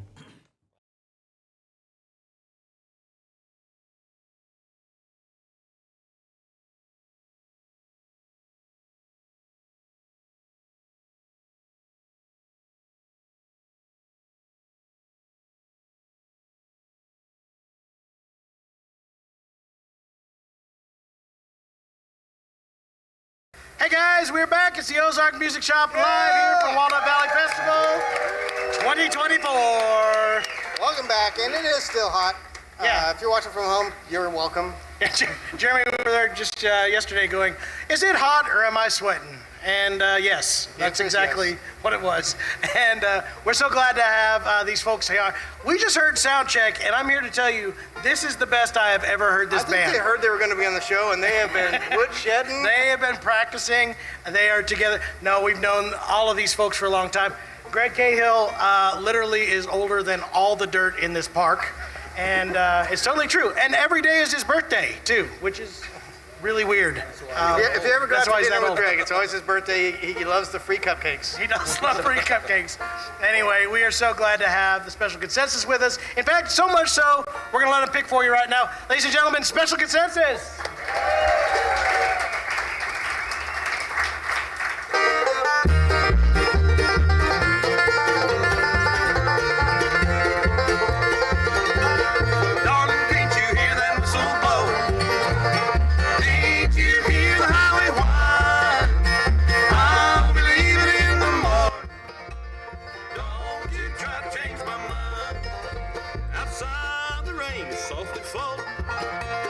Raindrops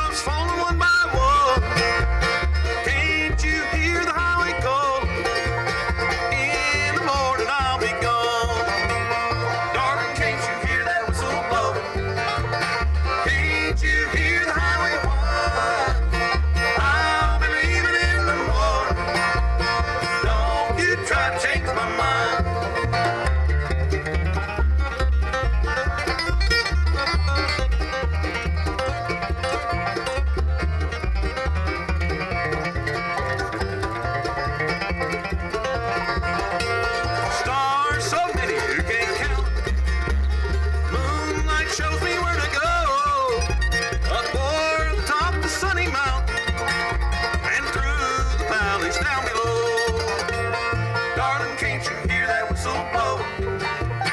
Can't you hear the highway whine? I'll be leaving in the morning. Don't you try to change my mind.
Consensus. Guys, what anniversary is this for Special Consensus right now, Greg? I think it's 137. See, I told you. I knew it. Greg was the founding member, and he was the United States of America. He was the United States of America. He was on the Constitution. He was on the Constitution. It was really weird. We interviewed him as president. I hate these guys. I don't blame you.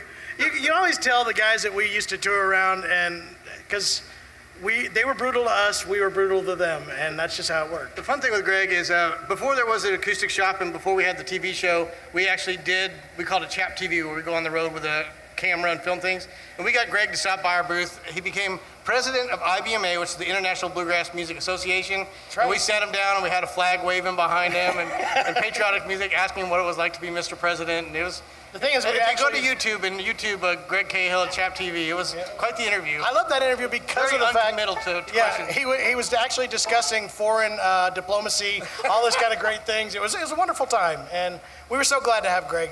Greg, aren't you glad to be on that? These guys were so good to Special C that one of the festivals we played, well, we parked in this one part of the parking lot thinking nobody will disturb our little rig there. And when I got up in the morning, all the big parking barriers, you know, when you pull up and there's the white parking barrier. Concrete ones. Concrete, heavy, were all around our vehicle, so we couldn't go anywhere. I'm just saying.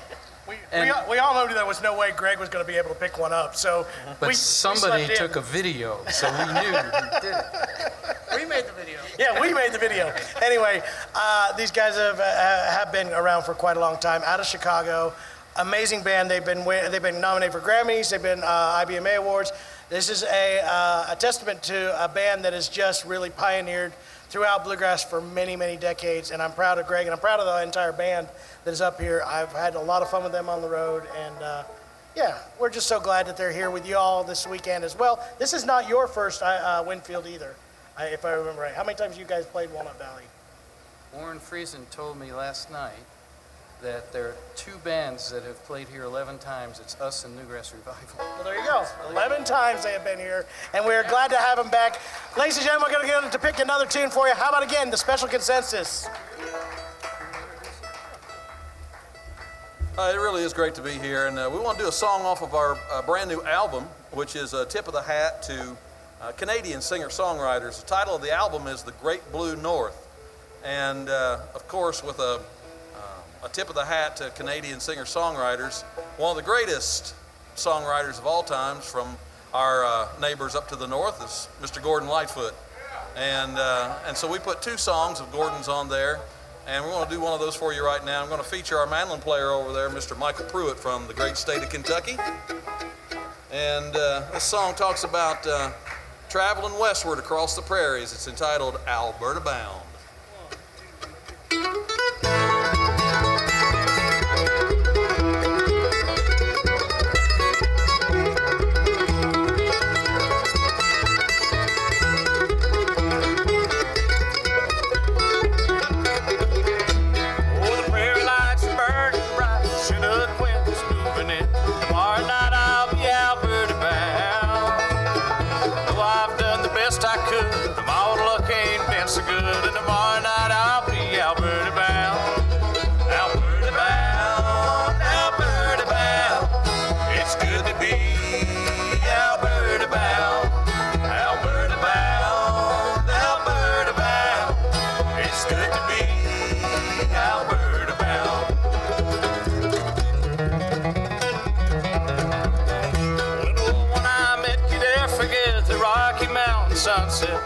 pleasure just to be Alberta bound. I long to see my next of kin, to know what kind of shape they're in. Tomorrow night I'll be Alberta bound. Alberta bound, Alberta bound. It's good to be Alberta bound. Alberta bound, Alberta bound. It's good to be Alberta bound.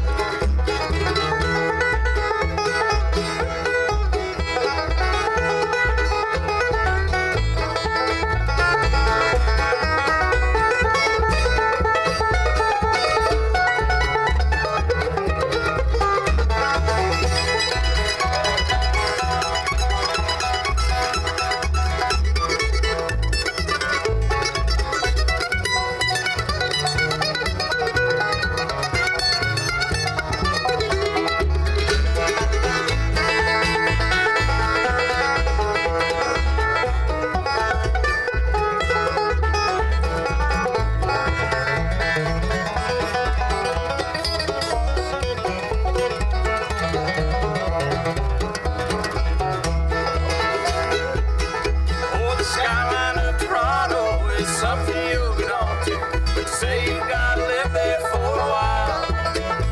And if you've got the money, you can get yourself a honey with a written guarantee to make you smile. But it's snowing in the city, and the streets around it pretty, and I know there's pretty girls all over town. Never seem to find me, and the one I left behind me is the reason that I'll be Alberta bound. Alberta bound. It's good to be Alberta bound. It's good to be Alberta bound. Alberta bound. Alberta bound. It's good to be Alberta bound.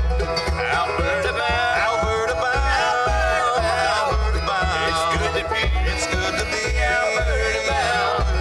Alberta bound. Alberta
Ladies and gentlemen, this is another episode of the Ozark Music Shop, live from Walnut Valley Festival here in Winfield, Kansas. 2024, that's right, everybody. Yeah.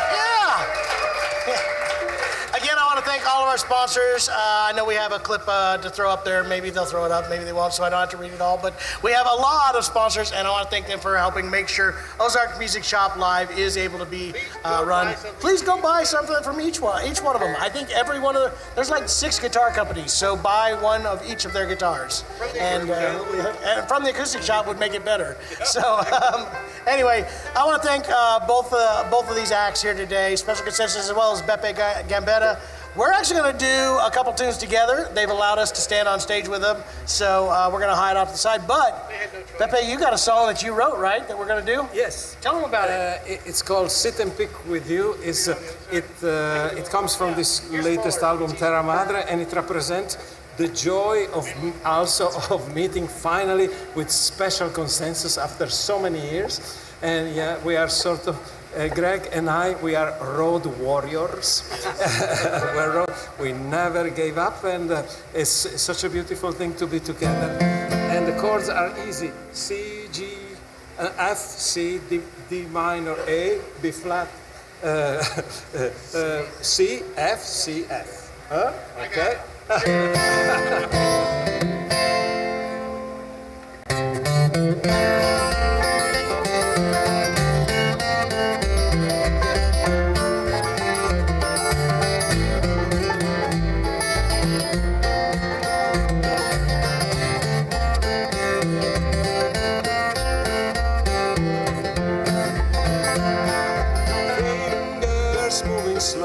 Children running round below. Pick a few notes with me like it used to be. Feel the energy of a simple melody. It's so good to sit and pick with you.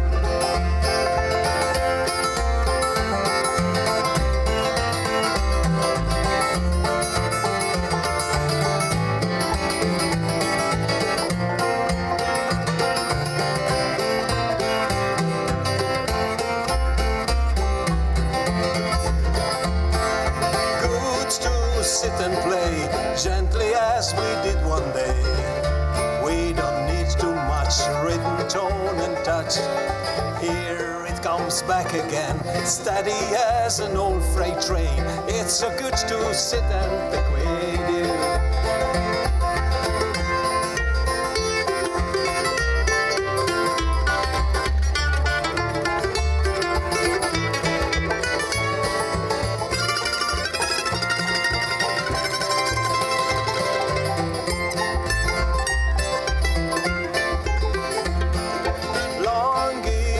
Sound of our friends no more around. We will bring them back with the licks we know. Oh, you play so well, sound just like you are Maybell. It's so good to sit and pick with you.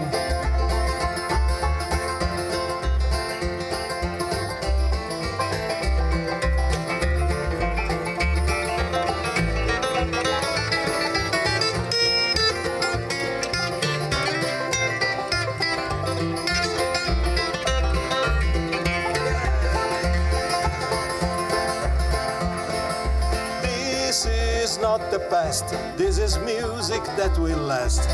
It's an open door to a better world. I don't need no gold or a million records sold. I just need to sit and pick with you.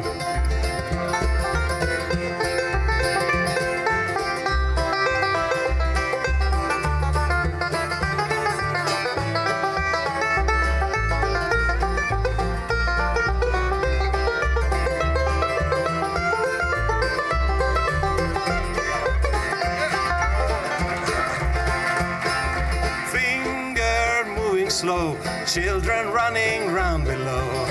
Pick a few notes with me like it used to be. Feel the energy of a simple melody. It's so good to sit and pick with you.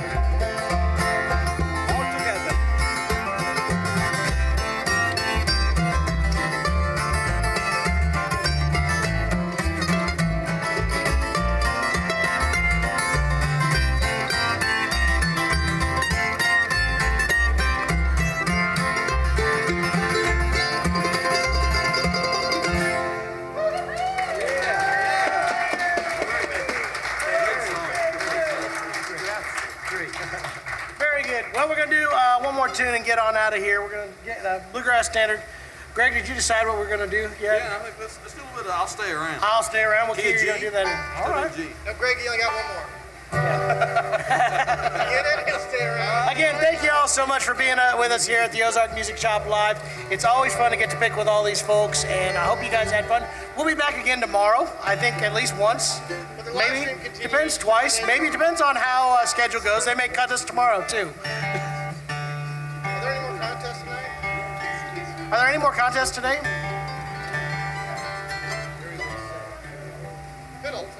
Fiddle. All right, there you go. Well, thank you all so much. Stick around for the live feed. It's going to be great. And we'll get them to kick this off. I'll try to get in tune real quick here. I don't know. It's just fun. It's a good idea every once in a while. I can grab one if you need me to. I'll switch you into it when you need. All right. We're going to do one called I'll Stay Around. And thank you all so much. Oh. That's a close one.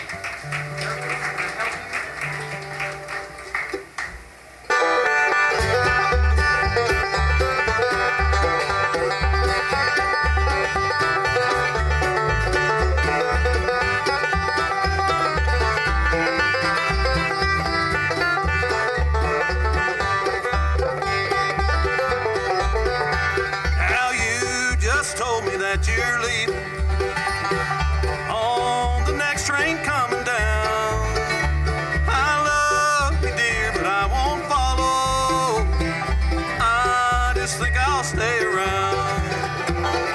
Or someday I know you want me when your true love can't be found. But if you go, dear, I won't follow. I just think I'll stay around.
never hit 17 when you play against the dealer, for you know that the odds won't ride with you.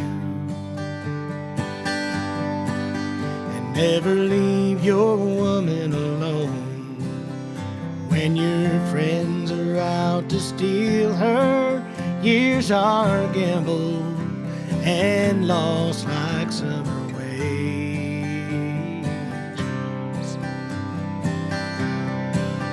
So we'll keep rolling on till we get to Vancouver, and the woman that I love is waiting there.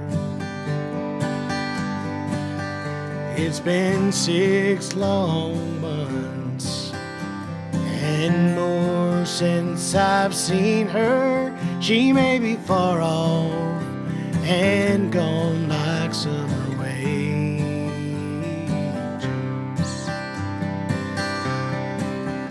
And all the beer taverns all down along Young Street, the dreams of the season are all spilled there on the floor. All the big stands of timber just waiting for falling, and the hustlers sitting watchfully as they wait there by the door. So I'll work on them towboats in my slippery city shoes, which I swore I would never do again. Through the gray fog-bound straits where the cedars stand watching, I'll be far off and gone like summer wages.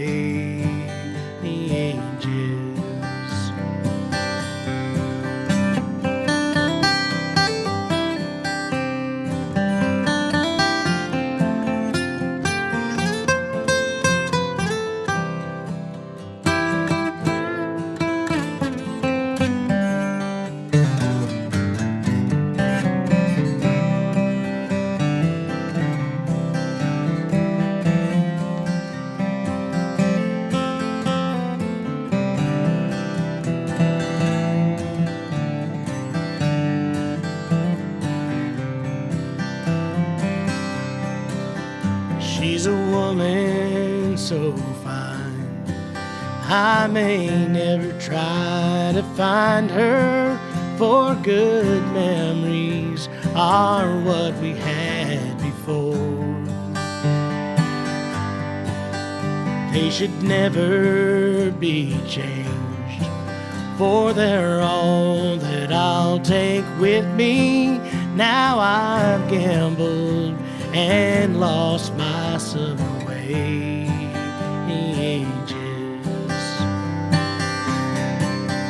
And all the beer taverns all down along Young Street, the dreams of the season are all spilled there on the floor. All the big stands of timber just waiting for falling, and the hustlers sitting watchfully as they wait there by the door. So I'll work on them towboats in my slippery city shoes, which I swore I would never do again.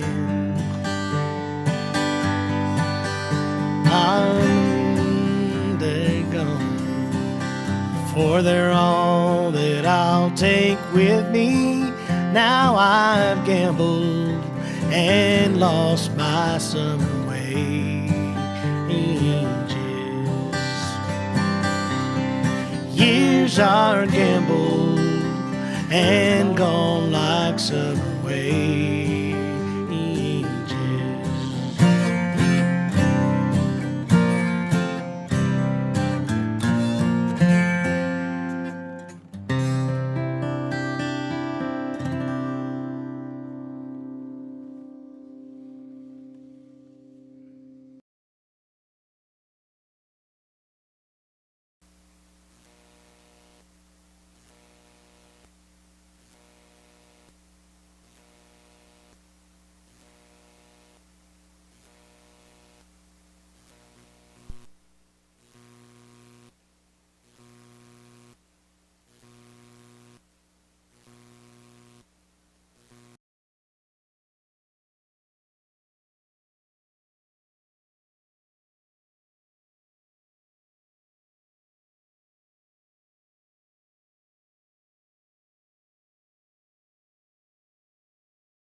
Check, check, check.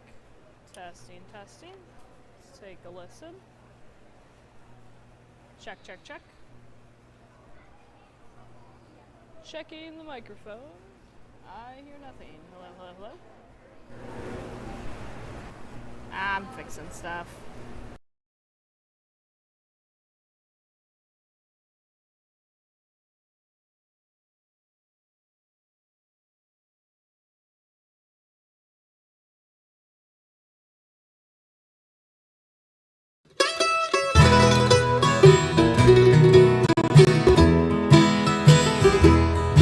On a lonesome night, I'm far from home. I heard a mournful sound. The girl I love is calling me. She thinks I turned her down.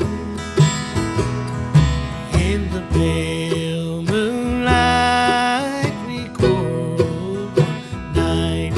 Her down.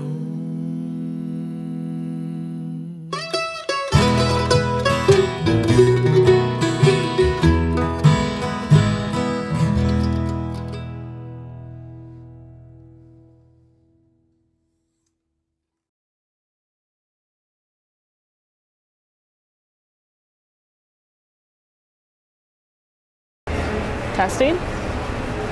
Hello? I can't tell. I hear nothing.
Ladies and gentlemen, all the way from Romp 2024, it is Country Gong Bang.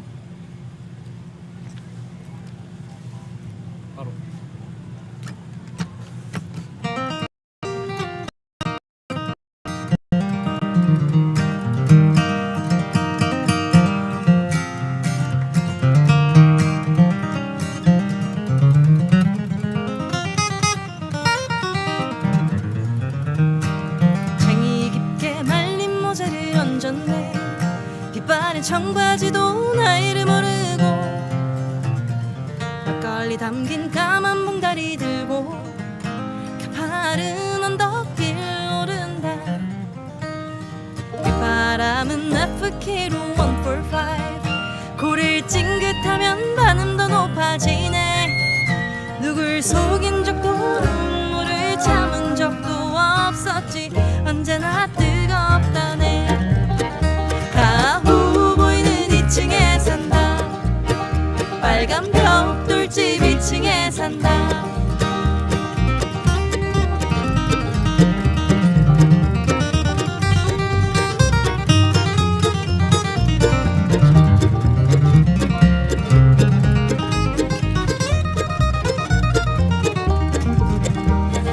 가는 대로 길이 들 때가 있었지. 모두가 실샘하며 그를 따랐네.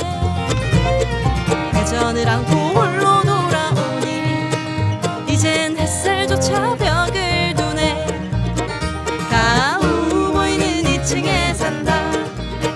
빨간 벽돌집 2층에 산다.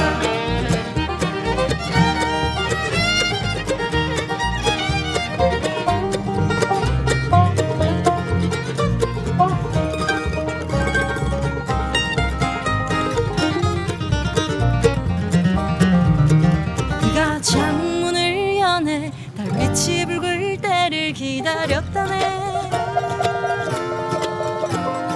가만히 서서 막걸리를 롤짝이며 다리말을 거네. Hey cowboy, 왜 거기 멈춰있니가? 명치가 후끈거려 건들건들 춤을 추네. 붉은 빛이 떨어지네. 바닥까지 떨어지네. 가후 보이는 2층에 산다. 빨간 벽돌집 2층에 산다. 카우보이. 가후 보이는 2층에 산다. 빨간 벽돌집 2층에 산다. 이후.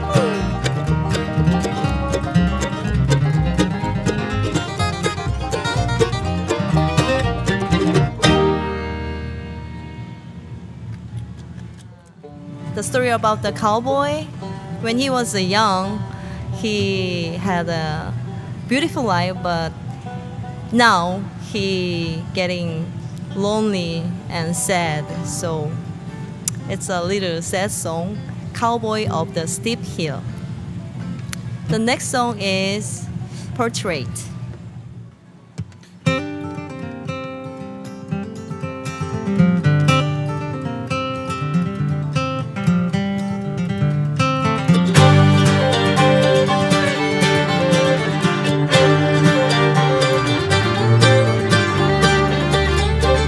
벽을 메고 아침에 들어서는 한 산의 기침을 발목에 묶인 어제를 끌며 걷는 한 산의 한숨을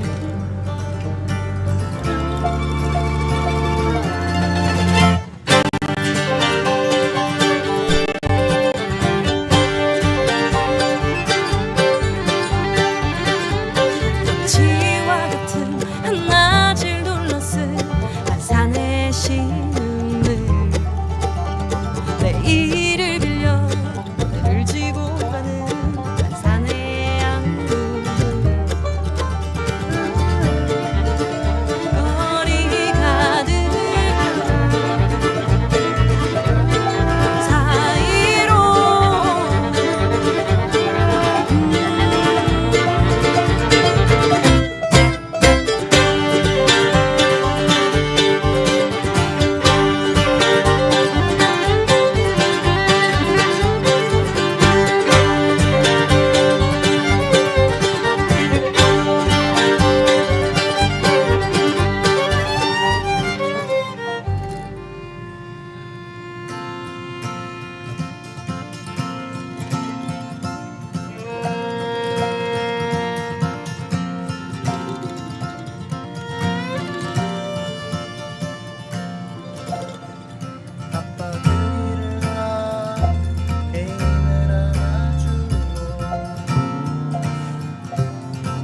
Right. Ladies and gentlemen, live from Romp 2024, it's the Rick Ferris Band.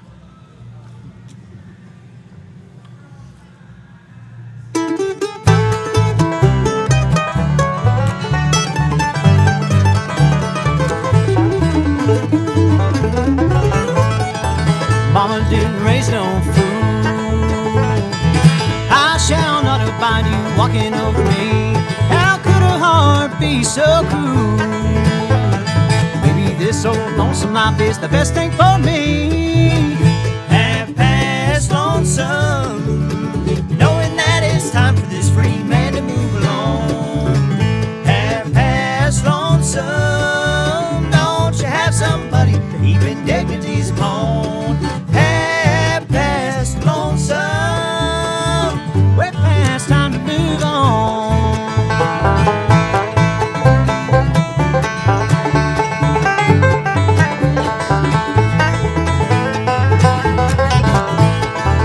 We know time waits for no man, but I know it'll come around my time again. So hand me the wheel to my own life, 'cause I will never march to your fiddle of life. Half past lonesome, knowing that it's time for this free man to move along. Half past lonesome, don't you have somebody to keep indignities upon? Half past lonesome, we're past time to move on.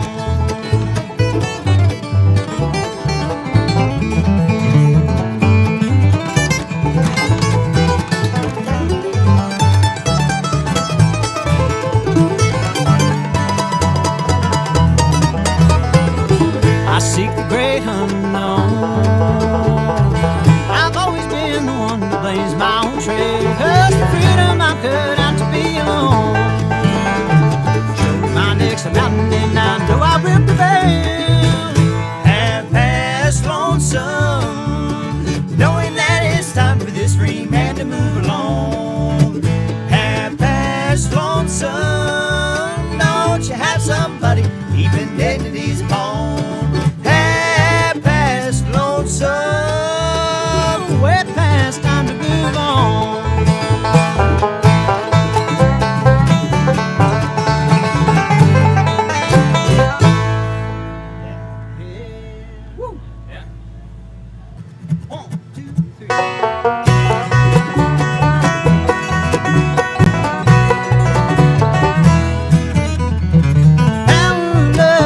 It's a curious thing. Make one man weep, make another man sing. Change a hawk into a little white dove. More than a feeling, that's the power of love. Tougher than diamonds, rich like cream. Stronger and harder than a bad girl dream. A bamboo bagel on one ride. Power of love will keep you home at night. Don't take money, don't take fame. Don't need no credit card to ride this train. It's long and it's sudden and it's cruel sometimes, but it might just save your life. That's the power of love. It's the power of love.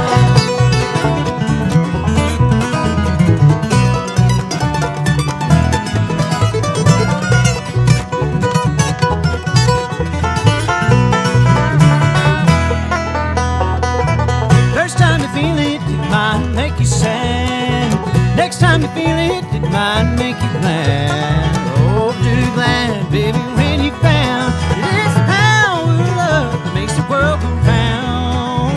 Don't take money, don't take fame. Don't need no credit card to ride this train.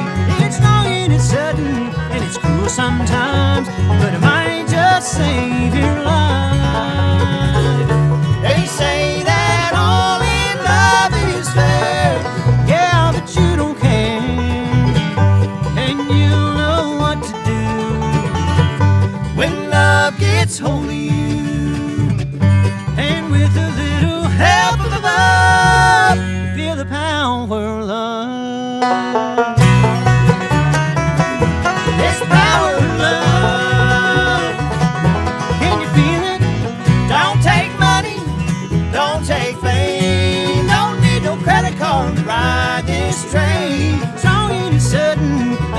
trouble sometimes, but it might just save your life. That's the power of the love, tougher than diamonds. Well, it's the power of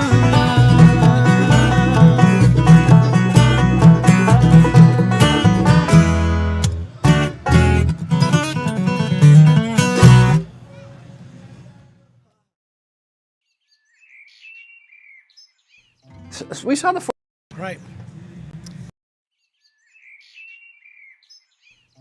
We saw the forest as we see, not saw. We saw and see the forest as an ecosystem. It's like our communities. It's very holistic. You can't just go in and plow it all down and grab the trees from it and say you're doing good for the earth. There's just no way.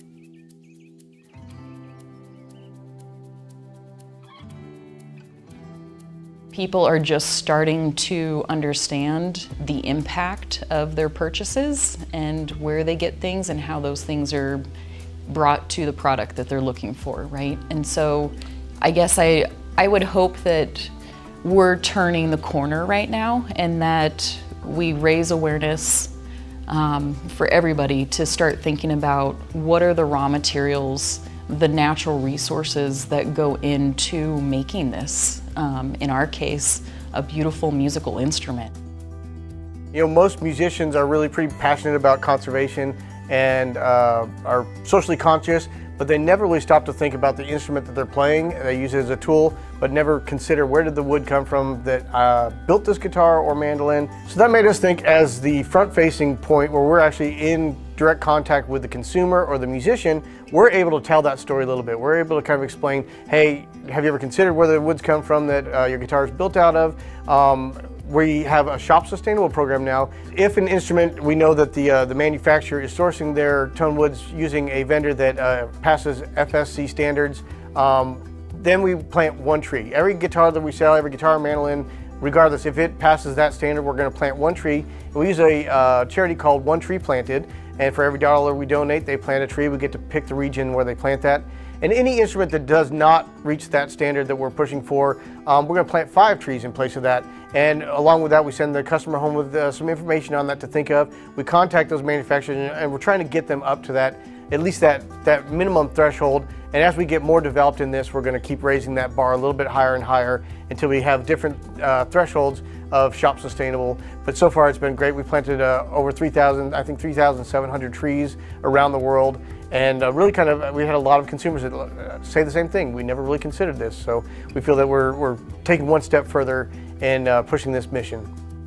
When Tom asked to start understanding exactly where the woods are being harvested from and how they're being processed, we started a new journey for us with wood supply. It just started off with the relationships that we already had as far as the boots on the ground, the people that are actually processing the wood, asking them if they could share that information with us, and surprisingly they all had the information at hand. Nobody was asking those questions. Tom was really passionate about no clear-cut harvesting, and what that means is when they come in and just obliterate a whole plot of land and cut everything that's on that piece of property, really killing any opportunity for small growth to flourish. Everything had to start new. Every supplier that we work with, we are able to go meet with them. They take us into the forest so that we know exactly where the woods are coming from, and we see their processing firsthand. Fortunately, Tom is willing to jump on a plane and take an adventure anytime. So he's been a real champion for getting out there and doing diligence with the suppliers. I remember one of my first trips, we were down in the Mayan biosphere in Guatemala. We had to hike way back through the jungle, and they had a couple of gentlemen there with the machetes that are helping us find a pathway. And we found this mahogany tree that was 300 years old, that was bent over, and you could see it was starting to kind of pull up at the roots. And mahogany grows really fast when it's got a lot of sun, and really slow when it doesn't have much. And of course the goal was to fill up that hole with 2 or 3 mahogany trees instead of the one that we were going to cut down. Trying to figure out how that tree should fall. Where can we leave the least amount of damage? How do you have that tree, when it's felled, not hit the ground and just blow up and splinter? Can you imagine being a 300-year-old tree living in that jungle? This tree stood at an angle like this. Think of the stress on that tree for 300 years. That tree was alive, that whole experience of America being a country. The whole experience is just, I don't know, there's something to me that ends up in a guitar that's creating your music. Breedlove and Bedell has been great. Tom Bedell has been a huge mentor for us, both with sustainability and just in business in general. When we launched our Shop Sustainable program, we actually invited Tom Bedell down on Earth Day. He gave the keynote address at Earth Day Festival here in Springfield, where he discussed Bedell and Breedlove's efforts, what their mission is for sustainability in just the fretted instrument industry, and we were able to kind of make the big launch of the Acoustic Shop Sustainable mission, and it was such a thrill that Tom flew down to Springfield, Missouri to be the keynote speaker for that. And really, he came into the shop, did a clinic where again he got very passionate about why he is motivated, and it's inspirational just hearing Tom talk about it. But for me, there's something almost spiritual about the connection between an acoustic guitar and a singer-songwriter. There's no knobs, there's no electronic things that are helping make it. If it's you playing, you singing, it's your music, it flows through you, it flows through your instrument, together you're creating this music. I find, I don't know, to me there's something that is really, really special. If we're gonna save our planet for human habitat, we all have to make choices towards contributing to that. The reason our climate is changing so quickly right now is a lot of choices were made that in fact are threatening the habitat that really works for human beings. Musicians have a voice, people listen. Well, think of the song Imagine that John Lennon wrote. If that was just a poem, I'll bet you and I never would have heard it. But it's one of the most played songs around because it's beautiful, it's a song, it's got message, it's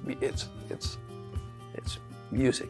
And we're trying to encourage more and more and more influencers, musicians, people to speak out about the connectivity of making music and saving the world's forests. Those two things go totally together. So our real goal at Bedell Guitars, and I think it's your goal at your store, is how can we make buying decisions that let us make great music for us, that sound great, but that also mean that tomorrow's forests are healthier than they were yesterday's. All of those things can happen at the same time.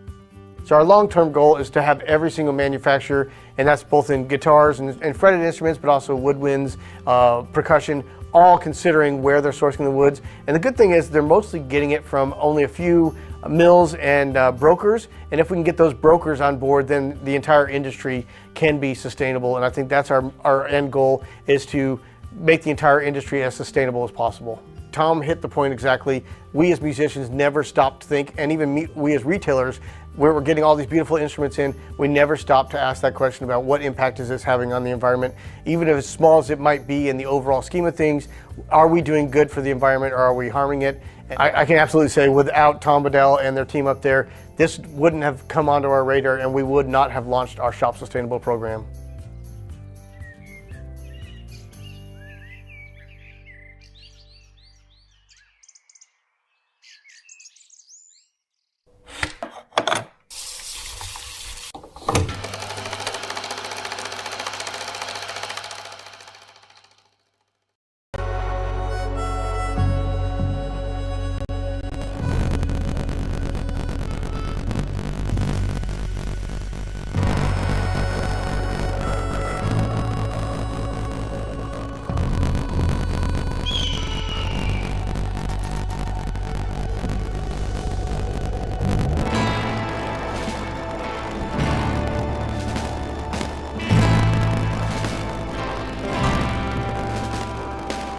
Today we're going to test some more claims from these cases from Hoffe and Kelton.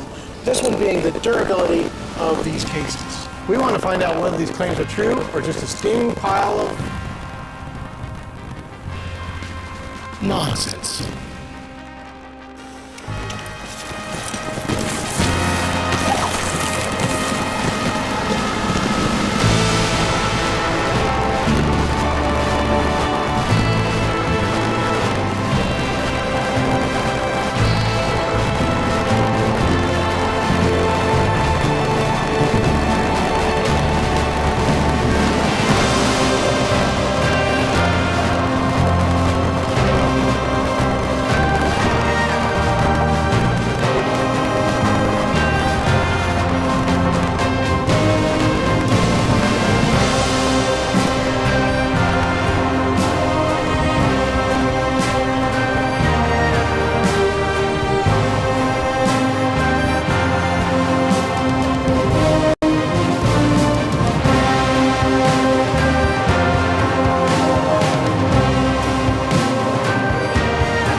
After our extensive testing, we are now going to find our findings. That's where we found them, right there. Right there. It's got a little... Yeah, this one, so it looks like what has happened is... Carbon fiber has an exterior resin that and gives it most of its strength, and that has... In this particular spot, it has actually got crushed. You can see this, it is soft. There's one buckle off. It did Buckle didn't stay. Let's see the backside. So we got the damage up here. What's going on? Flip. A little bit better the here. feet are all still on it. I think it stayed on its top most of the time. Yeah, this one must have slid on its top most of the time. Now let's open it up. This is the real test. Some of the exterior damage, did it protect the instrument?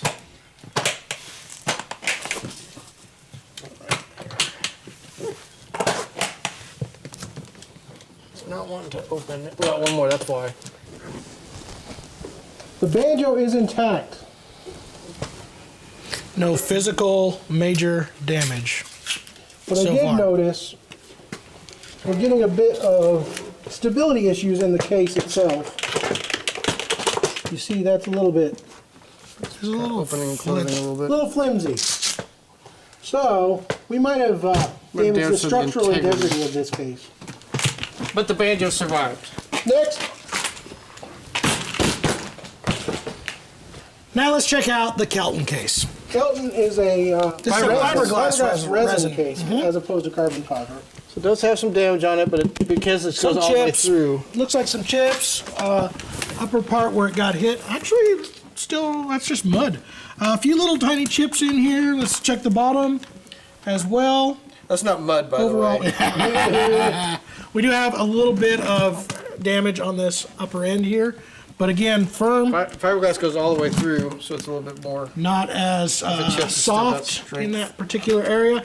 And what is also nice is that it looks like all the buckles were staying, and that makes sense due to these bumpers that hold it in place. So let's go ahead and try to open it up. Did we get them all? Yep. And here we have a banjo. It has survived. I see no major damage here. We should tune them first. It's not in tune. They weren't in tune when we put them in there. Oh, well, that would definitely make sense. We might have knocked some fuzz off on these cases. Yeah, it definitely did that. There's a little bit of blue fur up here in the strings. But overall, I would say this one survived pretty well. Now, as far as our structure, looks like it's still all, yeah, it's very, a little soft right in here, but overall very firm. So in the end, I think both cases did their job. They protected the instrument, but the question is, the Hoppy took a little more damage. Will it take more damage and still protect the instrument? That is a question we plan to answer. Absolutely.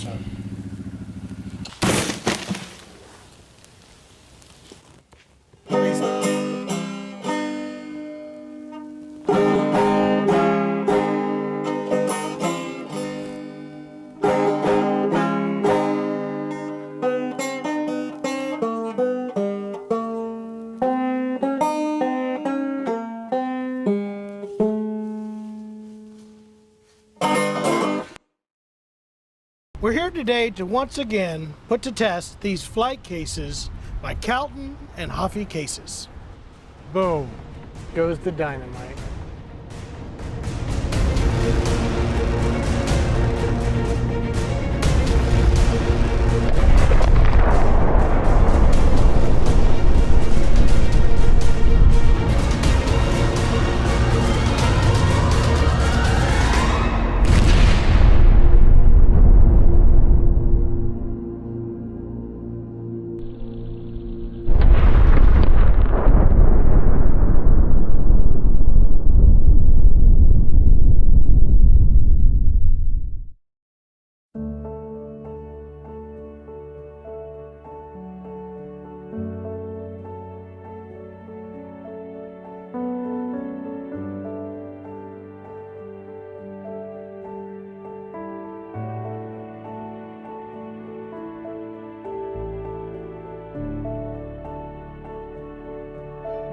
It's one small step for man, one giant leap for mankind.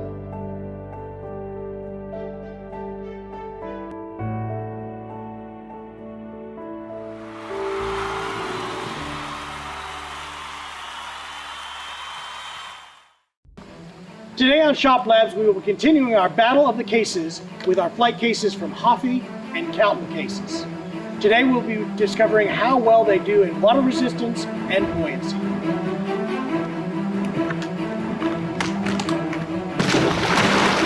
Cannonball!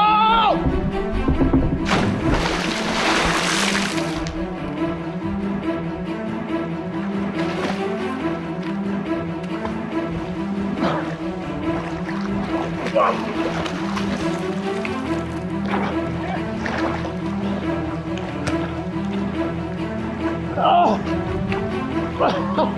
Oh God! Okay. Okay. Here we go!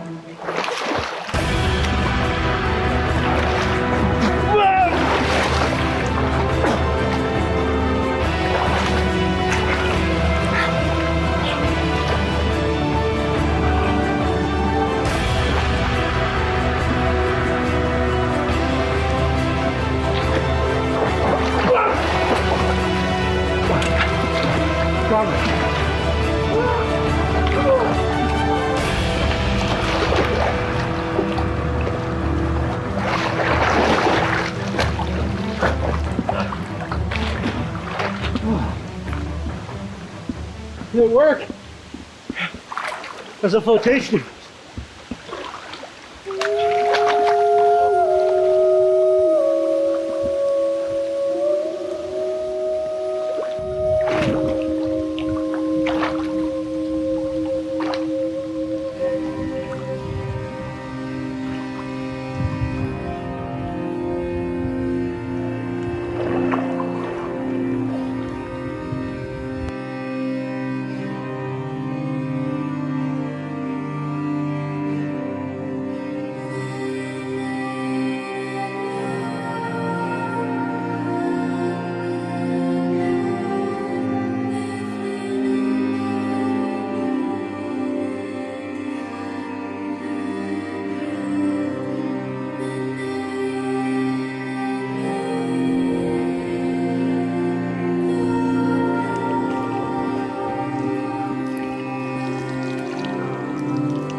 So in conclusion, these cases are definitely water resistant. They're buoyant. They're buoyant. They could have stayed above water. Not necessarily waterproof. They both took water. I would say the advantage slightly came down on the Kelton, holding with the tags on the inside of the pocket area. Still dry. Barely got any moisture at all in them, whereas that was clearly full of water inside there. Thanks for watching. Join us again next time for another battle of the cases here on Shop Labs.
in the deep dark hills of eastern Kentucky. That's the place where I trace my bloodline.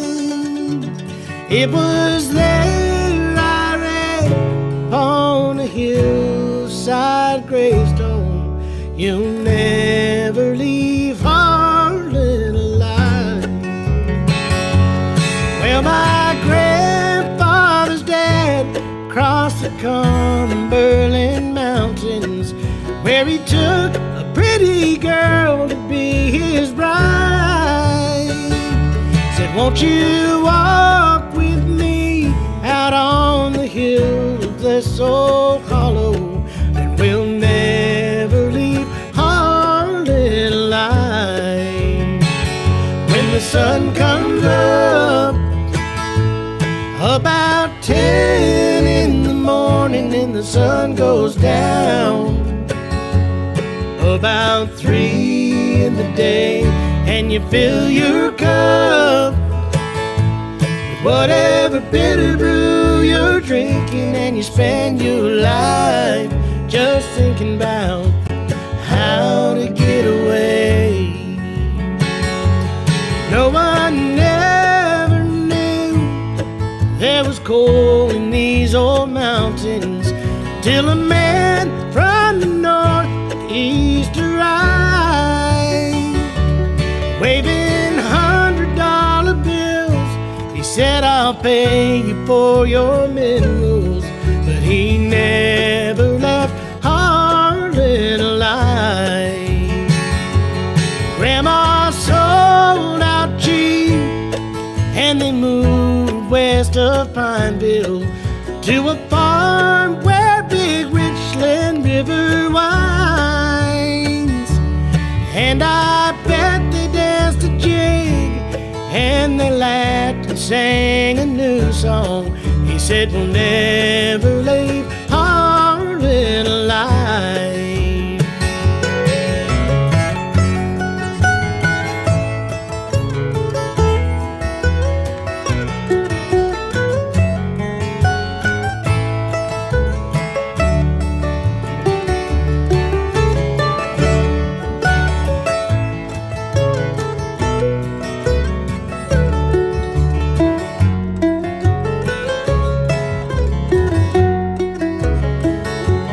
But them times they got hard and tobacco wasn't selling, and old Granddad knew what he'd do to survive. He went and dug for Harlan coal and sent the money back to Grandma, but he never left Harlan alive.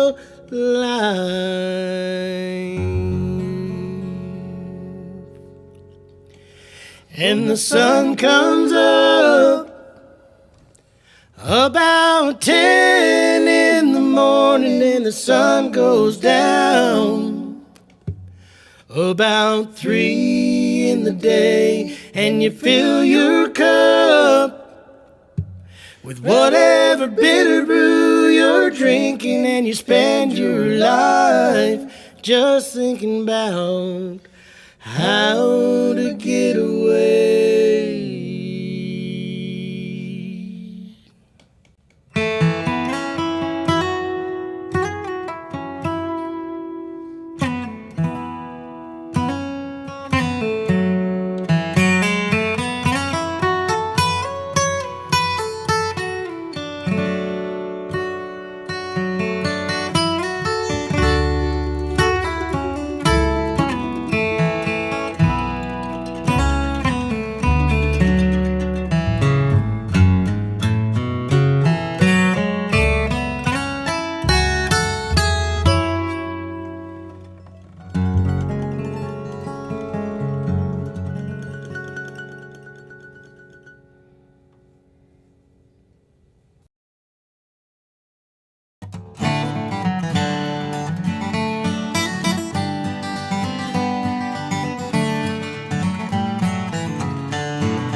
where the flowers shed their petals there. Will the dewdrops fall upon the roses where my darling sleeps beneath the snow? Her lips were like a bunch of roses, her eyes shine bright in starless sky. Her hair was dark and it was curly. I'll love her till the day I die. Will the roses bloom where she lies sleeping? Will the flowers shed their petals there? Will the dewdrop fall upon the roses where my darling sleeps beneath the sail?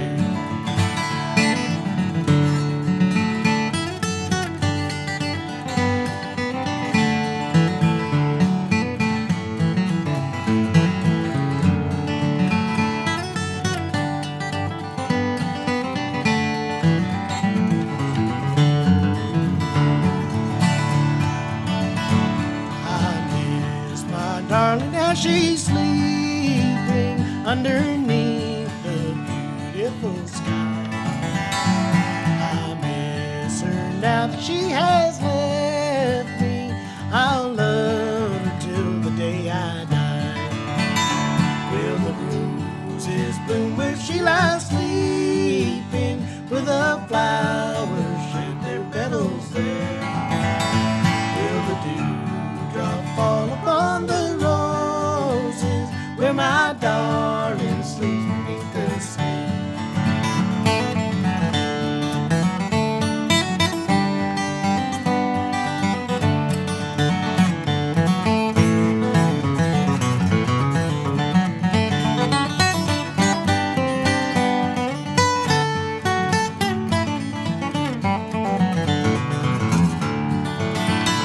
Will the roses bloom where she lies sleeping? Will the flowers shed their petals there? Will the dewdrops fall upon the roses where my darling sleeps beneath the snow?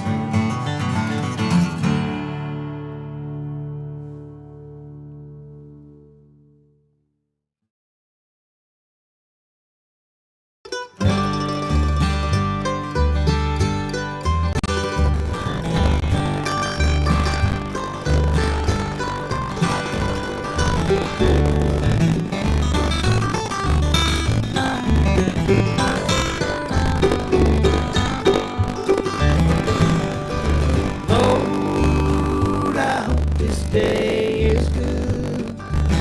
I'm feeling empty and misunderstood.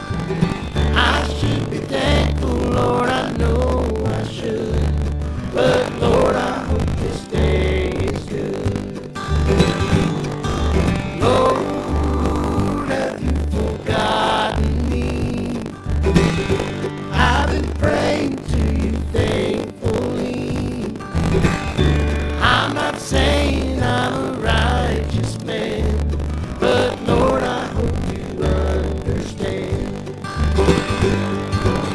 I don't need fortune and I don't need fame. Send down the thunder, Lord, send down the rain. But when you plan just how it will be, plan a good day for me.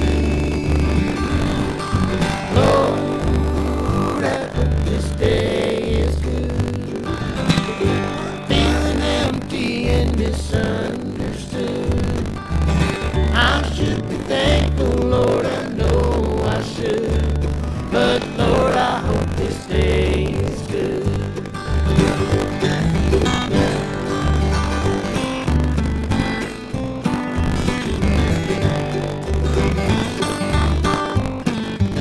To another episode of John's Guitar Vault. Today we're going to be talking about welcome back to another episode of John's Guitar Vault. Today we're going to be talking about my 1940 Martin D18. This guitar's been through a lot, and we're going to talk about all the crazy stories, all the things that have been done to it throughout the years that I know of, and we're going to get into all that right after this.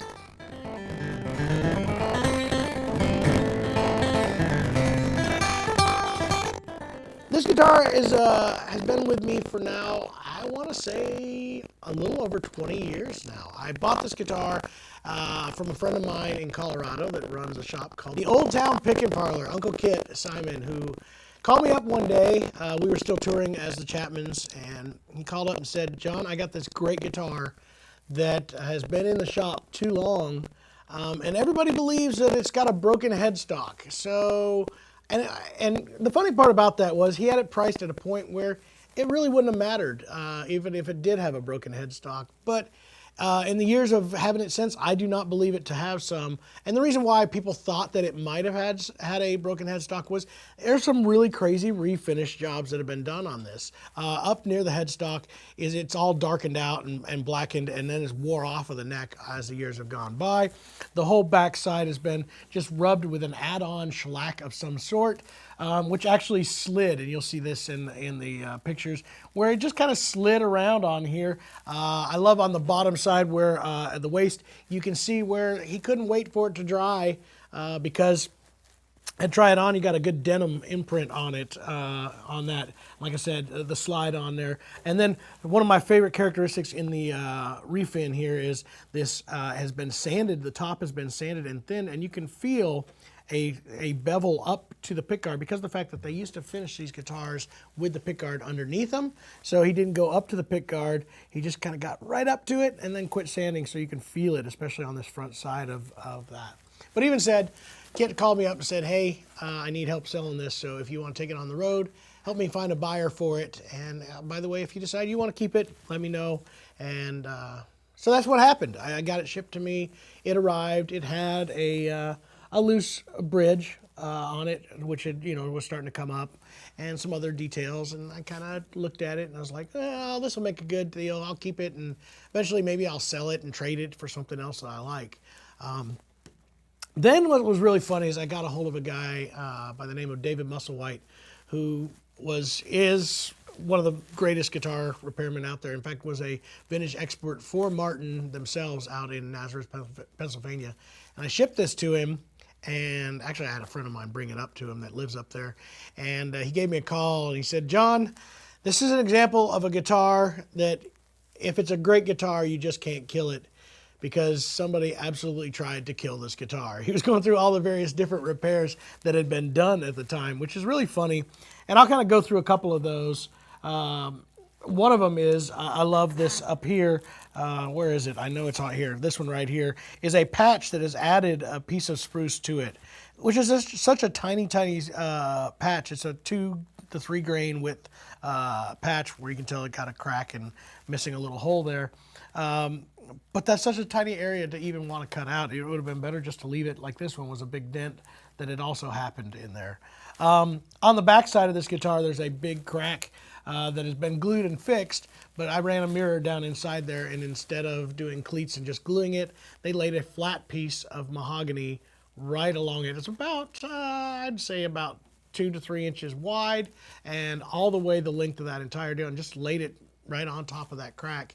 The funniest part about that is they didn't even switch the grain direction. It's not cross-grained. It matches the same grain as the back, that the wood that's on the back already. Obviously, this is not the original bridge that was on here. This is a newer reissue bridge from Martin. And honestly, like I told you, when I got it, it kept coming loose. And the reason behind that is because, again, with these old guitars, this is obviously not taken care of like it should have been. There's definitely a belly raise here with a little bit of top sink that happened throughout the years because of not being humidified and done, and that caused the bridge to pull up. When it did so, it took parts of the top along with it, which made an uneven surface for them to do it. And there were lots of repairmen that took and redid bridge re-glues on this. I probably had this guitar since I owned it re-glued at least 6 or 7 times. Until I finally had Rick Ferris, shout out to Rick, who decided what the smartest idea is to kind of get a contour of what that top now looked like, and the shape of what it was underneath there with the missing pieces and the tore out spots, and actually shape that bridge to that in order to make a more solid connection all the way across that, and honestly has not pulled loose yet again. You'll see that it does have a little bit of an angle to it, which again we had to work with the intonation of the saddle to kind of make that right as well. It still does have the original nut on it. I do have the original tuners, although these have been replaced with Waverly tuners just to make it more easy to use. And this has been my player guitar. Ever since I got it repaired, it has just been the guitar that I want to say there was probably a 10-year period when I played nothing but this guitar. I had other guitars in my collection, but this is what I sounded like. This was me. And honestly, to this day, this is me. I can't say it's the greatest version of the D18 that I've ever played, but it is the most me version of the D18 that I've ever played. And what I mean by that is I love rosewood guitars. I love mahogany guitars. The mahogany clarity and stuff for leads is always great, but there's something missing in the depth of this. And honestly, I think with weird repairs that have been done to this, including that thinning of the top, it created a bigger bottom end.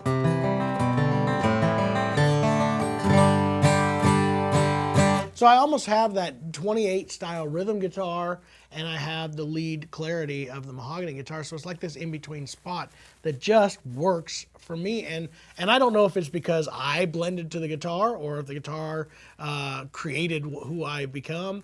I don't know what it is, or I just got used to that sound and that's what I like. But it really has been, the guitar that has really kind of forged who I am and the sound that I have as a guitar player. Couple of real interesting specs. In 1940, this was an 1 11/16. This particular guitar is a very unique guitar in that every 1940 or right in that era has been an interesting deal. They either made the neck super, super small or they made it super big and chunky, especially those years following this. They were very kind of bulky, almost baseball bat. This honestly feels like a modern profile guitar. It is very super comfortable all the way up to 7. Right in here, it starts to get a little bit bigger, but still nothing big. And with that 1 11/16, it's just a comfortable guitar.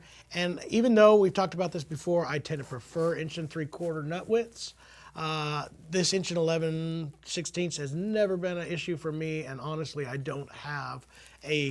have a preference, but I definitely never feel like I need one or the other, and this guitar always proves that to me. When I play this guitar, it's just part of who I am, and it just feels natural, whether it's 11/16 or 1 3/4. It really doesn't matter at all. Other things, it just has a cool look. It's dirty. I don't clean it.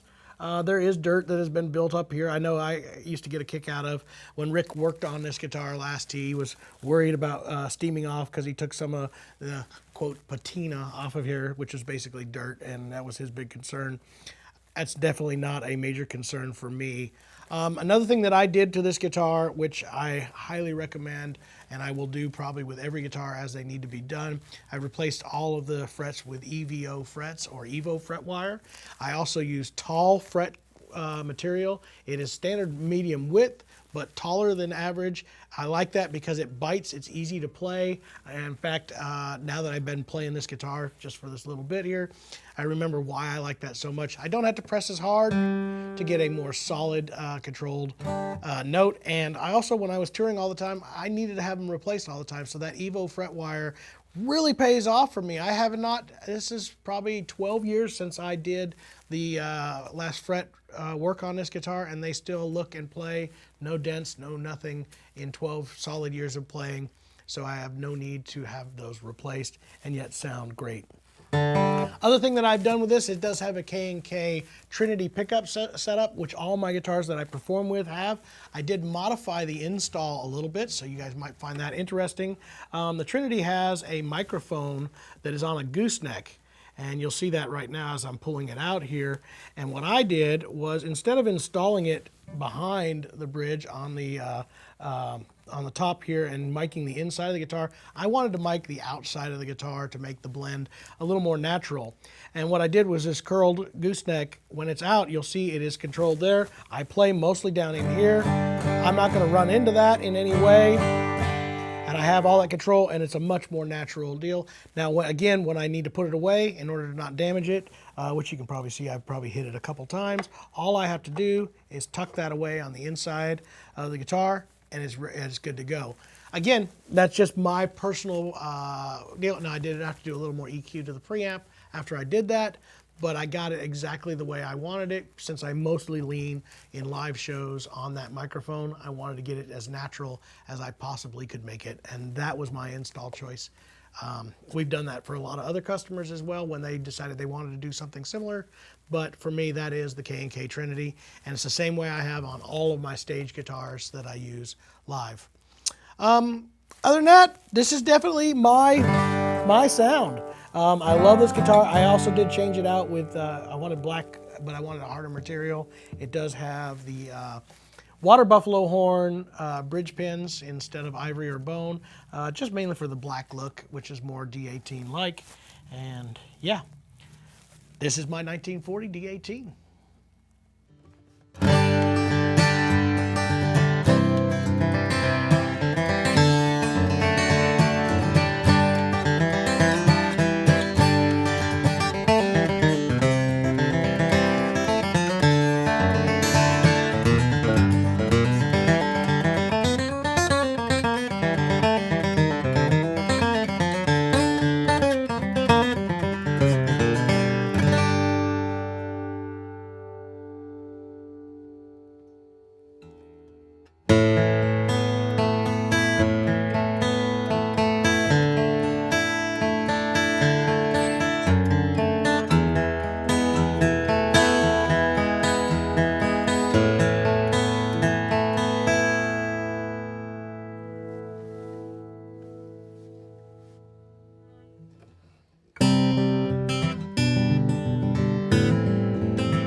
Well, there you have it, everybody. That was my D18 1940 model.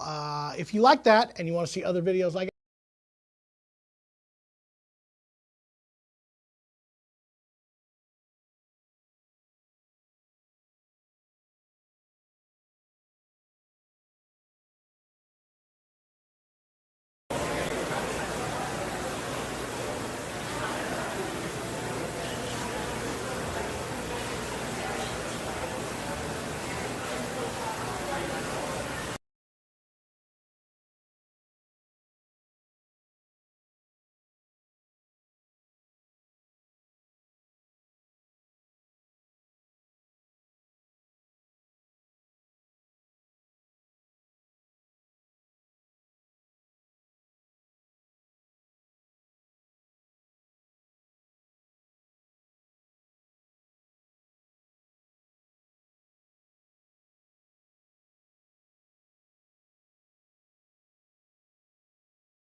Check, check, check. Let's find out. Hello, hello? Maybe I did just need to turn it off and back on again. I didn't do the first step.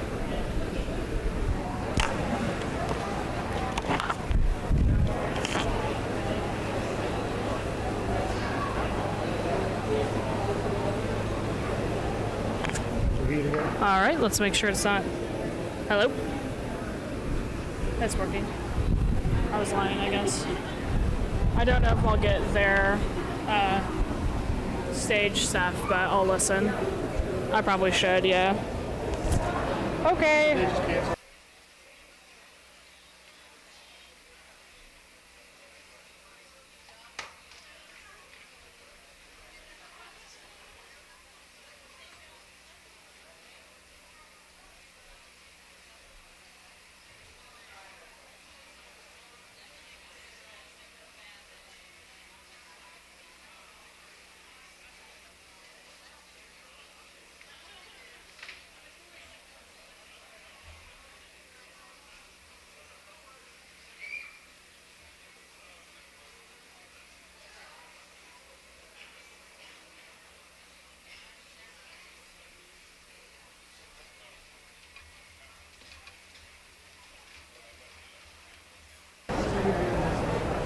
Yeah, that'd be great. Jason's shaking that camera right now, by the way. I hope you guys like how shaky it looks. Welcome, everybody. We're back. We're back and better than ever. I hope you enjoyed that little clip break. I was still here. Let's see, was there questions? When is the fiddle competition kicking off? I think it's going to kick off as soon as these judges are ready. I've got my cameras kind of set. I think these people are going to be standing, though, so I'm going to have to change that one. You guys get it. I think they'll be kicking off pretty soon. As soon as this logo disappears, that's whenever you guys know that they'll start. But until then, look at this cool graphic I made. Alrighty. It was scheduled 6:15, but alas, things happen. Let's see. But welcome, welcome, welcome, everybody. Welcome if you're just now joining us or joining us back to watch another contest. If you'd be so kind to share this, if you have any fiddle-loving friends, or if you have any acoustic-loving friends in this world, please share this live stream with them. I think it's just super helpful whenever we have a large audience in here. Almost every contest we've had. It's all good now. We fixed it. It was my fault. Yeah. Thank you, though.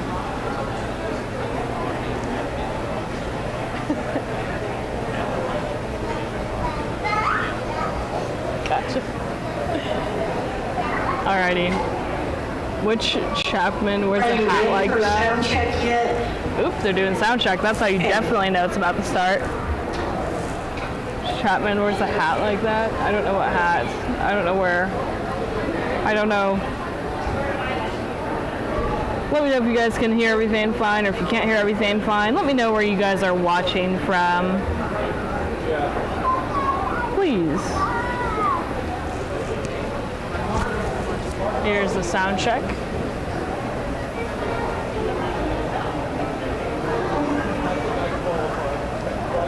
So a few things about the fiddle contest. It's quite a bit different than a lot of the other contests that we have at Winfield and that I've talked about today. The fiddle contest, for example, everybody else, all of the other contests, they've been told to try and limit their playing time to about 5 minutes. This is just the sound check for anybody wondering.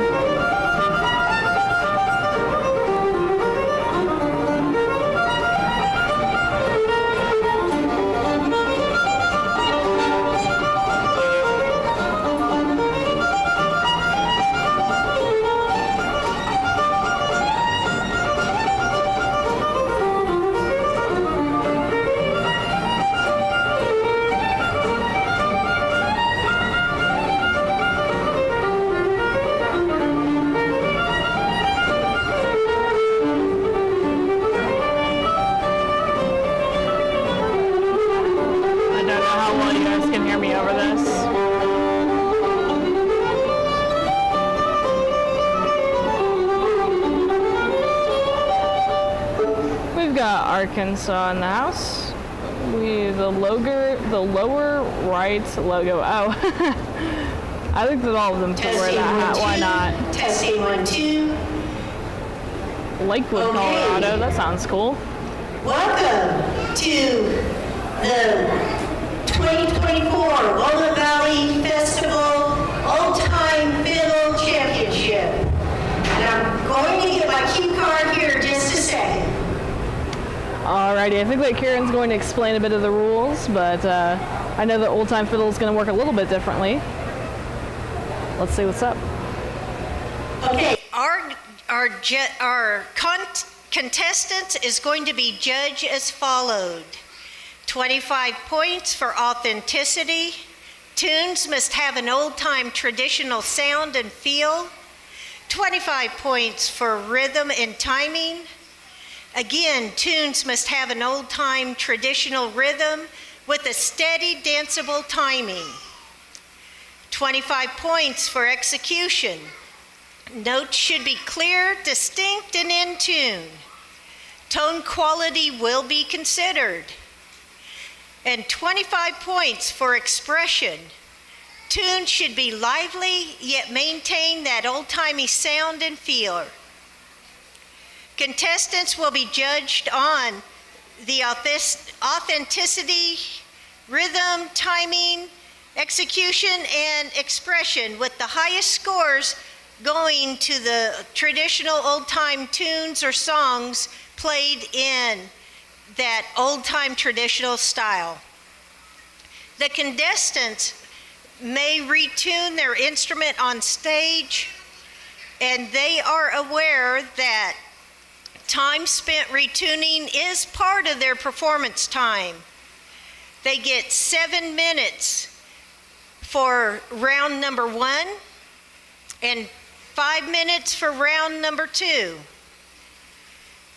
Now in round number 1, each contestant will play a hoedown, a waltz, and a tune of his or her choice in that order.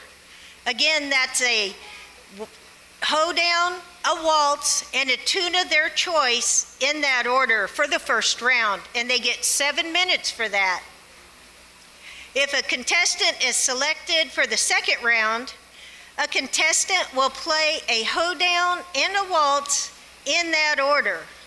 Again, second round is hoedown and waltz in that order, and they will get 5 minutes for those 2 tunes.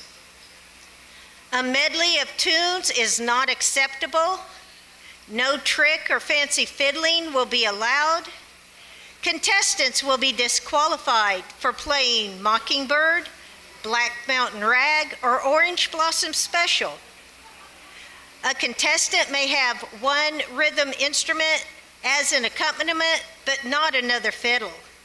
A bass fiddle may be used as a rhythm instrument, but it is not required. A contestant may not take 2 instruments on stage. They're only allowed to use 1 instrument. They know that they're not allowed to talk on the mic, and the decision of the judges is final. Now here is what our contestants are playing for. The contestants are invited to play for the 2025 Championship Showcase Concert. They'll receive a trophy, $350 given in memory of Dean Bradbury, a Fishman violin pickup, a blue chip pick of choice, a silver encased festival pick pendant by Silver Pearl Designs, a fiddle necklace by Brendan White Jewelry Designs. They'll also receive a flash drive with photos from tonight's competition, and first place will receive their choice of the 3 fiddles that are being provided by Beautiful Music Violin Shop in Lawrence, Kansas. Now, second place will receive a trophy plus the choice of the 2 remaining fiddles not chosen by the first place. And third place will receive a trophy and the remaining fiddle. Now, finalists who play in the final round but do not place first, second, or third will receive a beautiful plaque commemorating what a great job they did today. Now, the 3 fiddles that are being provided, and please forgive me if I mispronounce this, a Gliga Vasil master fiddle made in Romania, a Mingjin Shu handcrafted fiddle, and a beautiful music violin shop model BMVS 700 Strad model violin. Now, it's because of the luthiers like beautiful music, we have been able to give away $3.1 million in cash and prizes over the last 52 years. So please be sure to thank these luthiers and consider their products when purchasing new instruments and accessories. Okay, now as an audience, you have some very important part of this competition. The first 4 rows, please don't move or stand up, and try to be as quiet as possible so that you're not disturbing the contestants on the stage. And if you must move, please move between tunes. So we have the signal that the judges are ready. So I am calling to the stage contestant number 1. Alrighty. Karen explained the rules greatly, better than I could, and now it's time to go. It is go time. I will go adjust the close-up camera for everybody.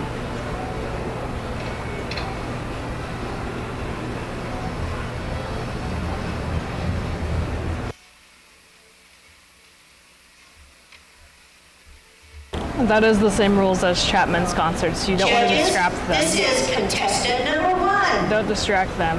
Jeremy gets scared.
Judges, that was contestant number 1. Now calling contestant number 2.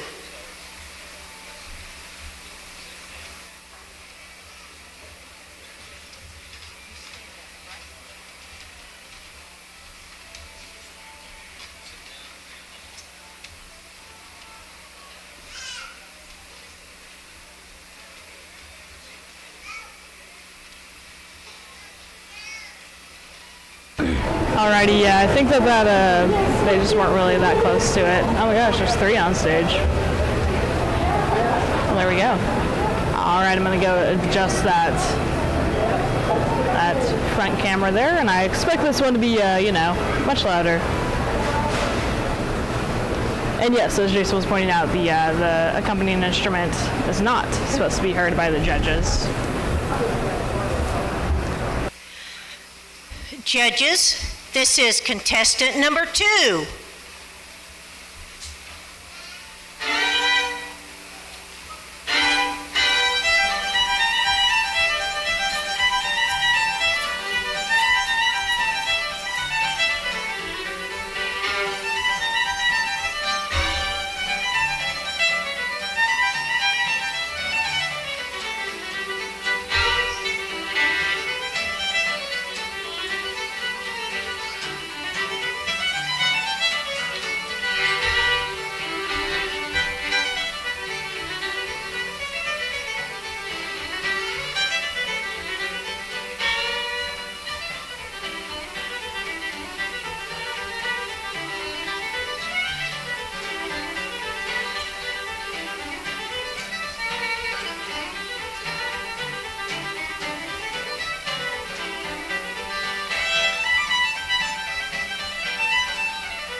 Judges, that was contestant number 2.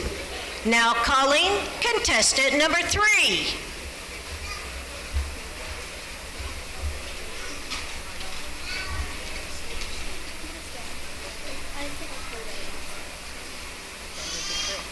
So this is just the right height for you.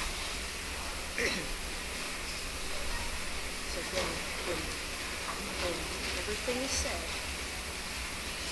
he's going to give me a signal, and I'm going to count. You're going to count 3, and then start playing. Okay. Okay. When I say your number, count 3. Judges, this is contestant number 3.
Judges, that was contestant number 3.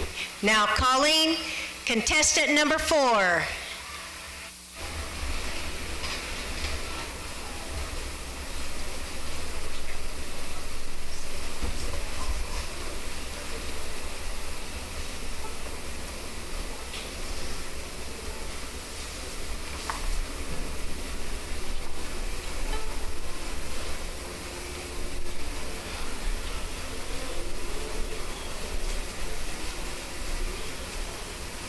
I'll say your number one more time. Count to 3. Alrighty, so we're now on number 4. It's going. Judges, this is contestant number 4.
Judges, that was contestant number 4.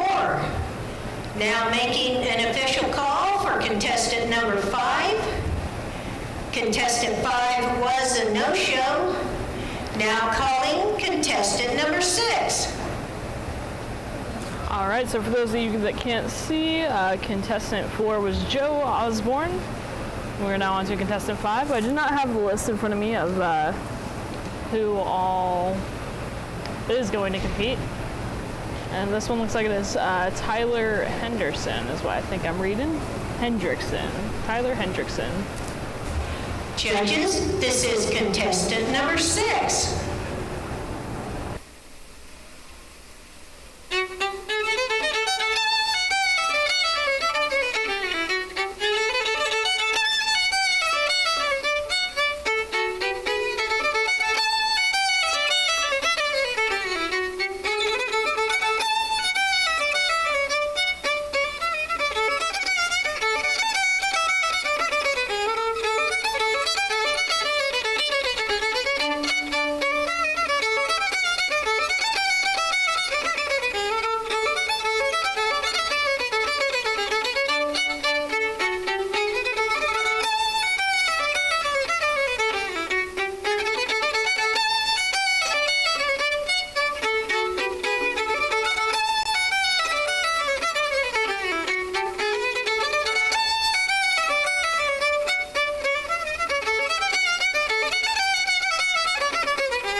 Judges, that was contestant number 6.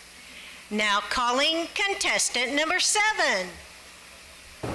As a quick reminder, because the Fiddle contest is a little bit different than every other contest at Winfield, each contestant gets 7 minutes, and they have to play 3 songs in this first round. And it is they have to play a hoedown, a waltz, and a song of their choice. So those are the 3 requirements, and it does have to be in that order for the judges, obviously. Judge one after the other.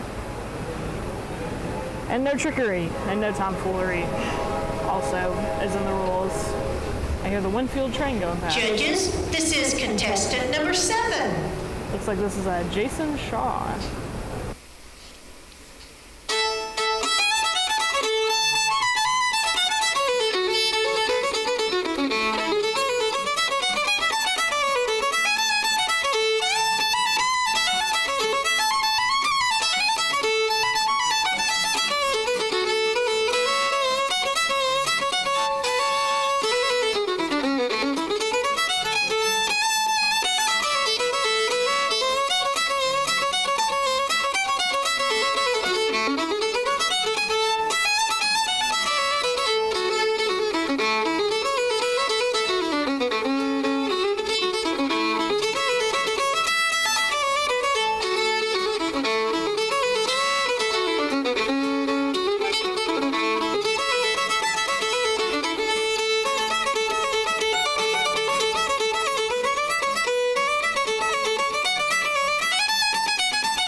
Judges, that was contestant number 7. We're going to take a short break. The judges need to stretch their legs, so this is also your opportunity to stretch your legs, but don't go too far because we're going to have more music coming right up. And I want to thank the Ozark Music Shop for live streaming all of the competitions this year. If you get a chance to go down to the Acoustic Music Shop under the grandstands, give them a great big thank you.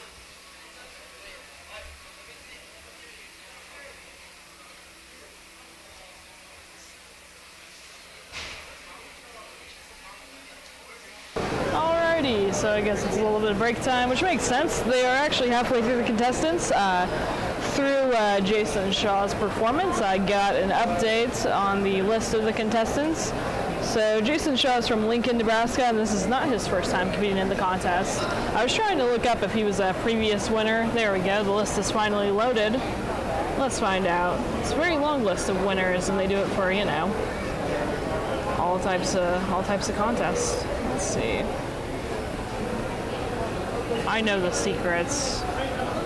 I can press Control F and look for this person. Oh wow! All right, so the short. I think it'd be easier to say what Jason Shaw hasn't won at this contest, to be completely honest. So he's been first in fiddle and flat pick many different years. It looks like going all the way back to 1990. He's placed. So, needless to say, this is pretty awesome. We were just witnessing a fantastic performer. I fully expect that he would be in the flat pick. Well, actually he wouldn't be, because he was the 2021 flat pick winner, and then he was the 2018 fiddle champion. So that makes sense.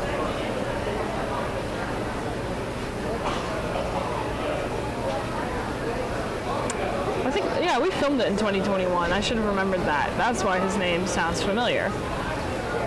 If you would like to see his winning performance, that was 2021, right? No, that was 2022. I'm a total liar. We didn't film that, but that's awesome nonetheless. So there we go. Yeah, he's good. Yeah. Alrighty, so I do have the list of contestants also, by the way. It looks like we have, it was 13 total. There's one other no-show. So we only have a few left. We only have 5 contestants left. I do not know how long of a break they're taking. Probably not terribly long, maybe about 5 minutes. Yeah. And so then, after this, whenever we go to the second round, a few different things will change. Namely being the amount of songs that they'll be playing in the time. Their time is reduced to 5 minutes instead of having 7 minutes to play, and the contestants only need to play a hoedown and a waltz, and they will not get to play a song of their choice. But yeah. Let's see, do we have any questions while I'm sitting here? Any questions or any requests? I don't know.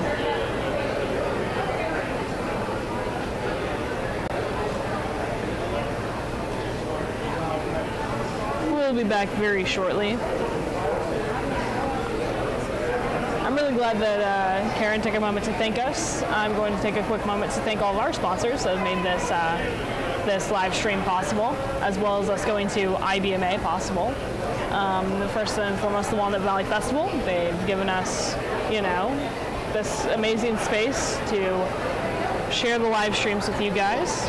So far, it's been going really great. Thank you guys all so much for sticking around with us. And thank you to the Walnut Valley Festival for providing us this space and letting us live stream these events everywhere in the world. Next up is the Ozark Music Shop, obviously.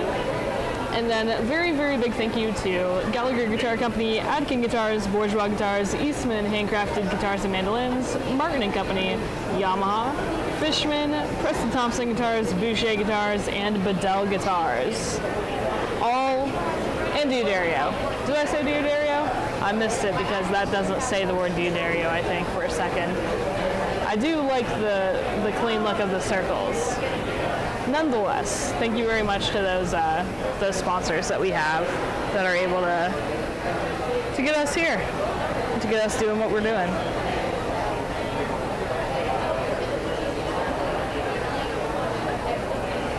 What do all of you guys play? What is your main instrument?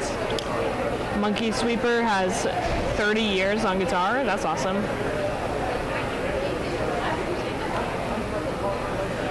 Yeah, they did thank us for broadcasting this. That was super nice. I feel appreciated enough. I'm glad that you guys are all sticking with us and, watching around.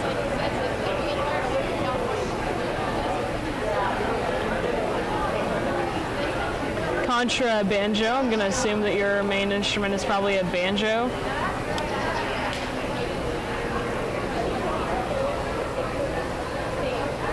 By the way, guys, a little preview. The next contestant that we have coming up is actually an international contestant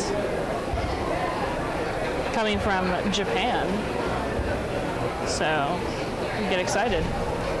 Thank you so much. You guys are so nice.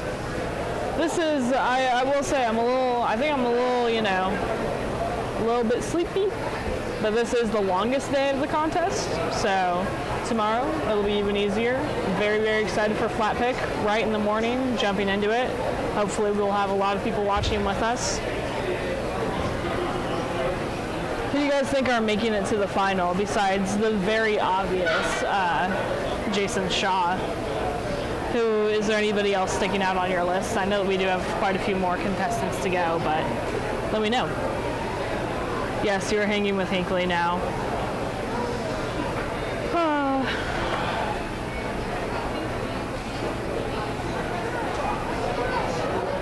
Harmonica, 4, 5, 6, and 12 strings, off and on, and 8 strings. Cool. It has been very, very, very steamy. You know what's the funniest thing ever? It's going to be, the high is 78 on Sunday, which we will still be here on Sunday for a little bit. But that's really funny to me. They really just wanted to make it unbearably. The highs are literally 100 degrees these past 3 days, Thursday, Friday, Saturday, and Wednesday. But the day that we're leaving, it's a comfortable 78. I would take 78 right now.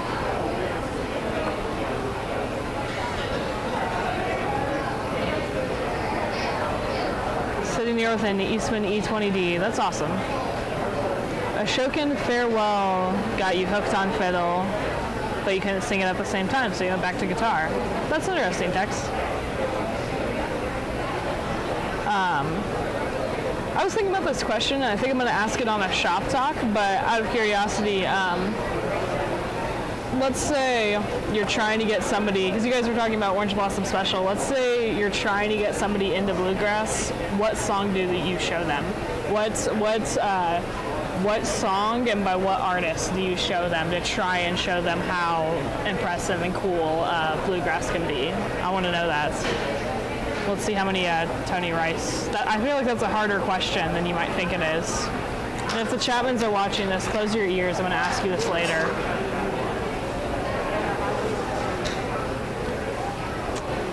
After this, we should broadcast a day in the life of the acoustic shop. I feel like it's not as, we're all very, very silly, goofy, but it's not going to be as thrilling as you might think it is. I'm very much just sitting at my computer or standing at my computer and editing the Chapmans, the Chapman Brothers 3.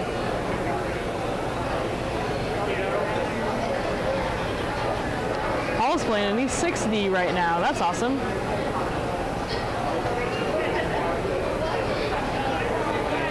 Anything Mark Knopfler, okay.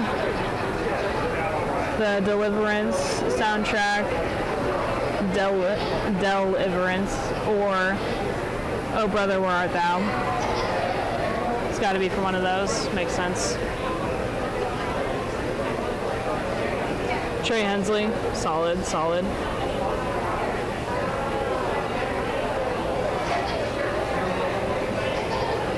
Depends on the person, valid.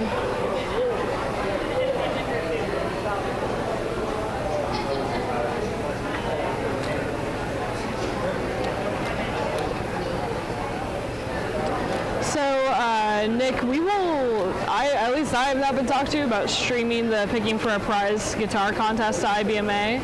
Obviously, I wouldn't necessarily be opposed to it personally, but that's kind of a different thing. At IBMA, we typically have planned to film the acts that come into our booth. Basically, we have our booth and we have the stage directly next to, basically inside of our booth actually. And so we literally have a full lineup already. I can tell you that right now. We have the entire hours that our booth is open, which is like 11 to 6. We have performers that are going to perform. And then we're going to live stream all those performers. There's a bunch of cool ones. You can see all the ones from last year and the year before that and all that. We do a little talking to them, similar to what we did today on the Ozark Music Shop interludes, if you will. But yeah, we have that. And then this year we're going to really, really try and get some podcasts, obviously, because, you know, everybody will be there, so it'll be a lot easier than doing the remote ones that we typically do. So there's that.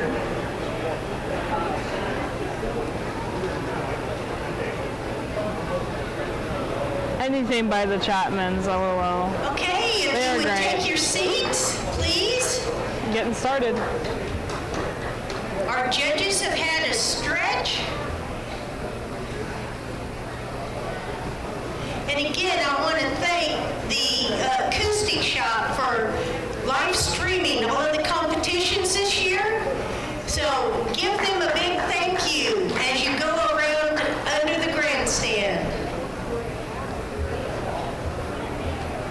Karen's so nice.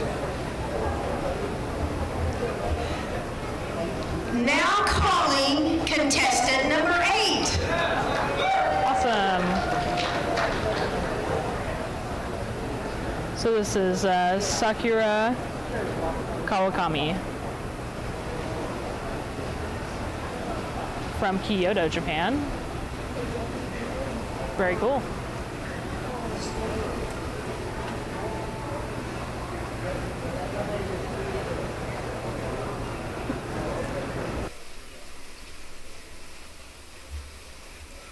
Judges, this is contestant number 8.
Awesome, awesome, awesome.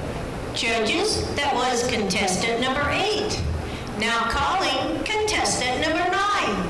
That was really, really great. That was fantastic. Michael, the live stream will start tomorrow at 9 a.m., and that is the flat pick guitar contest. So it looks like I'm honestly a little thankful that this contest is probably going to end a little earlier. I think that we must have gone a little bit later last year, because I remember being here quite a bit later. So this is great. It's going to end a little bit earlier, and then we will be here nice and early to start the live stream and start with the flat pick contest. Judges, this is contestant number 9.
Judges, that was contestant number 9.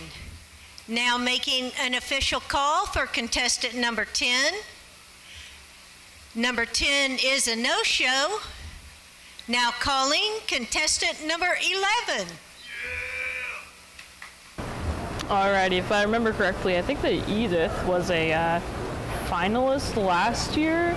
I do think I remember Trisha here being a finalist last year as well. Could be completely wrong. Either way, this is not either one of their first times playing here at Winfield in the contest. Edith hails from not too far away, from Wichita, Kansas, and then Trisha, who's coming up right now, hails from Lawrence, Kansas. So there you go. That's Judges, this is contestant number 11. It is getting close. Leave those predictions in the comments.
Judges, that was contestant number 11. Now calling contestant number 12. Now then, again, if my memory is serving me correctly, this next contestant, I believe, is also a finalist. So the luck of the draw saved a lot of the previous year's finalists for the end. This is Nathan Pedinault, looks like, from Crowley, Texas. And this is, of course, not his first time competing. Although, according to this sheet, the next competitor, it will be their first time competing. So, there we go. Let's hear those predictions and lists together.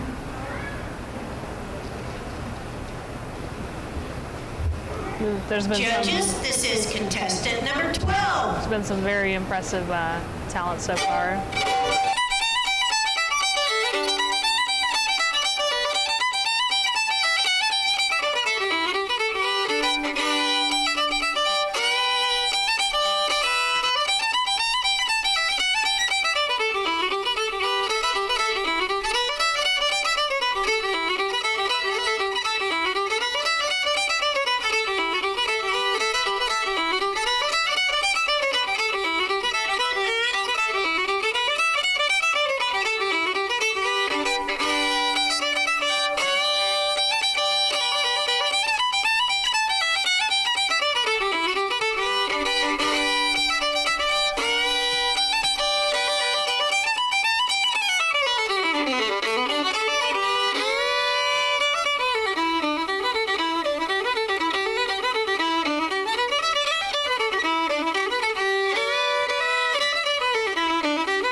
Judges, that was contestant number 12.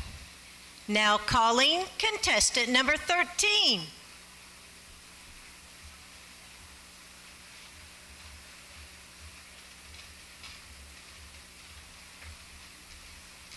Alrighty, just to update you guys, this is the last contestant. After this contestant, they're going to deliberate, as judges tend to do during contest.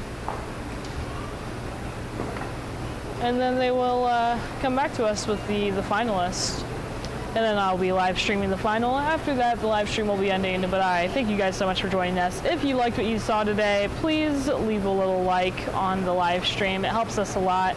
Please share this live stream if you know any maybe fiddlers forums or groups. That'd be very, very helpful. Yep, lucky number 13. Let's hear them. Judges, this is contestant number 13.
judges, that was contestant number 13. And that concludes the first round for tonight. So let's give all of these players a great big hand, then take a break while our auditors do their job.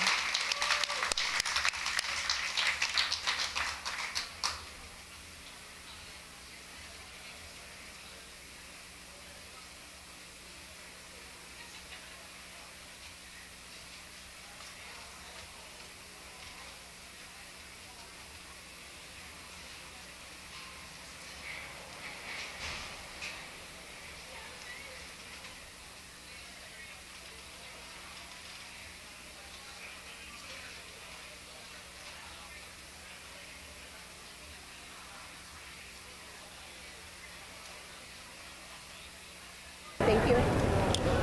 Alrighty, guys. So it looks like it's time for a little break.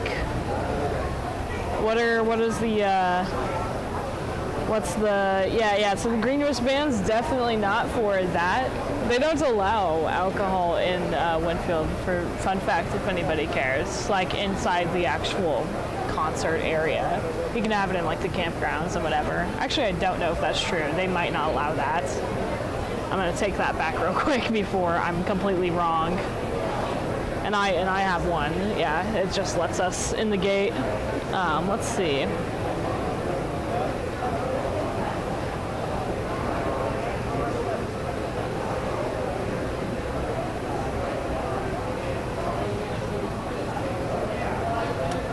Yes, so they're only taking 5. Vince, that was 6 numbers, was it really? That's funny. Yeah, so in case anybody is wondering, they're only taking 5, and then as opposed to the first round, in the second round, they're only going to be playing a hoedown and a waltz, and they have to play them in that order. They can obviously choose whichever, whatever songs they want, as long as it fits those categories. So if you've been prepared to make it to the final round, you would have to prepare pretty much 5 songs. 3 in the first, 2 in the final. So that's that. Honorable mention, there you go. Can I repeat the schedule for tomorrow? Off the top of my head, I can't say every single little thing, but I can tell you that at 9 a.m. we start the flat pick guitar contest. Let me see if I can look it up real quick. My internet's been in and out. It's hard for me to kind of look up stuff, honestly. Let's see. And then I'll remind you guys a little bit about how these fiddlers were judged, because it's a different judging situation than all the other contests. So, looking at this, it looks like Saturday, 9 a.m., the Flat Pick Guitar Championship, bright and early in the morning, at 2:30 on the Ozark Music Shop. Performing will be Bing Futch and Sam Cooke and Pamela May. So that is who is performing. 3:30 p.m., the Hammer Dulcimer Championship. And 7:30 p.m., we will be interviewing and jamming, hopefully, with the flat pick winners, or at least that being said, the flat pick first, second, and third place winners after the contest. So that's at 7:30 p.m. And we will have Front Porch on. And if you watched a little bit of earlier today, like kind of what we were doing with Beppe, Gambetta, and Special Consensus, we're doing those, but with those bands and the flat pick winners that I said. And then Sunday, 10 a.m., Banjo Championship. And then we're out. And then we're out of here, and we're immediately going to IBMA. Let's see. It is 9 a.m. Central Time. That's not a dumb question. That's okay. We are in Central Time. So 9 a.m. Central is whenever it starts. My personal schedule, I don't know. I don't know what I'm doing. I never know what I'm doing or what I'm doing here. Oh well. All right.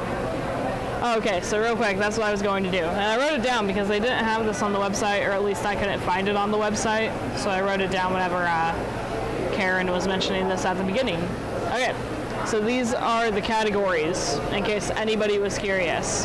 So just like all the other contests, these fiddlers are going to be judged out of 100 points. So they get 25 points for authenticity, 25 points for rhythm. That's being said that it should be, all of these songs should be easy to dance to, is what they said, or comfortable tempo to dance to, such as a hoedown or a waltz, obviously. And obviously those would be slightly differing tempos, but you get it. 25 for execution, of course. And then 25 for expression. So, there we go.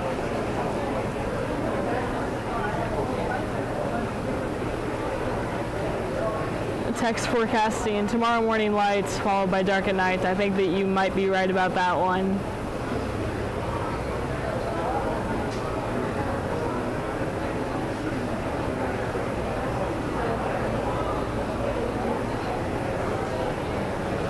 Well, there you go, Paul. I hope you get to watch the flat pickers before you have to head to work. It's gonna be cool though. It's gonna be good. Pretty excited for that one. Alrighty, they are still deliberating. Let me see if I can play you guys a little song. I'll play you guys a tune.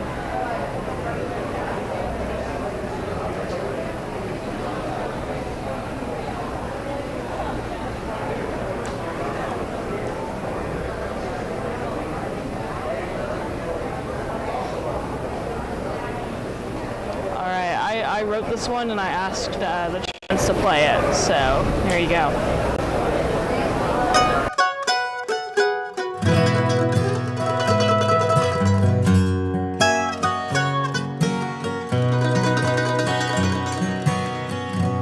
Beneath still waters, there's a strong undertow. The surface won't tell you what the deep water knows.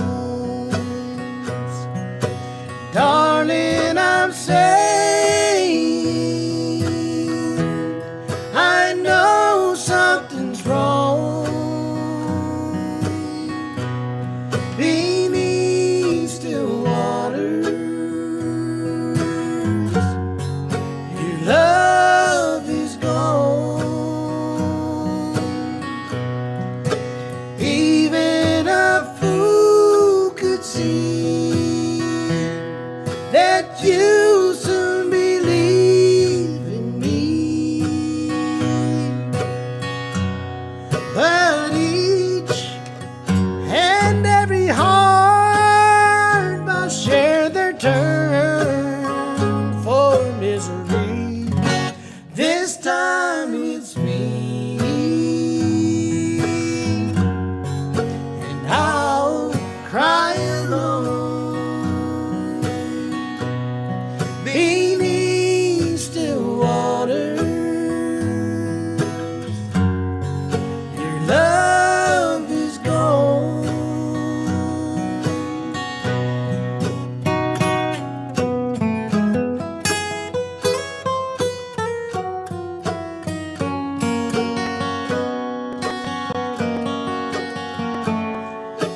Even a fool could see that you soon believe in me. But each and every heart must share their turn for misery. This time it's me. I'll cry alone beneath still waters. Your love is gone.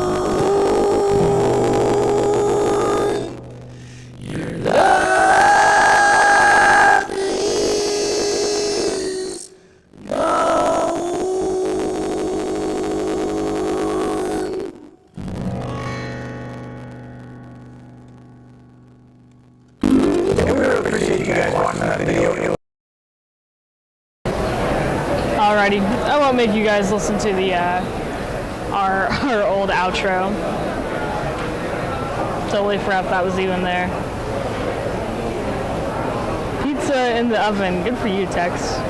And yes, that was a very fancy Thompson. That was a... Yeah, I did. I wrote that. I also designed the guitar. Oh, stuff's happening. Ooh, get your... Would the following contestants please report backstage? Contestant number 2, contestant number 7, contestant number 9, contestant number 11, contestant number 12. Please report backstage. Again, those numbers are 2, 7, 9, 11, and 12. Please report backstage.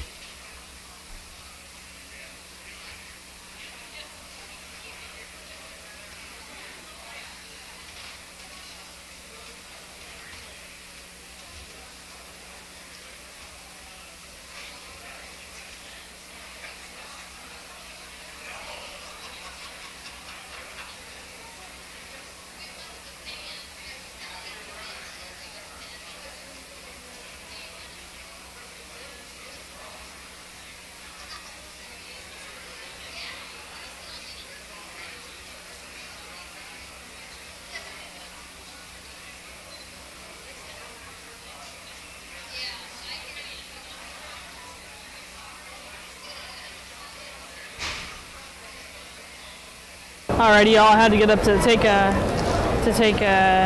of a dead battery. So let's see. I did hear that though. Where are the shockers? Oh yeah, so I guess Sakura did not make it. Sakura did not make it to the next round. Dang.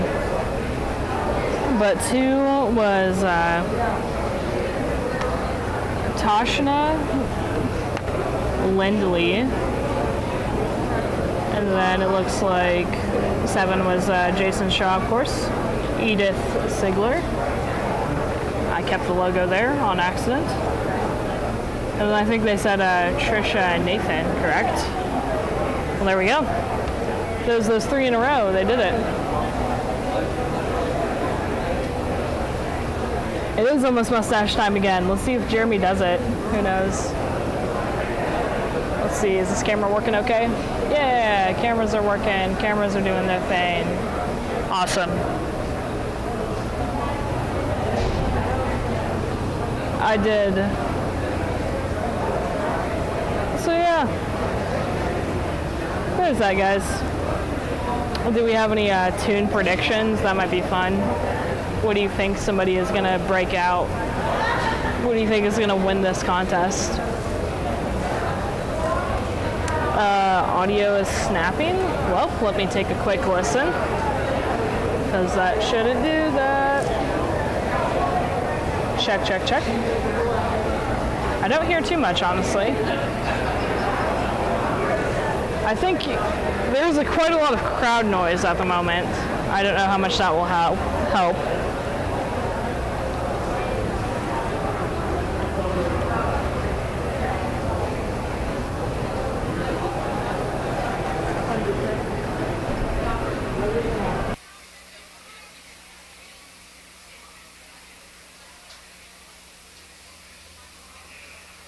So then the next question is, out of those contestants, who do we have winning?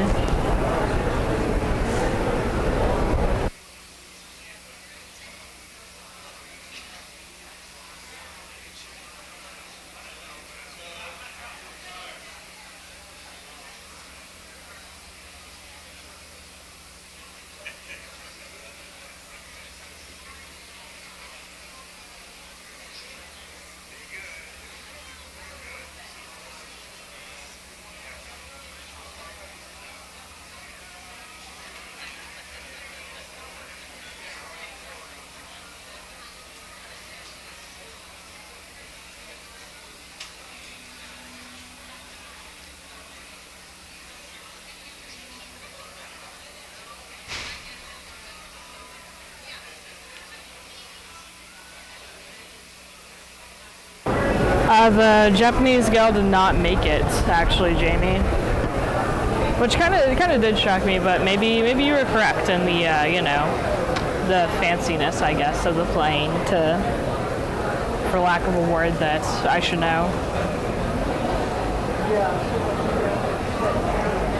So, as a reminder, real quick, if you guys, thank you, everybody that has been joining us today. Who has been watching? Like, I don't think anybody's watched the entire stream. That would also be wild to watch an entire stream. I don't think that I can sit through an entire live stream of almost anything. But thank you guys so much for, coming back and forth. Bulldog, have you been here all day, actually? I think that you have. I might be wrong. But nonetheless, though, thank you, everybody. Thank you, everybody. I mean, even just stopping in whenever you can, because obviously, we all have prior engagements and whatnot. But thank you guys so much for watching in general. If you like what you see, please leave a like. It helps tremendously. I'm going to take one last time as well, real quick, to thank our sponsors today. Let me just read through them real quick. We got the Walnut Valley Festival, obviously. Thank you for letting us be here and stream this. The Ozark Music Shop, Gallagher Guitar Company, Ad King Guitars, Bourgeois Guitars, Diodario, Yamaha, Fishman, Martin & Co., Eastman Handcrafted Guitars and Mandolins, Bedell Guitars, Boucher Guitars, and Preston Thompson Guitars. Thank you all so much for sponsoring this live stream, as well as sponsoring our trip to IBMA. And IBMA is going to be very fun. I'm excited.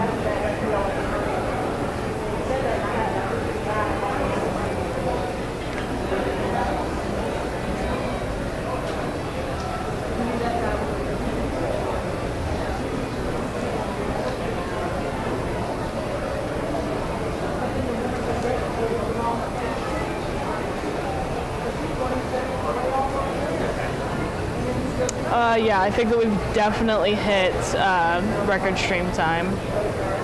Ralph, you were here all day? That's awesome. Monkey Sweeper got that one mode. That's great. Yeah, I think that 8 was probably a favorite too. Mark, thank you for having it on. Even in the background, it helps. That's awesome. Jamie, you need a job. That's funny. You should do like some landscaping or something.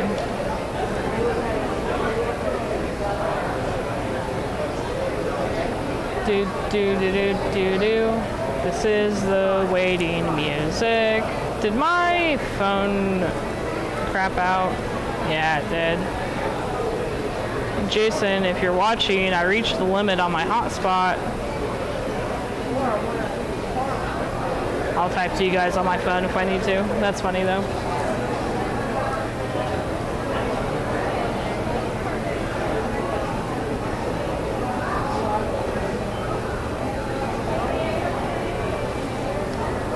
Let's go to a little video real quick. I'm not gonna just make you guys, sit around waiting. Oh, maybe not. They got the thumbs up. I just saw it happen. They got the thumbs up, and the judges are good. I lied. They're getting ready to start, I think. And as a reminder, they redraw all the contestants. So this is still a blind contest. And in the second round, I believe their scores, reset completely, obviously, because they don't know who's who. So yeah. That's the rules there. They are only going to play 2 songs as opposed to 3 that they played last round. But then, of course, we're also going to be streaming the awards ceremony as well.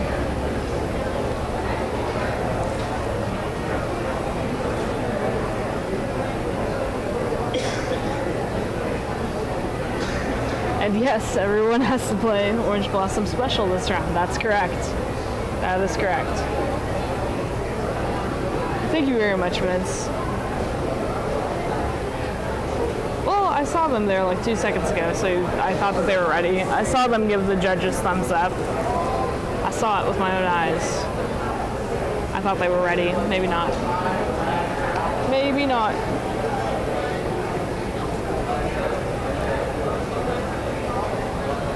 Thank you for joining us whenever you could, Tex.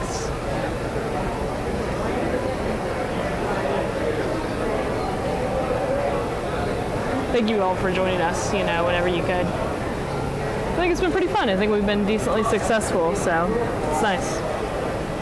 I'll take it.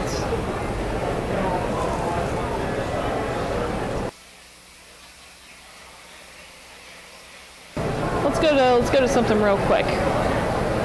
What's a fast video that I got here? I've got some videos of Justice Ross playing some incredible instruments. Let's do this this triple O bourgeois. Why not?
Okay, if you could take your seats, we're getting ready to start the second round.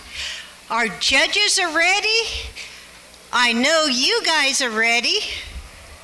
So when we start our second round, our final round, we start at 0 points. And everyone has all new numbers, and so it's a whole new ball game. Well, there we go. Perfect So, timing. judges, I am calling contestant number 1.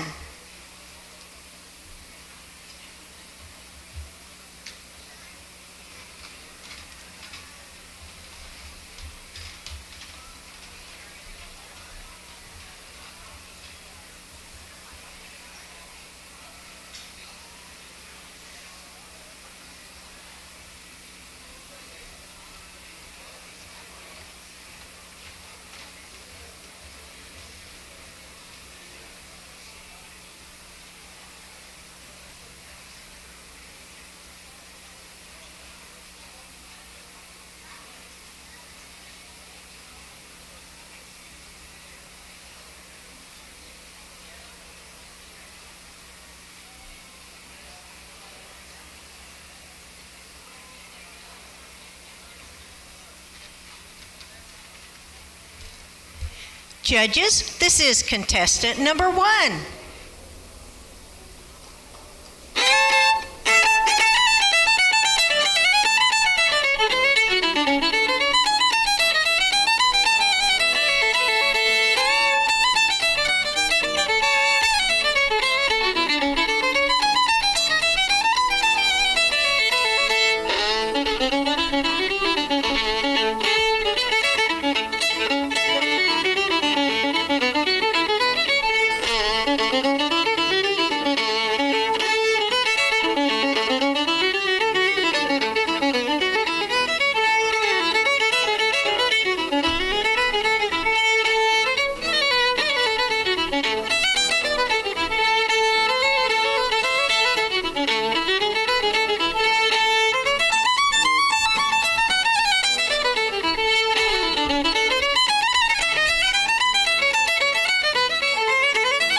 Judges, that was contestant number 1.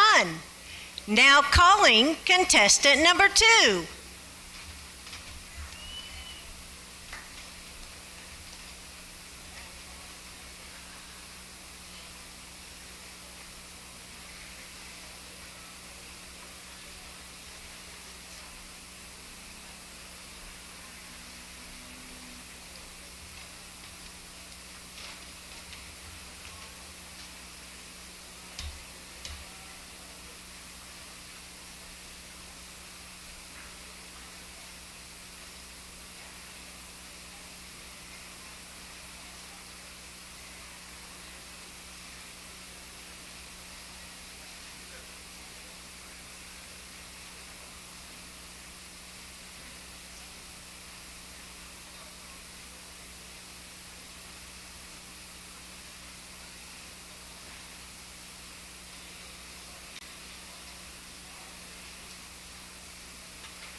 Judges, this is contestant number 2.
Judges, that was contestant number 2.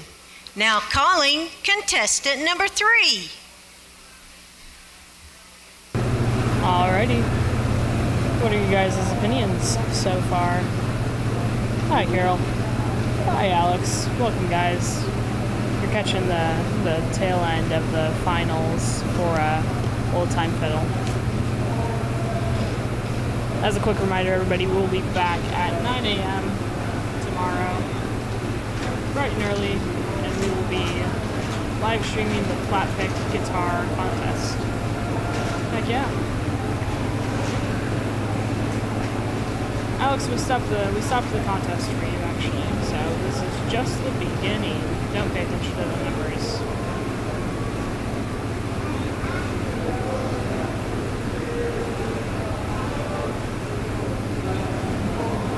Now, it looks like Jason Shaw's coming up, so this will be Jason Shaw's 90th title if he wins. I don't have how many he's won up in front of me. This will be a many-time champion. Judges, this is contestant number 3.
Judges, that was contestant number 3. Now calling contestant number 4. Woo, yeah!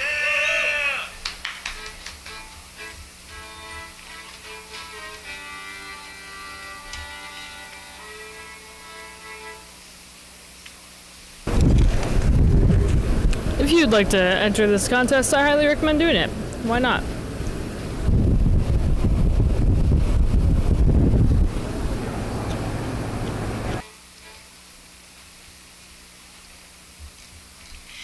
Judges, this is contestant number 4.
Judges, that was contestant number 4.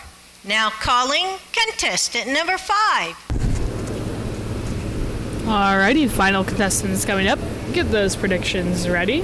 Right after this, well, after some deliberating, we will know the winners. Then they'll play a final performance. And then we'll go from there. Thank you guys so much again for joining us.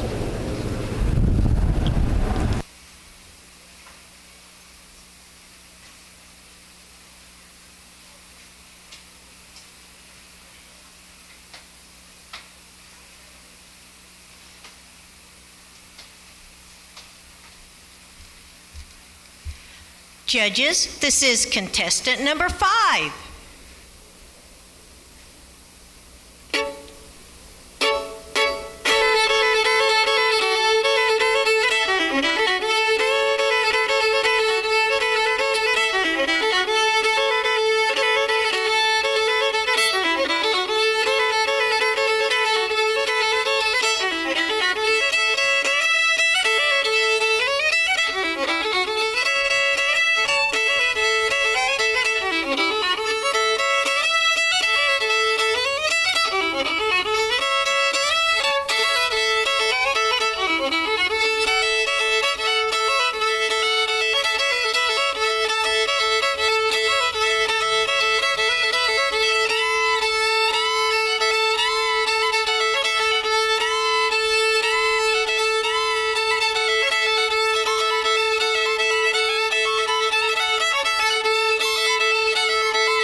Judges, that was contestant number 5. And that concludes the competition for tonight.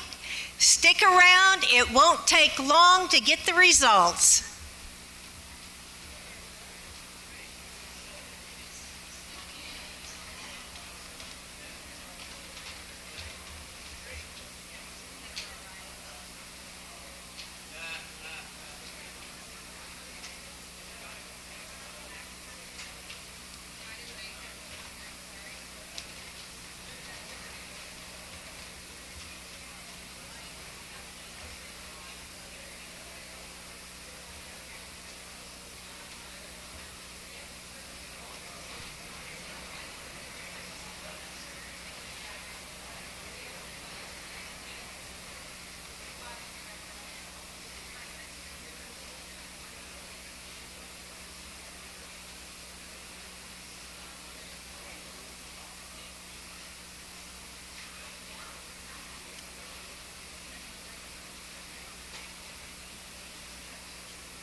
Okay.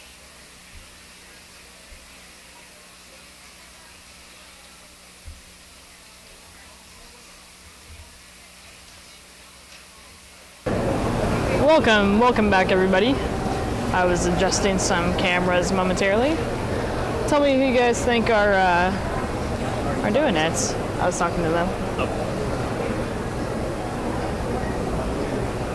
They were all very great, so I think it might be close. I think that Trisha is really, really great also. I think, and I have no stakes. I have no stakes in this game, but I think that that's who will be picked. But who knows? Thank you again, everybody, for joining us today. It's been good. I hope that you guys enjoyed all the different contests, no matter what you wanted to tune in for. If you tuned in for all of them, that's awesome. Let me know. Let us know everything. Please like the stream if you have not yet. 524 and 542 are 2 guesses, solid guesses. I do remember Nathan and Trisha were finalists last year as well. I think that Nathan was a runner-up. Yes, I'm being fed. I'm being fed perfectly fine. Actually, Jeremy's very nice. He went to go give me some nummies. Thank you, Jeremy. Thank you, Chapmans. After this, I'm going to have some nummies as well. So I feel sufficient. I have been munching on pretzels pretty much this entire time, so that is my snack of choice whenever I'm out and about at the moment. You tuned in for the commentary. Way too much music. I agree. Thank you. Thank you so much, Tex. That's a really nice way to put it. 1,000 miles away, I'm talking with all of these great folks. Thank you guys so much for coming in, sharing your thoughts, sharing everything with it.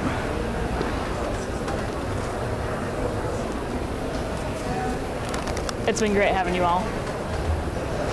Alrighty, not too sure how long this would take. They said not too long. I think I might play you guys a little song. The pizza was great. That's awesome. What type of pizza did you get, Tex? I'm actually also probably gonna have some pizza. I got a little bit too much pizza yesterday because they give there's this really cool brick oven place here, but they give you an entire pizza that's probably enough for 2 or 3 people. Vince, you're 923 miles from Springfield. I feel like that's really far. That's crazy. No recount on this one? What does that mean? I might not know what you mean. I'm sorry, I don't mean to make you hungry, Vince. Vince, we're gonna eat some yummy stuff in North Carolina. I do like going to IBMA because we go to typically like some yummy restaurants. Same thing in NAM. NAM, we go to some really yummy restaurants. It's always fun. I thought they were coming up here to say some stuff, but I guess not. I guess not quite.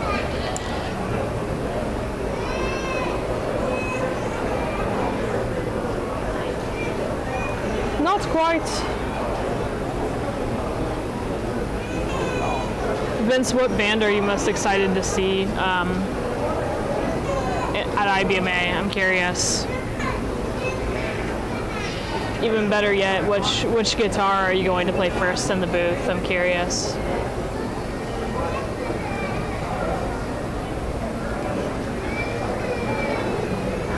Thank you so much for tuning in.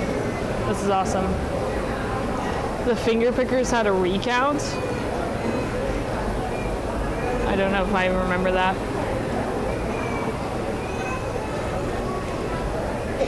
You're gonna be there at 1 p.m. Eastern at IBMA?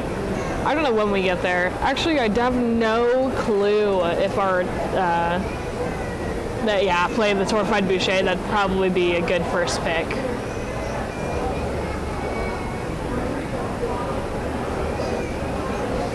Molly Tuttle's band, I don't think. I was looking at the lineup. Is she playing? Or am I crazy? I'm a Sierra Farrell fan, so very, very excited to see Sierra Farrell. I'm going to do that. Oh, that's so nice, Vince. You should care about the bands, though. We're gonna go see some cool bands too, but that's super nice.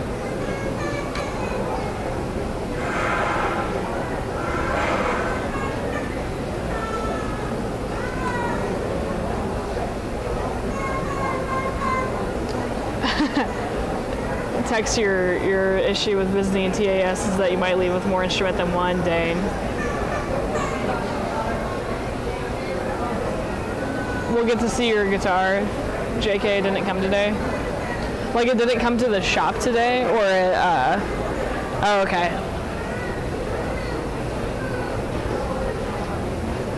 You're going to be there by 1 p.m. next Thursday. Gotcha, Vince. We'll be there obviously way earlier. Gotcha. We are also going to be leaving on Sunday, except we leave really, really early Sunday. It's like 6 a.m. flights both there and back. But we fly out on Tuesday. When is the banjo contest? So the banjo contest actually doesn't start until 10 a.m. Sunday, so you definitely didn't miss it. You got a little bit to go. 10 a.m. Sunday.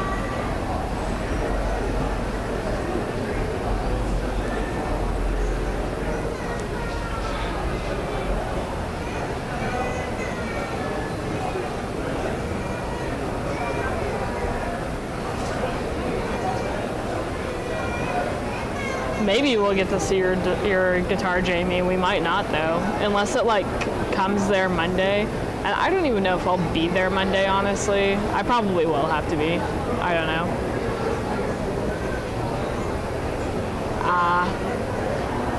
It happens, Vince. It's okay. You won't miss too much fun. You get to miss not putting up the booth, so that's okay.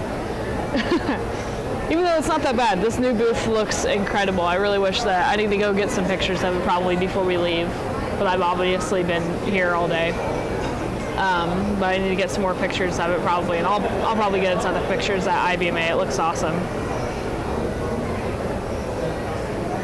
Dueling banjos at dawn. That is correct. That is exactly what this is going to be dubbed as. See, they're setting up all the awards back there.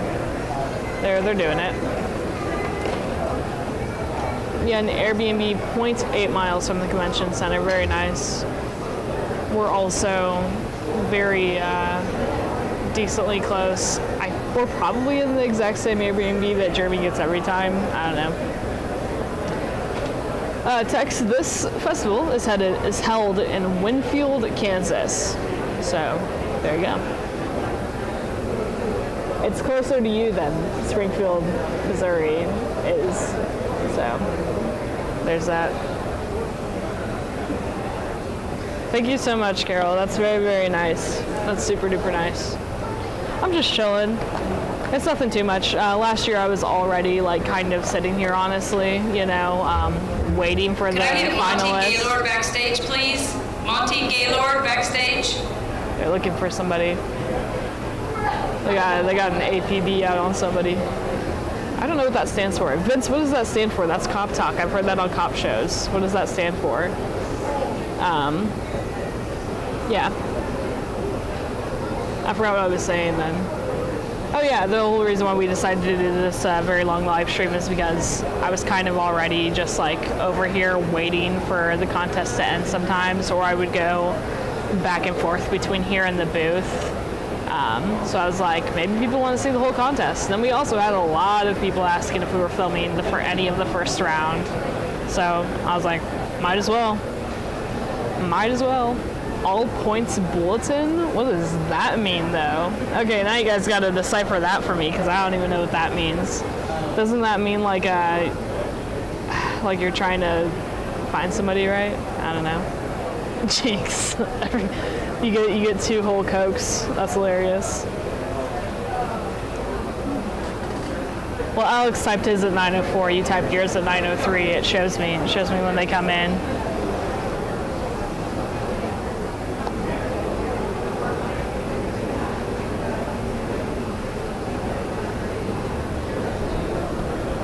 Isn't that whenever the police are trying to get somebody? I might be completely wrong. Maybe I don't know.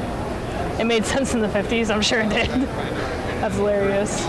These contests are great. Very, very fantastic talents in all of them. I hope my cameras don't die. I'm glad they didn't overheat. Yeah, that sounds about right.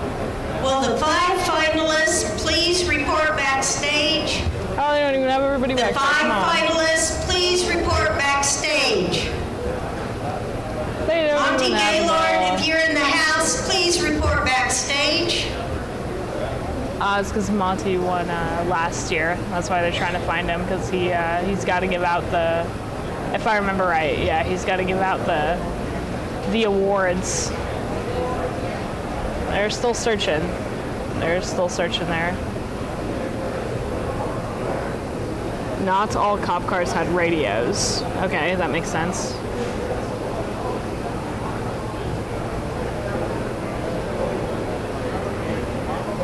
Maybe I'm using that term incorrectly, and maybe I just don't know. I've just heard it on cop shows. I've been watching a lot of Dexter. How hot is it here? Definitely way hotter earlier today. It was ridiculous, honestly. It was like 100 degrees. All 3 days it's gonna be like 100 degrees. But I'm not gonna complain.